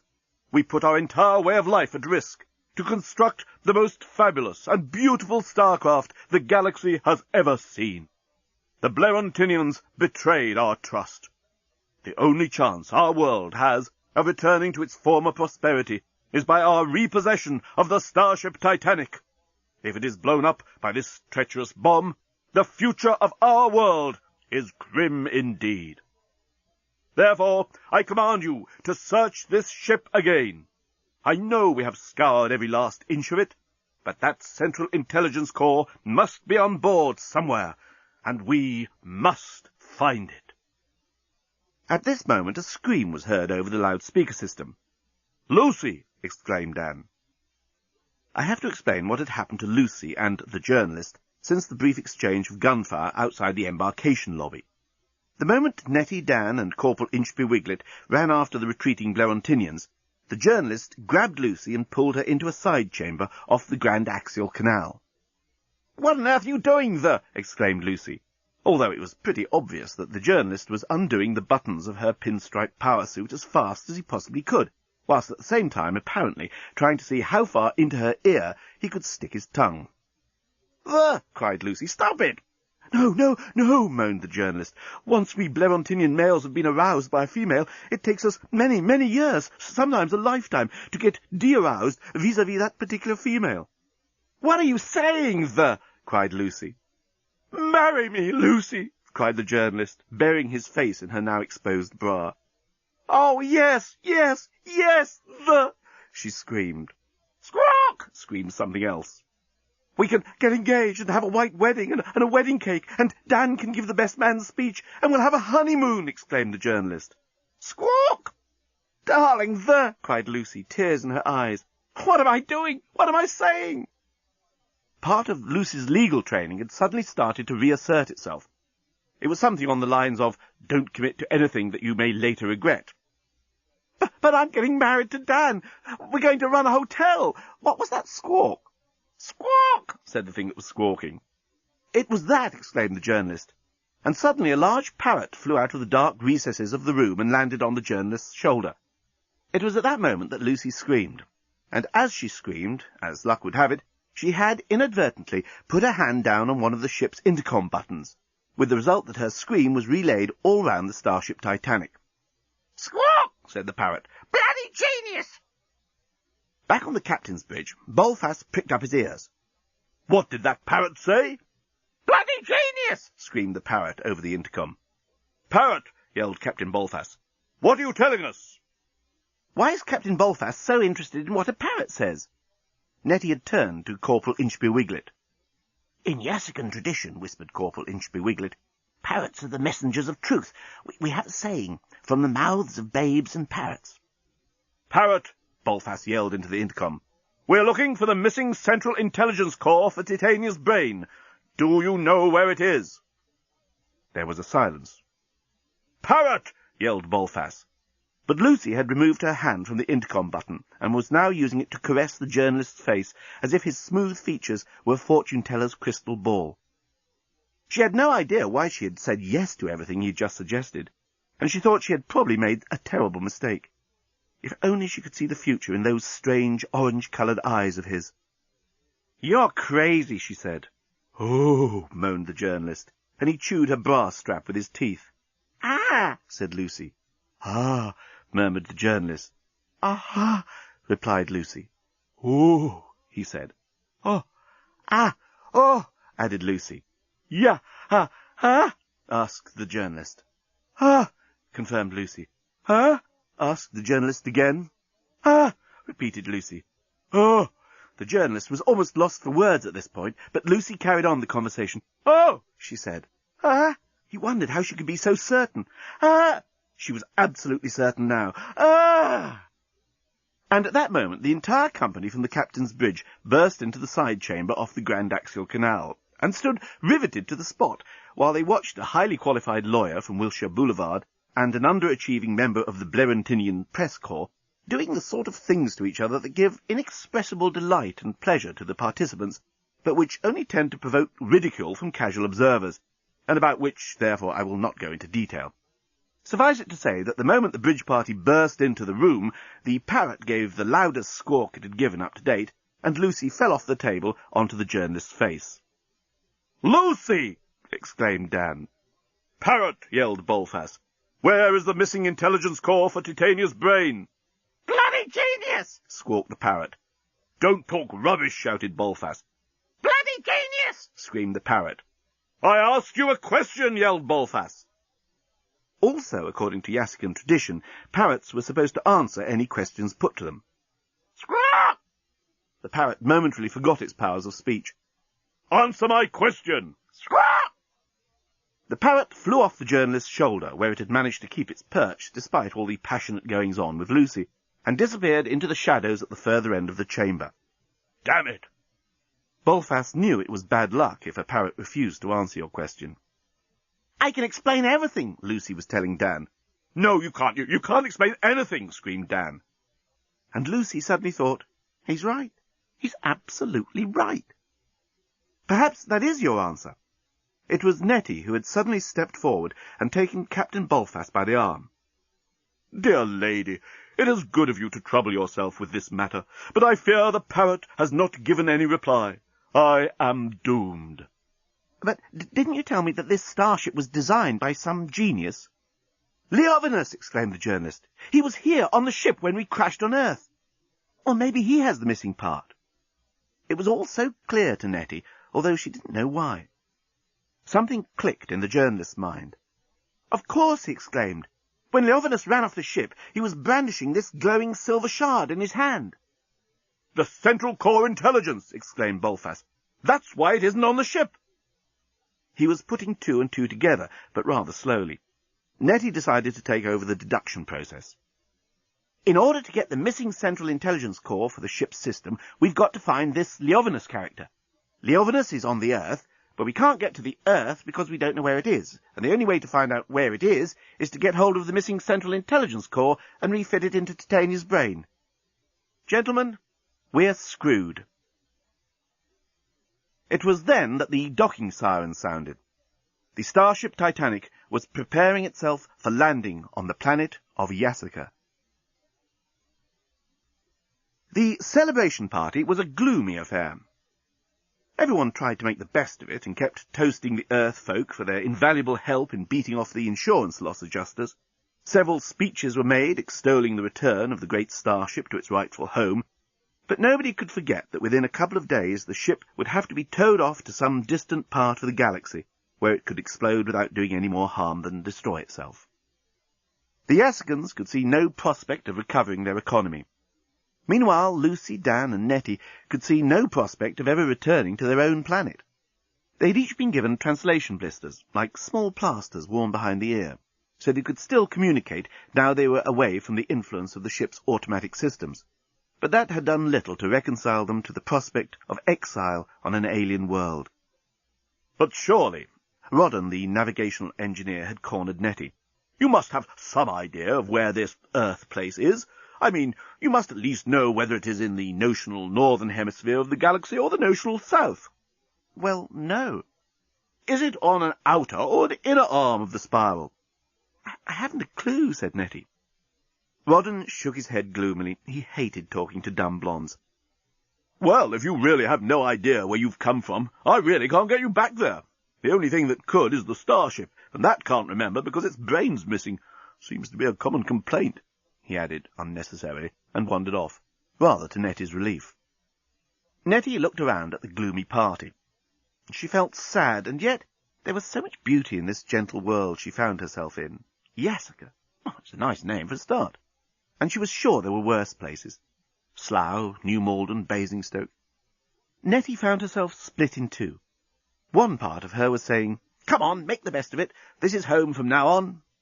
And the other half was telling her not to give up, that somehow, deep down inside her, she was convinced that she would be able to get them all back to Earth. Nettie felt a bit foolish for feeling so convinced of her own ability, but there it was. She just couldn't shake the feeling off, though she had no idea why she had it. In the meantime, she tried to enjoy the sad celebration. The very smell of the snork, roasting over open fires, seemed sad, as it wafted under the gloomy Yassican pines, and then mingled with the softer, sadder scents of the night jasmine and the weeping oleanders that crowded Corporal Gulholliwell's garden. The Yassicans took it in turn to host important national events, and it just happened to be Corporal Gulholliwell's turn. He had provided 7 snorks for roasting, plates of fish and fruit, and fresh vegetables from his garden. Unlike the Bloantinians, the Yassicans took no interest in canapes, and preferred good plain food, washed down with plenty of Yassican ale and sweet potato wine. The journalist gloomily thought it all pretty poor fare, but he tried to hide his contempt for the lack of fish paste, tiny chicken vol au vents, and cocktail sausages on sticks. But no matter how much Nettie complimented him on his crackling, Corporal Gulholliwell refused to emerge from his gloom. "In the old days," he explained to Nettie, "we would have roasted 70 snorks. I would have been able to provide so much fish we could have filled the ocean of summer plastering. And all the beer and wine, well, it would have flowed from those fountains you see over there in the centre of the garden. Ah, these are thin times indeed for Yassica." And he gloomily stared into the empty ale-mug he held in his hands. Captain Bolfas was also gloomy. He kept trying not to stare at Nettie, who had discarded her Gap T-shirt, hand-knitted waistcoat and miniskirt in favour of a simple Yassican shift, slit up to the thigh and embroidered at one corner. She looked breathtaking, and the poor captain's breath was so taken that he sighed and tried to imagine how he could ever have lived without her. "Who are you mooning over now, Captain Bolfas?" asked his wife. "Oh, excuse me, my dear," replied Bolfas. "It is just that young Earthwoman has stolen my soul with her beauty." "Poor dear," said Mrs. Bolfas, taking his hand and stroking it. "I'm sure you'll get better." On Yassica, being in love was considered a form of illness. "Oh," sighed Captain Bolfas, "I do hope so. I do hope so." "Perhaps you should see Dr. Poncallywhack." No, I'll be all right," sighed the captain. But the old Yassican songs that the band were now playing caused the captain to sigh again and again, and even brought a tear to his eye. They were ancient songs of yearning for better tools and materials, songs of lament for construction projects that were never finished, and songs of regret for the great craftsmen of yesteryear who would never plane nor chisel again. Lucy found Dan hidden at the far end of the garden, sitting on a low wall under the oleanders, sunk in utter despondency. He held a piece of snork crackling in one hand and a glass of wine in the other. "Go away," he said. "Oh, Dan!" Lucy sat beside him and tried to put her arm round him. "Let's get married." "Married?" exclaimed Dan. "After what I saw that alien doing to you?" "Oh, don't be—" Well, Lucy wasn't quite sure what she was telling Dan not to be. Foolish, jealous, sulky. He had a right to be all those things, and yet she couldn't help feeling he was overdoing it. "Dan, we love each other, don't we?" "I don't know," replied Dan. "Do we?" "Of course we do," cried Lucy. "We're going to set up the hotel and run it together and have children." "No, we aren't," said Dan. "We can't get back to Earth, and even if we could, the hotel's a pile of rubble." "But we've got the money from Top 10 travel." "But that doesn't mean we love each other." "But we do. We've been together all this time." Dan stared gloomily at the piece of snork crackling in his hand. Finally he looked at Lucy and said, "Here comes Nettie." Nettie had been looking for Lucy and Dan all over the garden. "May I join the funeral?" she said. Dan nodded, and Nettie sat down on the other side of him. Lucy took her hand away from Dan's. "So," Nettie began, "I suppose this is going to be home from now on." "You look as though you've made yourself at home already," remarked Lucy, who was still wearing her Earth clothes. "I thought I might as well start getting into the role," laughed Nettie. "That is so sensible," said Dan, to Lucy's intense annoyance. "Look, I don't want to break you two up," said Nettie, even more to Lucy's intense annoyance, "but I've got something to tell you, something I think you ought to know." Nettie didn't quite know where to begin. "It's about the rectory, your hotel." "It's sad to think we'll never be able to run it after all, Nettie." Dan sighed into his wine. "You were never going to be able to run it," replied Nettie. "What do you mean?" Lucy was immediately on the defensive. What was Nettie implying? That they were incompetent or something? "I don't know whether I should tell you this now. Maybe it's pointless. But, on the other hand, maybe it'll make you feel better." "What?" demanded Lucy. She had stood up and folded her arms in her best courtroom how-do-you-dare-propose-that posture. "Well," said Nettie, "Nigel was a shit, we all know that." "He was my best friend!" exclaimed Dan. "Yes, sure," replied Nettie, "but he was a shit." "Well, you certainly let him treat you like shit," retorted Lucy. "Well, that's my problem," replied Nettie. "I'm crazy. But that doesn't mean I'm stupid. And although Nigel never discussed any of his business with me, I can tell you he didn't sell Top 10 travel for anything like the amount he told you he had. That's why you could never get the documentation off him. He actually sold it for peanuts. You'd never have been able to pay off the rectory, let alone set up the hotel." There was a brief silence that seemed to get up, stretch its legs, and then wander off into the night. "Huh!" retorted Lucy eventually. "That doesn't surprise me one little bit." "Well, it sure surprises me!" exclaimed Dan. "How do you know this, Nettie?" He felt incredibly indignant. Probably indignant at Nigel, but for the moment he was content to be indignant with the messenger. "Oh, he was so sloppy. He used to just leave documents lying around. I guess he never bothered to talk to me enough to find out that I was bright enough to see what he was up to. I kept trying to tell you, but we never met except with Nigel in tow. It was awful. I could see you heading for disaster." "That bastard!" cried Lucy, striding around beneath the oleanders. "If we ever get back to Earth, I'm going to tear his balls off." "Well, that's one threat he doesn't have to worry about," sighed Dan, his depression deepening by the second. Suddenly he felt Nettie's hand on his arm. He turned and looked directly into her eyes, and felt his stomach give way.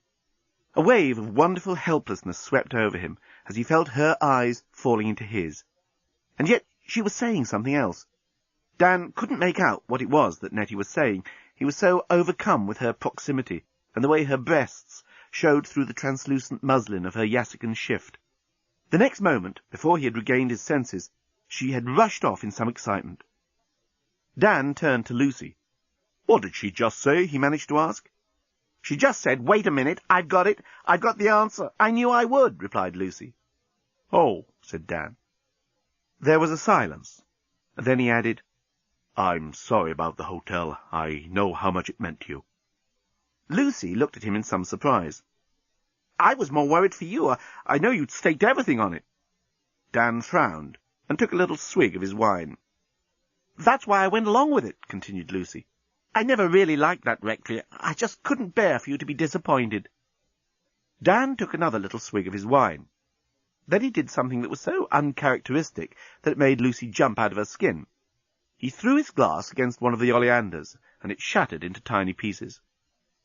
"Well," he said, "in that case, I guess we've both been fooling ourselves and each other for a long time. I was only so keen because I thought you were." Lucy was playing with one of the buttons that had come off her pinstripe power suit during her earlier encounter with the journalist. "Maybe that says it all, Dan. Maybe that says it all."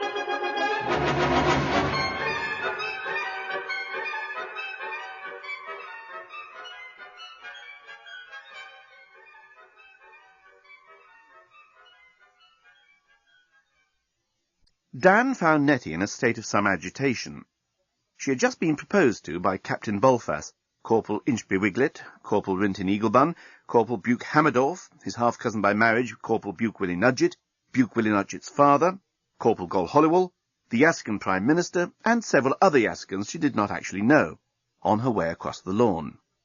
The Prime Minister had even given her a bottle of famous Yaskan scent. "Only wear it for us Yaskans, my dear," he had said, and squeezed her bottom. When Dan caught up with her, Nettie was desperately looking for her handbag. "God, you don't think anyone's stolen it, do you?" "I believe they don't have much crime here on Yasaka," said Dan. "Now, there's been all this organised crime since the economy went down the chute," said Nettie. "But organised crime isn't going to bother to steal your handbag, Nettie." Dan was trying to be reassuring. "I've got to find it," exclaimed Nettie. Her eyes were blazing just a few inches away from Dan's. Dan's knees suddenly relaxed their grip on the standing-up situation, and he had to sit down on the nearest tree stump. "Great grief, that wonderful scent you're wearing." "The Prime Groper of Yasaka just gave it to me, in more ways than one," replied Nettie. "Nettie, Dan didn't really have a clue what he wanted to say.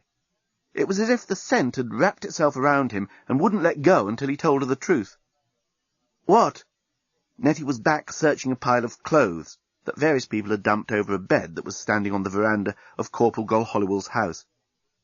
"Nettie, I think I'm crazy about you." Dan didn't know quite how it happened, but suddenly he had his arms around Nettie's waist and was kissing the back of her neck. Nettie spun round. "Stop that!" she cried. Dan backed off. "You're getting married to Lucy. You're going to start a hotel. You're going to have kids and all that sort of thing." "Everything's changed," said Dan. We can't go back to Earth. It's all different here." And he tried to put his arms around her again, but Nettie backed away. "Now, hold on, Romeo," said Nettie. "I'm not an emotional doormat for your convenience. Besides, you're going back to Earth. We're all going back to Earth, I hope, just as soon as I find my handbag." "What have you got in your handbag? A Concorde ticket home? A pocket rocket?" Dan didn't doubt for a moment that Nettie had the solution, if she said she had. He knew that if any one of them had the brains to get them back again, it would be Nettie. He worshipped her. He admired her. But why couldn't he tell her properly, instead of behaving like a sex-crazed half-wit? "Let's just find it, shall we?" said Nettie. So Dan stopped asking questions and put his mind to looking for the handbag. "I'm sorry, are you looking for this?" Corporal Gol Hollywell was holding up Nettie's handbag. Nettie grabbed it, opened it, and started feverishly rummaging through it. Dan looked at Corporal Gol Hollywell. "Nettie's got something in it that will help us get back to Earth." He hoped Nettie wouldn't hear how like a sex-crazed half-wit he sounded. "Would it be these?" Corporal Gol Hollywell held up a package neatly wrapped in a broad leaf. Nettie snatched it from him, checked its contents, and then looked up at the corporal. "What the blazes do you mean by taking things out of my handbag?" Corporal Gol Hollywell felt himself disintegrate and splatter all over the veranda. He looked genuinely taken aback. "Oh dear," he said, "have I done something contrary to your Earth customs? On Yasaka it is traditional for the host to go through his guests' handbags and do little repairs and mending jobs on the contents." "Well, it's not an Earth custom," said Nettie, still furious. "But, well, thanks for developing the film for me. That's exactly what I was looking for." "It was my pleasure," said Corporal Gol Hollywell, gazing adoringly at Nettie. "Most of the photos seem to have come out okay. I also re-electroplated your nail scissors, restored several missing teeth to your comb, and resilvered your little mirror." "Why, thank you so much, Corporal." Nettie had regained her composure, and was searching through the photographs that Gol Hollywell had developed. Then suddenly she found what she was looking for. "Here, look, Dan, it's the rectory. They came out. Those long exposures I took, they came out!" Dan felt he was a bit out of his depth, but he just said without enthusiasm, "Oh, good, it'll be nice to have a souvenir." Nettie, however, had already spun round and run off towards a group of Yassicans who were talking gloomily over the roasting snork. "Rodden!" Nettie called out, and the navigational officer turned around. "Rodden, I've got it! You can get us back to Earth!" Nettie thrust 2 of the photographs into his hands. He took them unwillingly, not wishing to get involved in any fantasy that this alien female may have concocted. "Well," cried Nettie, hardly able to contain her excitement, "look at them! What do you see?" Rodden reluctantly looked down at the photos in his hand and studied them. "It's a house on Earth, I assume," he said slowly. "A former rectory, by the look of it, with planning permission for commercial use." "That's amazing!" exclaimed Nettie. "How do you know all that?" The navigational officer smiled smugly as he took off his translator specs and said, "It's written on the estate agent's board." He loved baffling beautiful but not too bright females. "Oh, right. Anyway, it's the place Dan and Lucy were going to buy before your starship smashed into it." "So?" Rodden was suddenly looking at them with increasing attention. "How do you suppose these will help you?" I took them at night," cried Nettie excitedly. "Look at the sky, especially that one. There, look!" A broad smile suddenly creased across Rodden's face. "You can see the stars!" cried Nettie. "My dear young woman," said Rodden, "you must forgive me for underestimating your—" "Easy over on the flattery," replied Nettie. "I don't mind what you thought. The main thing is, can you get any coordinates on those star patterns that will show where Earth is? Are there enough stars in the shot?" Rodden was silent for some time. Nettie watched him anxiously, and suddenly Dan, who had just joined them, found Nettie's hand in his, and she was squeezing it. Rodden stared and stared at the photo. Finally he looked up. "Theoretically," he said, "it should be a simple question of 3-dimensional geometry. There is only one place in the galaxy in which the stars will appear in that exact configuration, but I'm not sure this photo will provide enough information." The Earth folks' hearts sank. The navigational officer was clearly trying to let them down gently. Nettie cursed herself. She had allowed her hopes to get too high. She was always doing that, especially with her men. "But," the navigational officer was continuing, "I think I could enhance the image. Do you have the negative?" "It's here," shouted Corporal Holliwell. "Then let's see what we can do," said Rodden. And with that, the party suddenly started to seem more cheerful for everybody concerned. It took 2 million days to run the enhanced photos of the night sky on Earth through the great astronomical computer at the University of Yassakanda. The computer went through 15,500,000,000,7,469 different comparisons before it finally came up with a star configuration that matched. It was on an outer spiral arm of the galaxy in a sector that, quite frankly, had always been assumed to be uninhabitable. "Alas," said Rodden, the navigational officer, "it will take a long time to reach such a distant place." Nettie still had hold of Dan's hand. It seemed to Dan that she had permanently held on to his hand since that first discovery of the photos. Of course, she hadn't, but it was just that Dan only counted himself alive at those moments when she had. But he daren't say anything more to her. He would never use her as an emotional doormat. She could be sure of that. "We've only got 4 more million days before the bomb goes off," Nettie said. "How long will it take us to get to Earth?" Rodden paused before he spoke. He wanted to be exact. He didn't want to raise forlorn hopes in anyone, least of all himself. Finally he said, "To get to such a remote location would take 3 million weeks at best." Nettie leaned her head against Dan's shoulder and burst into tears. It was just too much. The thin edge of hope upon which she had been balancing for the last 2 days had suddenly given way. Dan put his arm around her and felt the softness of her shoulders. "Nettie," he said, "you'll be all right. You'll make a life here. Yassaka is beautiful." As beautiful as you, he wanted to add, but thought better of it. Nettie, meanwhile, held on to Dan's arm as if it were her life-belt. "However," continued Rodden, "the Starship Titanic is propelled by a totally new and immeasurably more powerful drive. Judging by the time that elapsed since the launch, the crash on Earth, and the time when we picked you up, I would say the Starship must be capable of reaching the Earth in perhaps 3 million days. Was it good news or bad news? 3 million days. That would give them barely 1 day on Earth to find Leovinus, and then, assuming he still had it in his possession, get the missing Central Intelligence Core back into Titania's brain. The only thing that was certain was that they must start now. The first problem, however, was to find Lucy. After her last conversation with Dan, Lucy had been considering her life. She had slipped into a silky Yasakan shift, and gone for a long walk along the beach at Yasakanda. The red waves beating on the blue shore made the same reassuring sounds that the waves made back home in Topanga. But somehow the comfort it brought her didn't make her long for home. Something had changed inside her. Something had died. Something had grown. Lucy was just trying to decide what it was when Nettie found her. "Lucy, they've got the coordinates of Earth. We're going home, but we've got to hurry." Nettie had never been one to beat about the bush. "By the way, you look great in that." "Thanks, but—" Lucy was gazing out across the unfamiliar seascape. "I'm going to stay here," she said. "What on earth are you talking about?" exclaimed Nettie. "We can go home." "I don't know where my home is anymore," said Lucy. "L.A., London, Oxfordshire? I used to think it was anywhere Dan was, but now—" "What's the matter between you and Dan?" Nettie was genuinely concerned for them, and had been ever since Dan's inexplicable behaviour when she had been looking for her handbag. "Neither of us wanted the rectory." Lucy turned and looked at Nettie for the first time. "What?" exclaimed Nettie. "It's as simple as that. We must have been fooling each other for years, about all sorts of things. You know, I was originally in love with Nigel." Lucy was letting the sea wash around her bare feet. "Till you realised what a shit he was?" asked Nettie. "Not quite. It was more like— how can I describe it? Nigel was English, different, exciting. He made me feel all goose pimples inside.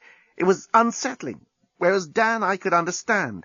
Dan was familiar territory, where I knew where I was."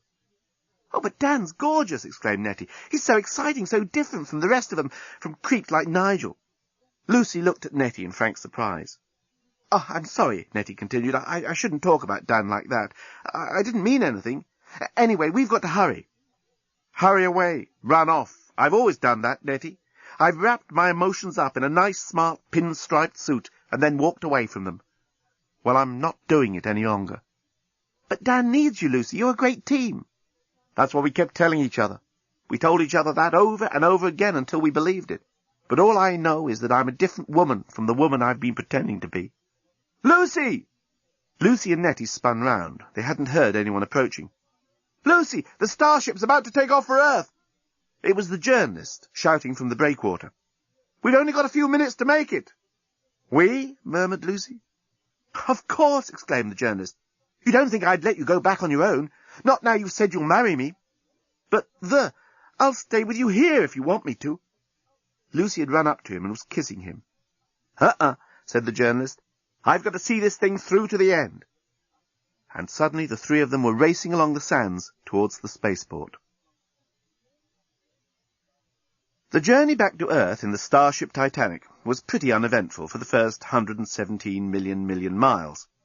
The deskbot was just as snooty as always, but since Lucy, Nettie, Dan, and the journalist were travelling first class, VIP status, all the other bots were unbelievably obsequious. The lift bots gave Dan a surprising account of the Dunkirk evacuation, which made it sound like a great victory for the Allied forces, and the deskbot asked for Nettie's autograph. Nobody was quite sure why, until they overheard the deskbot whisper to one of the doorbots, "That's Gloria Stanley, the actress, you know." But otherwise, routine life aboard the ship ticked on. Captain Bolfas put a brave face on his hopeless passion for Nettie, and yet, as he told his wife, it had at least given some purpose to his old age, even if that purpose were just to get over it. Nettie, for her part, was mainly concerned for Dan. He seemed to be taking his separation from Lucy and her wild affair with the journalist rather badly. He mostly kept to his cabin, and when he ate with them, he was generally silent and morose. "Poor Dan," Nettie thought to herself. "He must be going through hell. After all, he and Lucy have been so close for all those years, and now to see her so besotted with another man, and an alien at that." Lucy and the journalist also mostly kept to their cabin, but judging from the sounds emanating from behind their closed door, they were not brooding about anything. It sounded as if they might have been playing polo or doing a bit of water skiing, all mixed in with some pretty serious weightlifting. All in all, it was lucky the staterooms on either side were empty. Even as it was, several pictures fell off the adjoining walls, and a stand bearing a pot of Yassican lilies mysteriously toppled over. On the third day, the great starship moved into the region of space beyond Proxima Centauri. "We should locate your star any minute. What do you call it?" asked Captain Bolfas. "The Sun," said Nettie. "What a beautiful name," said the gallant captain, gazing at Nettie's exquisite profile. Nettie nodded. "It's a beautiful thing." Agreed the captain dreamily. "Do you recognize any of the star patterns yet?" asked the navigational officer anxiously. It was all very well heading for an unknown destination with such scanty data, but in this case they were all aboard a ship that was destined to explode within 2 days' time. The whole venture was crazy as far as he was concerned, and he had expressed his opinion quite forcibly to Captain Bolfas. Supposing they failed to find Earth, would they ever find anywhere to land in this remote armpit of the galaxy? And even if they did, once the ship had exploded, they would be marooned for, well, goodness knows how long it would take a rescue fleet to arrive. Nettie shook her head. "I'm not much good at astronomy. I'll get the others up on deck." But neither Dan nor Lucy had any more idea than Nettie about the local constellations, and Rawdon shook his head wearily at the Earth folks' ignorance. "Perhaps you can't see the stars from the surface of your planet," he offered. But they had to admit they could, and felt twice as stupid. But worse was to come. "Look," Rawdon suddenly exclaimed. "Do you see that star there? That must be your sun." And so it proved to be. Within the hour, the starship was slowing down, and they could clearly see the sun as a tiny disk. "And so, which of its planets is the Earth?" It was a simple question Rawdon had asked, but it threw the 3 Earth folk into utter confusion. "I think it's the 4th planet from the sun," ventured Dan. "Or is it the 3rd?" asked Nettie. "It's the 2nd," said Lucy. The navigational officer had to excuse himself at this point. He left the bridge and locked himself in the washroom, where he proceeded to bang his head against the sink unit for several minutes. How could any living creatures be so utterly and abysmally ignorant of their own planet? "Look," said Dan, "on the outside, Pluto, right?" "Yes." "Neptune, Saturn, or is it Jupiter next?" "Saturn," said Nettie. "Saturn, Jupiter, Mars, Earth, so it's the 6th planet in." "Very good," exclaimed Captain Bolfas. "Then we are approaching it at this very moment. Stand by to fire retardation rockets and stabilize ship for slowdown. Orbit around Earth to be established in 35 Edo's time. Landing by small landing craft." By the time the navigational officer came out of the washroom, the Starship Titanic was in orbit around Earth. "Do the starship windows make everything look red?" asked Nettie. "Maybe it's the weather," said Lucy. The Earth did look extremely red. "Ladies and gentlemen," said Captain Bolfas, "it is my privilege to accompany you down to your landing craft. If you would follow me." "Hang on," said Nettie. "We forgot Uranus. This is Mars." The navigational officer left the room again. He could feel one of those terrible Yassican rages overtaking him. In the washroom he got out his SD gun and blew his own head off, after which he calmed down and returned to the bridge. By this time they were approaching a blue planet, patched with brown and flecked with white whorls. It was definitely Earth. Even old Rawdon couldn't help feeling sympathetically towards the 3 Earth folk as he saw their spirits rise and their hearts beat with pride and wonder at this vision of the planet that had given them birth. As they assembled in the tiny landing spacecraft, Bolfas spoke briefly and unemotionally.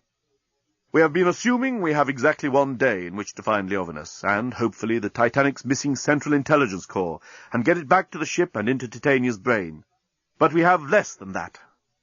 I did not mention this before, but I have to now.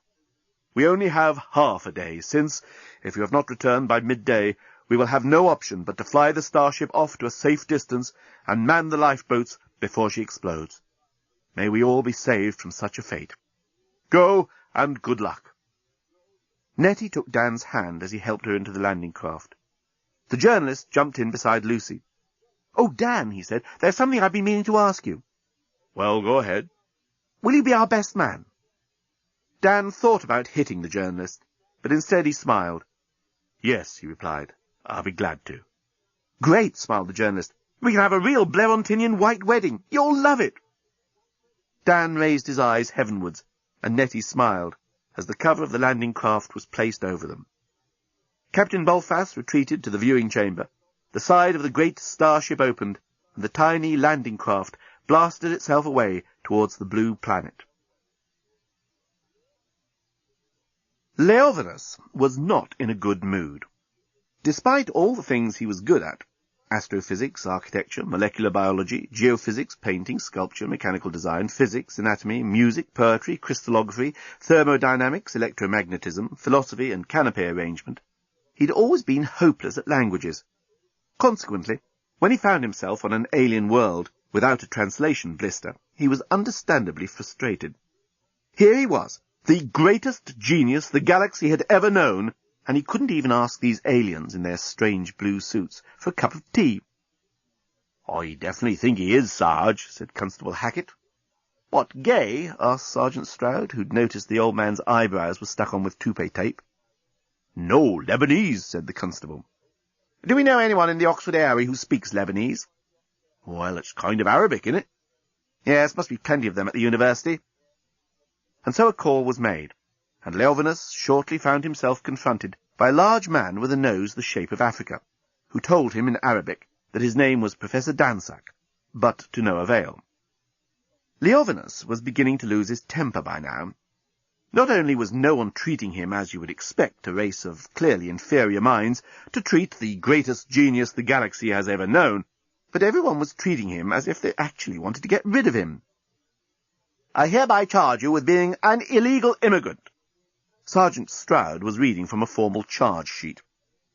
"I have to warn you that anything you may say will be held against you, and that you will be held in a place of custody until such time as Her Majesty's government is able to repatriate you to your own country." "Assuming we can find out where that is," muttered Constable Hackett. Professor Dansack had recommended a Professor Lindstrom, who held a chair in linguistic studies.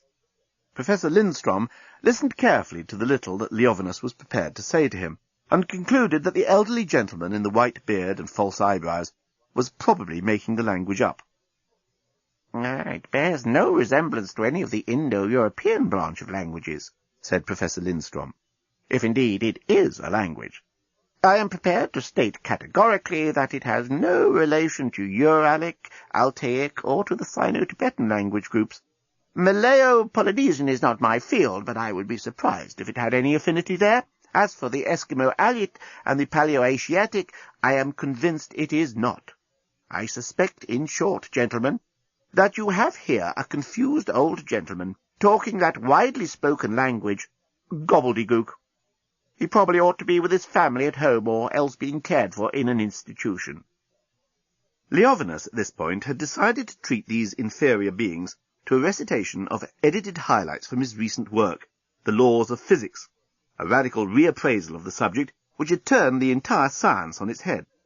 It was, perhaps, the single most important volume ever written in the galaxy, and merely to hear it again gave the great man a sense of belonging, and reminded him that he was an individual of immense importance, no matter how they treated him on this remote and primitive planet.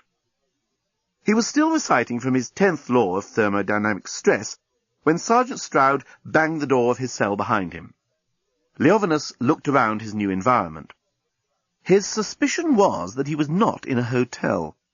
Entry appeared to be regulated by a simple locking device, and defecation appeared to be in a bucket. What a savage world he had got himself stuck on. If only he'd regained consciousness before the starship crash-landed, but he hadn't. After his fight with Scraliontis, he'd remained unconscious throughout the entire launch, the SMEF, spontaneous massive existence failure, and the crash landing on this god-forsaken planet wherever it was. He'd only come to when that wretched journalist had unrolled him from the curtain. Thinking it was still the morning before the launch, and that Scraliontis must have returned home to gloat over his evil scheme, Leovinus had commandeered the service lift and charged off out of the starship, screaming for revenge. In the dark, he had failed to notice that he was no longer on the launch pad at Blorontis. It was not until he was a good distance from the ship that he heard the sound of the great power drive coming to life. He had spun round and watched his great masterpiece rise up into an alien night sky. It was at that moment that he realized he was stranded on an unknown, unidentifiable world. In a state of shock, Leovinus opened the door of a small vehicle he happened to find parked nearby and climbed in. The vehicle was, as it turned out, already occupied by a particularly dim-looking alien who nearly wet himself with terror when confronted by Leovinus. The great man himself was, for the first time in his life, unable to think of anything to say, aware that whatever he did say would not be understandable.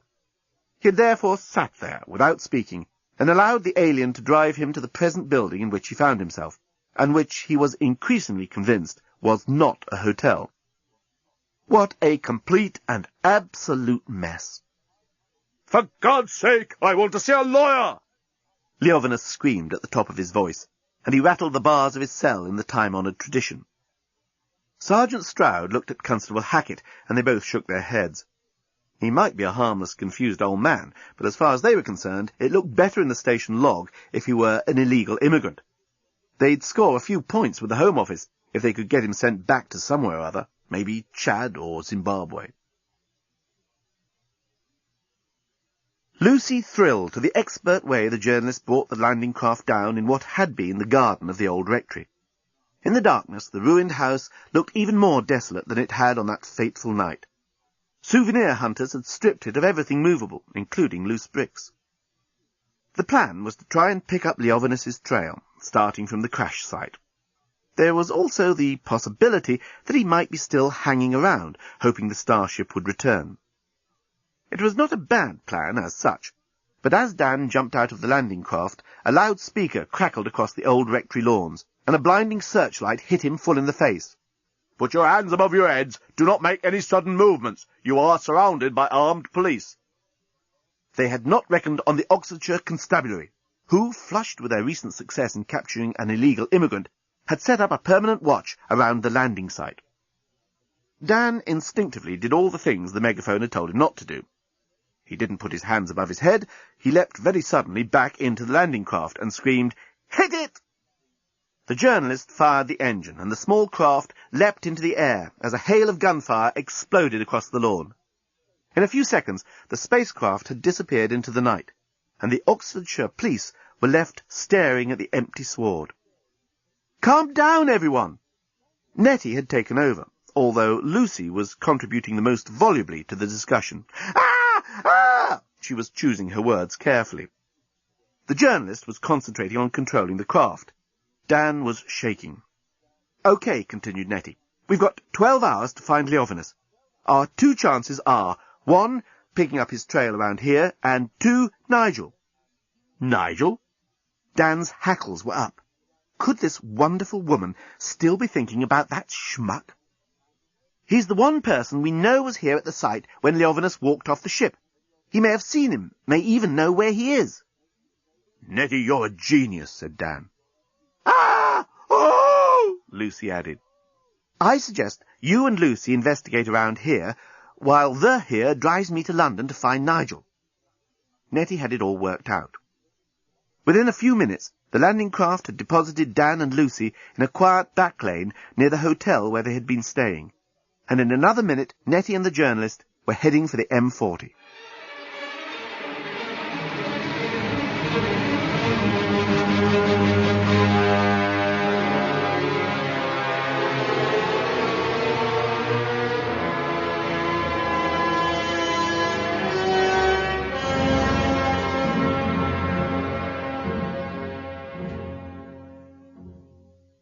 It began to get light as they approached the motorway.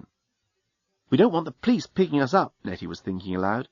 "We'd better pretend we're an ordinary car. A Japanese copy of something Italian, maybe. Can you drive this thing just a few inches above the ground?"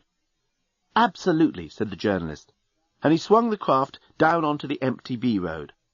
It took him a few moments to pick up the knack of keeping it steady at such a low altitude, but he was getting it. "And you'd better cut the speed down just a tad, said Nettie. 180 miles an hour is a little fast for these bends." By the time they swung out into the fast lane of the M40, The journalist had managed to get the craft down to a mere 80 miles an hour, and was giving a pretty good impression of a perfectly ordinary, if flamboyantly designed, motor car. Nettie just hoped nobody would notice their lack of wheels. Being the rush hour, most drivers weren't looking where they were going, as they crawled their way towards central London. The finest jam, however, was reserved for the picturesque stretch after the Uxbridge turn-off. There was road construction, and the rush hour simply ground to a deadening halt. "Purple pangolin!" exclaimed the journalist.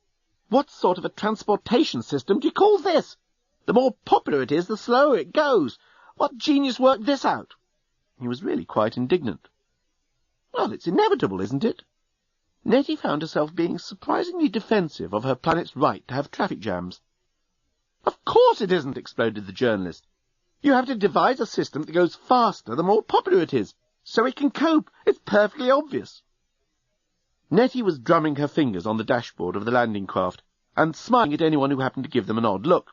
Smiling was always the best way to make them look away. She was also glancing with increasing frequency at her watch. Time was running out. The jam moved an inch nearer London. "I mean, a transportation system with an average speed of just above stationary is not really a transportation system at all." The journalist was raving by now. "It's more like a storage system." "OK, let's do it." Nettie suddenly sounded decisive. "I've always fantasized about this." "What?" "Take her up. Nobody's watching." And sure enough, when the journalist gunned the spacecraft up into the air and sped over the heads of the preceding traffic, nobody seemed to notice. He set the craft down again in an open space on the other side of the jam. The driver of the car they landed in front of was not a happily married man. He had been mulling over what would happen if his wife never returned from the skiing holiday she was currently enjoying. Perhaps she would run off with the instructor and breed alpine sheep and serve English teas to walkers in the summer. But then there were the children. He'd have to get them to school every day on his own, and he wouldn't be able to stay at the office after hours to chat up that new secretary. At this moment, a sporty-looking car suddenly appeared in front of him. "Jesus!" he exclaimed, swerving involuntarily. "I didn't even notice it overtaking. God, the speed some people drive at!" It was only as the sporty car sped away in the fast lane that he noticed it didn't seem to have any wheels. "Concentrate," he told himself, "otherwise you start seeing things." Another jam brought them to a resounding halt just as they reached the Westway overpass. "Oh, no," groaned Nettie. "We used to have problems like this on Bloontin," observed the journalist, "several million years ago, before intelligent life developed." "Oh, shut up," said Nettie.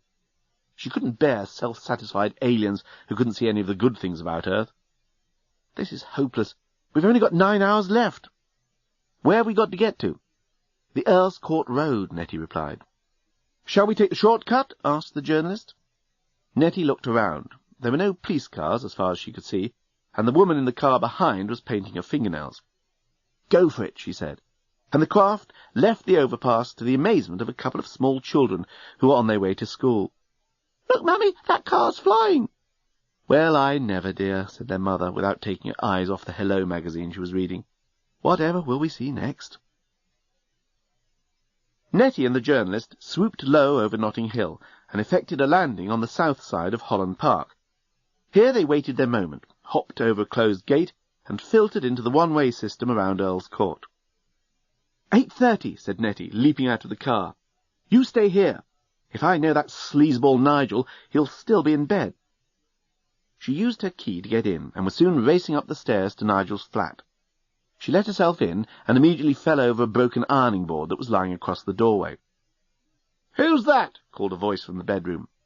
"It's me," yelled Nettie, picking herself up and striding into the bedroom. The young girl, with whom Nigel was currently in Congress, tried to pretend she was merely sitting astride a pile of old laundry. "Shit! Nettie!" exclaimed Nigel, making an effort to disguise himself as the pile of old laundry in question by pulling all the sheets around himself. I thought you'd been abducted by aliens." "This is important, Nigel." Nettie was straight to the point. "I can explain all this," Nigel began. "You see, this is Nancy, and her mother died recently, and I've been looking after—" "Think back, Nigel. After the spaceship took off, did you see anyone?" "You mean like going to a psychiatrist?" No, trust Nigel to be only thinking of himself, thought Nettie. Did you see an old man with a white beard hanging around the wreckage?" "I think I'd better go," said Nancy, who was actually 19 but looked younger, according to Nigel. No, hang on," said Nigel instinctively. He could see that Nettie had other things on her mind than putting his balls in the toaster, and he half hoped that he might be able to resume what he had been doing once he'd sorted out whatever it was his ex-girlfriend actually did want of him. "Did I see what?" Nettie was suddenly overwhelmed by the hopelessness of it all. Here was a whole world, a whole civilization, so much more advanced than her own, depending on her eliciting a sensible answer from this creep whom she'd once been in love with. What a hope in hell! She might as well try and teach Turkish to the cat. "An old man with a white beard," said Nigel. "He was in my car. I took him to the Oxford police station." It took Nettie a moment to realise that this was exactly the information that she had come all this way to extract. The moment she did, Nettie ran to the bed and gave Nigel a smacking kiss on the lips. Then she gave one to Nancy for good measure, and the next minute she was leaping down the stone stairs of the large Victorian mansion, 2 at a time, whooping, "There! There! There!" "I think I'd better go," said Nancy. She was just about to start a degree in art history. Leovinus had undergone a sea change. For a start, he had taken off his false eyebrows and stuck them on the wall of his cell, just above the door. But even more importantly, he had spent the last week doing something that he had never really done before. Certainly not since the early days, when he was on the verge of becoming an infant prodigy. 7 days in a prison cell, without reading materials, without any ability to communicate with others, and, what's more, without a single admirer, had forced him to take stock of himself. He had spent a week looking back at his life and at the person he had become. And the more he had done this, the more he had become convinced that he had failed. The more he looked into his own soul, the more he realized how far short he fell. He flinched with acute embarrassment as he remembered that last press conference, how he had revelled in the sycophancy. He curled up with shame as he remembered the answer he had given to that journalist who had asked if he felt responsible for the collapse of the Yassican economy. What had he said? His responsibility was towards his art, or something like that. Now, as he stared round at the bare walls of his cell, he realized that he'd been talking through his bottom. No one could hide behind the pretensions of creativity when people were actually suffering, maybe even dying, because of it. He remembered the 2 cub reporters with their lovely smiles and delightful cleavages, how he'd felt so superior to them, how he'd believed deep down that no one was good enough for him. Now, the more he looked about himself in the solitude and misery of his prison cell, the more he felt he was not good enough for anyone else. The first Blairantinian who walked in through that door, he began to think, would have more right to freedom and happiness than he had. Even that dreadful gat of Blairantis. Leovinus had been granted such wonderful gifts, such fabulous, unlimited gifts, and what had he done with them? Had he made anyone else happy? Had he brought prosperity and peace to other worlds? No. As far as Leovinus could see, he had used his gifts almost exclusively for his own self-aggrandizement. Full stop. It was pathetic, now that he looked back. Had he been loved? Had he loved? And here, had you been eavesdropping outside the great man's cell, as indeed Constable Haggett was doing, then you would have heard a terrible groan rise up from the greatest genius the galaxy had ever known, as he remembered how his love and affection had been focused not on a living creature, not on a wife, not on a lover, not even on a pet snorkeling, but on an agglomeration of wires and neurons, sensors and cybernetic pathways. Titania, his last, his greatest, his absolute obsession. "But she loves me," he cried from the depths of his despair.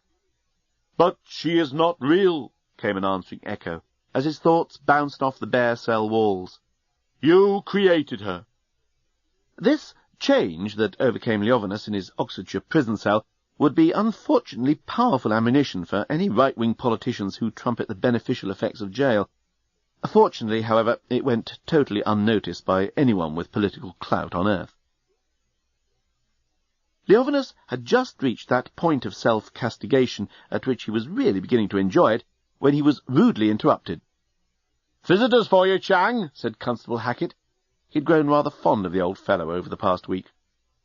The door was flung open, and the dreadful journalist entered, accompanied by an extraordinarily attractive female alien, all the more attractive for being dressed Yaskin style, in the simple shift with a single motif on the side, which indicated that the wearer was unmarried and interested in marriage proposals. She was also wearing that fabulously expensive Yaskin scent that was now almost unobtainable on Blorontin. "My dear friend," exclaimed Leovinus to the surprised journalist, "you are far more worthy of freedom and happiness than I." It was an odd thing to say to the first Blontinian to walk in through the door, but Leovinus, who had just been thinking he'd never get a chance to say it, said it anyway. "There's not a moment to lose," exclaimed the remarkably attractive and remarkably available female alien. "We've only got an hour left." "Have you got it?" cried the journalist. "I don't know," replied Leovinus. "I am no longer sure what I have got and what I have not. When I look back on my life, I almost feel I have thrown it all away, and I have been left with nothing. Dear lady, will you marry me?" Leovinus knew it was considered poor manners not to propose to any young female wearing the specially patterned shift. "Have you got the Central Intelligence Corps, Titania's brain?" interposed the journalist, before Nettie could reply. "Ah, alas!" cried the great Leovinus. "I threw it away. I have no use for her now." And he turned back to Nettie. "Dear lady, do you think you could ever love me?" "You can't have thrown it away!" screamed the remarkably attractive and available female alien. "Think!" yelled the dreadful journalist. "Where did you throw it?" "What does it matter?" Leovinus had grown a trifle maudlin. This was actually the result of the famous Yaskin scent which the Yaskin Prime Minister had given Nettie. Nettie had dabbed a spot on as they waited for the cell door to be opened. It was a nervous reflex, prior to meeting the greatest genius the galaxy had ever known. What Nettie was unaware of was that one of the reasons the Yaskin scent was so famous was because it had an extremely intoxicating effect on Blerontinians. This intoxication was usually so sudden and so strong that the scent had been made illegal on Blerontin, which is, of course, why it was so sought after and so fabulously expensive. "My dear lady, my life, how I have longed to meet someone as beautiful and intelligent as you." The journalist had now grabbed Leovinus by the lapels of his prison suit. "Where is Titania's brain?" he yelled. Leovinus was rapidly deteriorating under the powerful influence of Nettie's scent. "Ha, Mr. Journalisto, see what de crank, pun fleer pun trick." Leovinus was quoting a Blerontinian nonsense rhyme that was often sung to children at bedtime. "Sock hens, man!" shouted the journalist, who had suddenly realized what kind of scent Nettie was wearing. "Schweizl, we know as you through the Central Intelligence Corps." "Oh, no! If he got drunk, he wouldn't be able to drive them back to the starship." "Nettie," he screamed, "quick, you've got to get out of here." "Not on your life!" exclaimed Nettie. "You think you can handle this better just because you're a man?" No, I'm not a man. That is, I'm a Blerontinian." The journalist had started giggling. Now Leovinus started too. "Stop it!" cried Nettie, trying to shake some sense into them. "How can you laugh? We've got to find Titania's intelligence corps. Where is it, Leovinus?" But the more she shook them, the more the Yaskin scent wafted up from her beautiful body and blew the minds of the two Blerontinians, and they laughed harder and harder until tears were rolling down their cheeks. Leovinus found his head spinning. The journalist started to sing an old Blerontinian song about a lady acrobat and a news reporter, and then collapsed on the bed. Finally, Nettie gave up in disgust. She stormed out of the cell to find the desk sergeant. Perhaps he had Titania's missing piece in safe custody. The moment Nettie had gone, the journalist made a valiant attempt to pull himself together.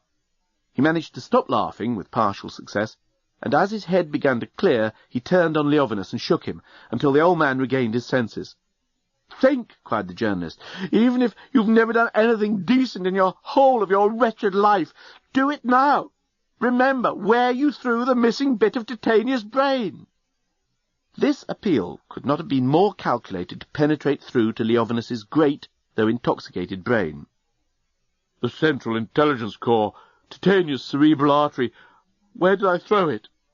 "Yes, damn it, man, where did you throw it?" Oh, I know, in the corner, over there." The great man pointed to a corner of the cell. In a flash, the journalist was there, scrabbling behind the latrine bucket, and the next moment he suddenly stood up with a glowing silver shard in his hand. But before he even had time to give a yell of triumph, Nettie appeared at the cell door. "We're too late," she announced. "My watch must have been wrong. According to the police station clock, it's already midday." And even as she spoke, they heard the BBC's pips from the superintendent's radio. The Starship Titanic would already be on its way to its graveyard in space. Dan and Lucy had had a miserable time of it. They had traipsed around the Oxfordshire countryside with a growing feeling of helplessness. Nobody had seen any old man with a white beard. Nobody had heard of aliens arriving from outer space. Nobody wanted to know either. Such things didn't happen in Oxfordshire. Finally they retraced their steps to the hotel where they had all been staying. Here again they had drawn a blank. Yes, Nigel had checked out that day. No, he had not had anybody with him. No old man with a white beard had checked in. Nothing. Zero. They sat over a miserable cup of coffee, and Dan looked blankly at Lucy. She suddenly seemed so far away from him. Wasn't that what she'd always said about him, that he had seemed so far away? He tried to think of all the things that had made them feel close in the past, and yet everything he thought of now appeared like a figment of his imagination, like Lucy's enthusiasm for turning the old rectory into a hotel. In a way, he thought, their whole relationship had probably come out of his imagination. He had dreamed the whole thing up, and now it was shattered. Nothing remained between them, not even bitterness. Lucy watched Dan brooding over his coffee, and wondered if he would be all right. She felt guilty. She felt she'd let him down. But now that she had discovered that there was part of her that had been asleep all the time she had been with Dan, she knew there was no turning back the clock. It was as if she herself had created the bond between them, a bond that protected her from other, stronger, more frightening feelings that she was capable of, but a bond that did not otherwise exist. Lucy put her hand on Dan's. "I'm sorry," she said. To her surprise, Dan looked up and smiled. "We've been a good team," he said. "We've helped each other to get where we are, and now I guess we're ready to move right on." Lucy leaned across and kissed him lightly, and at that very moment Nettie, the journalist, and Leovinus walked in the door. By the time they had persuaded the Oxford Constabulary that Leovinus was not an illegal immigrant, even though technically speaking he was, it was well after 1:30. By the time Nettie had been able to shower off all the intoxicating Yassican perfume, it was 2:30. And by the time they found Lucy and Dan, the deadline was well past. They all slumped in front of their coffees, and nobody said a word, until Nettie suddenly looked up. "Listen," said Nettie, "it's no good us all just sitting here like burnt toast. I know there's not much point, but I suggest we go back to where we left the starship in orbit, just in case they may have left something, or somebody may have got left behind, or I don't know what. All I know is I won't be happy until I've seen it's not there." "You are so charming, dear lady," said Leovinus, "and possess such a fine mind." It would be hard to say who was more jealous, Lucy or Dan. Neither of them said a word, however, and there followed a short argument about the futileness of doing what Nettie had suggested, which seemed about to segue into a discussion about the futility of existence itself, until Nettie cut it short. "Well, I'm going. Will you take me there?" Strangely enough, they all felt more cheerful as they took off in the tiny landing craft. The illusion of doing something, no matter how useless, is always good for the psyche. They roared up into the stratosphere, and there, with Earth rolling beneath them, a wonderful ball of real life, they suddenly saw another, even more wonderful sight. An astonishing sight. A sight that made them cheer and shout and kiss each other. And Dan found himself kissing Nettie, and being kissed back by Nettie, and then kissing Nettie again, and then she was kissing old Leovinus, and Dan reminded himself that she had rejected him before, and there was no point in being hurt again. And then he suddenly remembered the sight, the wonderful sight that had made them all cheer and start kissing each other in the first place. Over the Earth's glowing blue and white shoulder heaved the immense and fabulous shape of the Starship Titanic. "Of course," yelled Nettie. "We're idiots. Captain Bolfast was talking about Domillion days." She checked her watch. "We've still got 20 minutes to go." Leovinus gazed into her beautiful face. Her eyelids fluttered, and slowly she opened her lovely eyes and gazed back at him. He had slipped the missing cerebral artery, the Central Intelligence Corps, into Titania's brain as gently as he could. He knew the shudder of life that would run through her would bring both joy and pain, as unused neurons and dormant cybernetic pathways pulsed into new life. "Titania," whispered the old man, "I still love you." Nettie, Dan, and the others gasped as the beautiful creature raised her head off the floor, leaned up on one elbow, and then, her hair spilling around her shoulders, rose majestically, powerfully, and sat as she had always been designed to sit, with her chin resting thoughtfully upon her hand. Titania had come to life, and the Starship Titanic was finally complete. At once, Nettie felt a change in the starship, as if a powerful and benign presence were watching over them all, a presence that was hugely intelligent, kind, wise, caring, serene, warm. Nettie squeezed Dan's hand. "Dan," she said, "would you kiss me again?" And that really is the end of the story. Captain Bolfas, Lucy, and the journalist were able to disarm the bomb as soon as Titania came to life, much to the bomb's relief. It had never really wanted to explode. The grateful Yassicans offered Dan, Nettie, Lucy, and the journalist shares in the starship as a reward for their part in saving it. They also invited Lucy and Dan to run it as a hotel.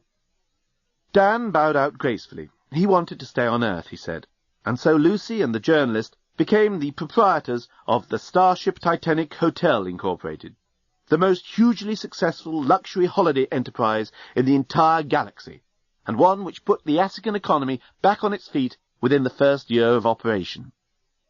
The Yassicans returned to their peaceful, prosperous way of life and craftsmanship, and celebrated the starship with a full-scale statue in superb detail inside and out in the main square of Yassicanda. Lucy and the journalist were married with elaborate ceremonies both here on Earth and on Blerontin.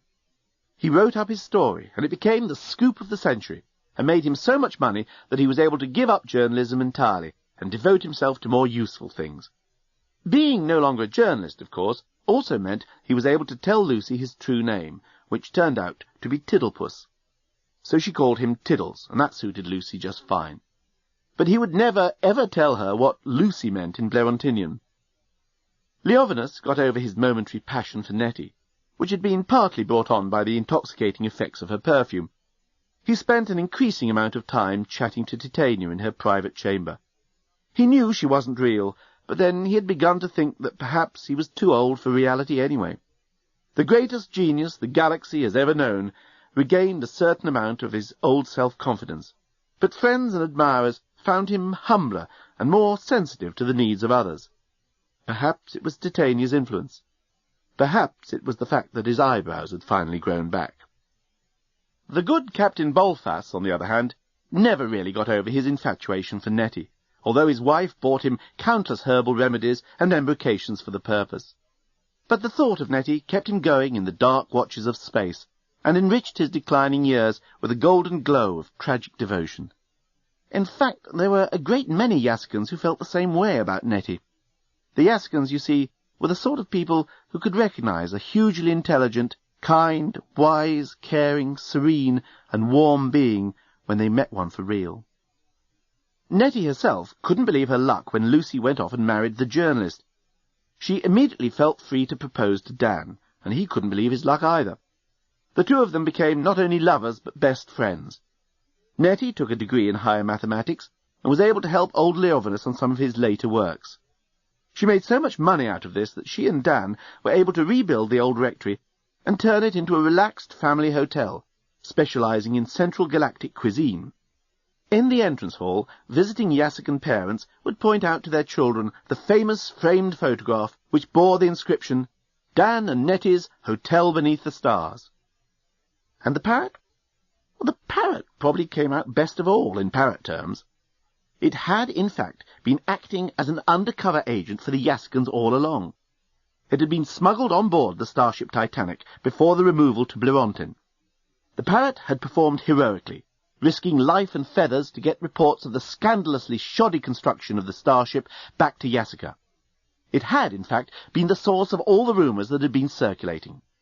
When the parrot eventually returned to its hometown on Yasica, it was given a special golden perch and a medal specially created for it, as the first parrot on Yasica to be decorated for bravery and service to the planet. It was also given a lifetime supply of millet seed and pistachio. It mated shortly after, and became the proud mother of 4 baby parrots, whom it named Dan, Nettie, Lucy, and The End.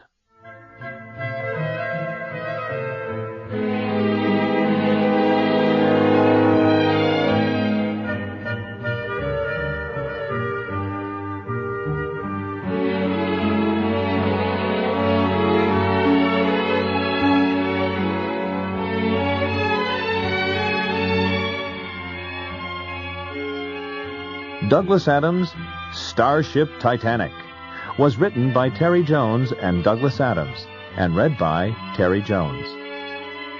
The recording engineer was Paul Gillum. Editing by Jocelyn Gonzalez, with post-production by Michael Jones. The production assistant was William Carlino. The associate producer was Sloane Seaman. The director was Stuart Owen. Douglas Adams' Starship Titanic was produced by Karen Frillman. This has been a presentation of Simon & Schuster Audio. Also available from Simon & Schuster Audio, Douglas Adams' Dirk Gently's Holistic Detective Agency, featuring the author, and The Long Dark Tea Time of the Soul, read by Simon Jones. Starship Titanic is also a CD-ROM adventure game. Come aboard and experience for yourself the splendors of Starship Titanic. Interact with the ship's crew of robots. Visit the luxurious accommodations. Sample the cuisine from the restaurants. And enjoy all the intergalactic entertainment Starship Titanic has to offer. Oh, and yes, while you're at it, be sure to solve the mystery of whatever it is that has gone horribly wrong with the Starship. That is, if you ever want to get back home to Earth. Look for it wherever software is sold, and be sure to visit www.starshiptitanic.com for more information and hilarity.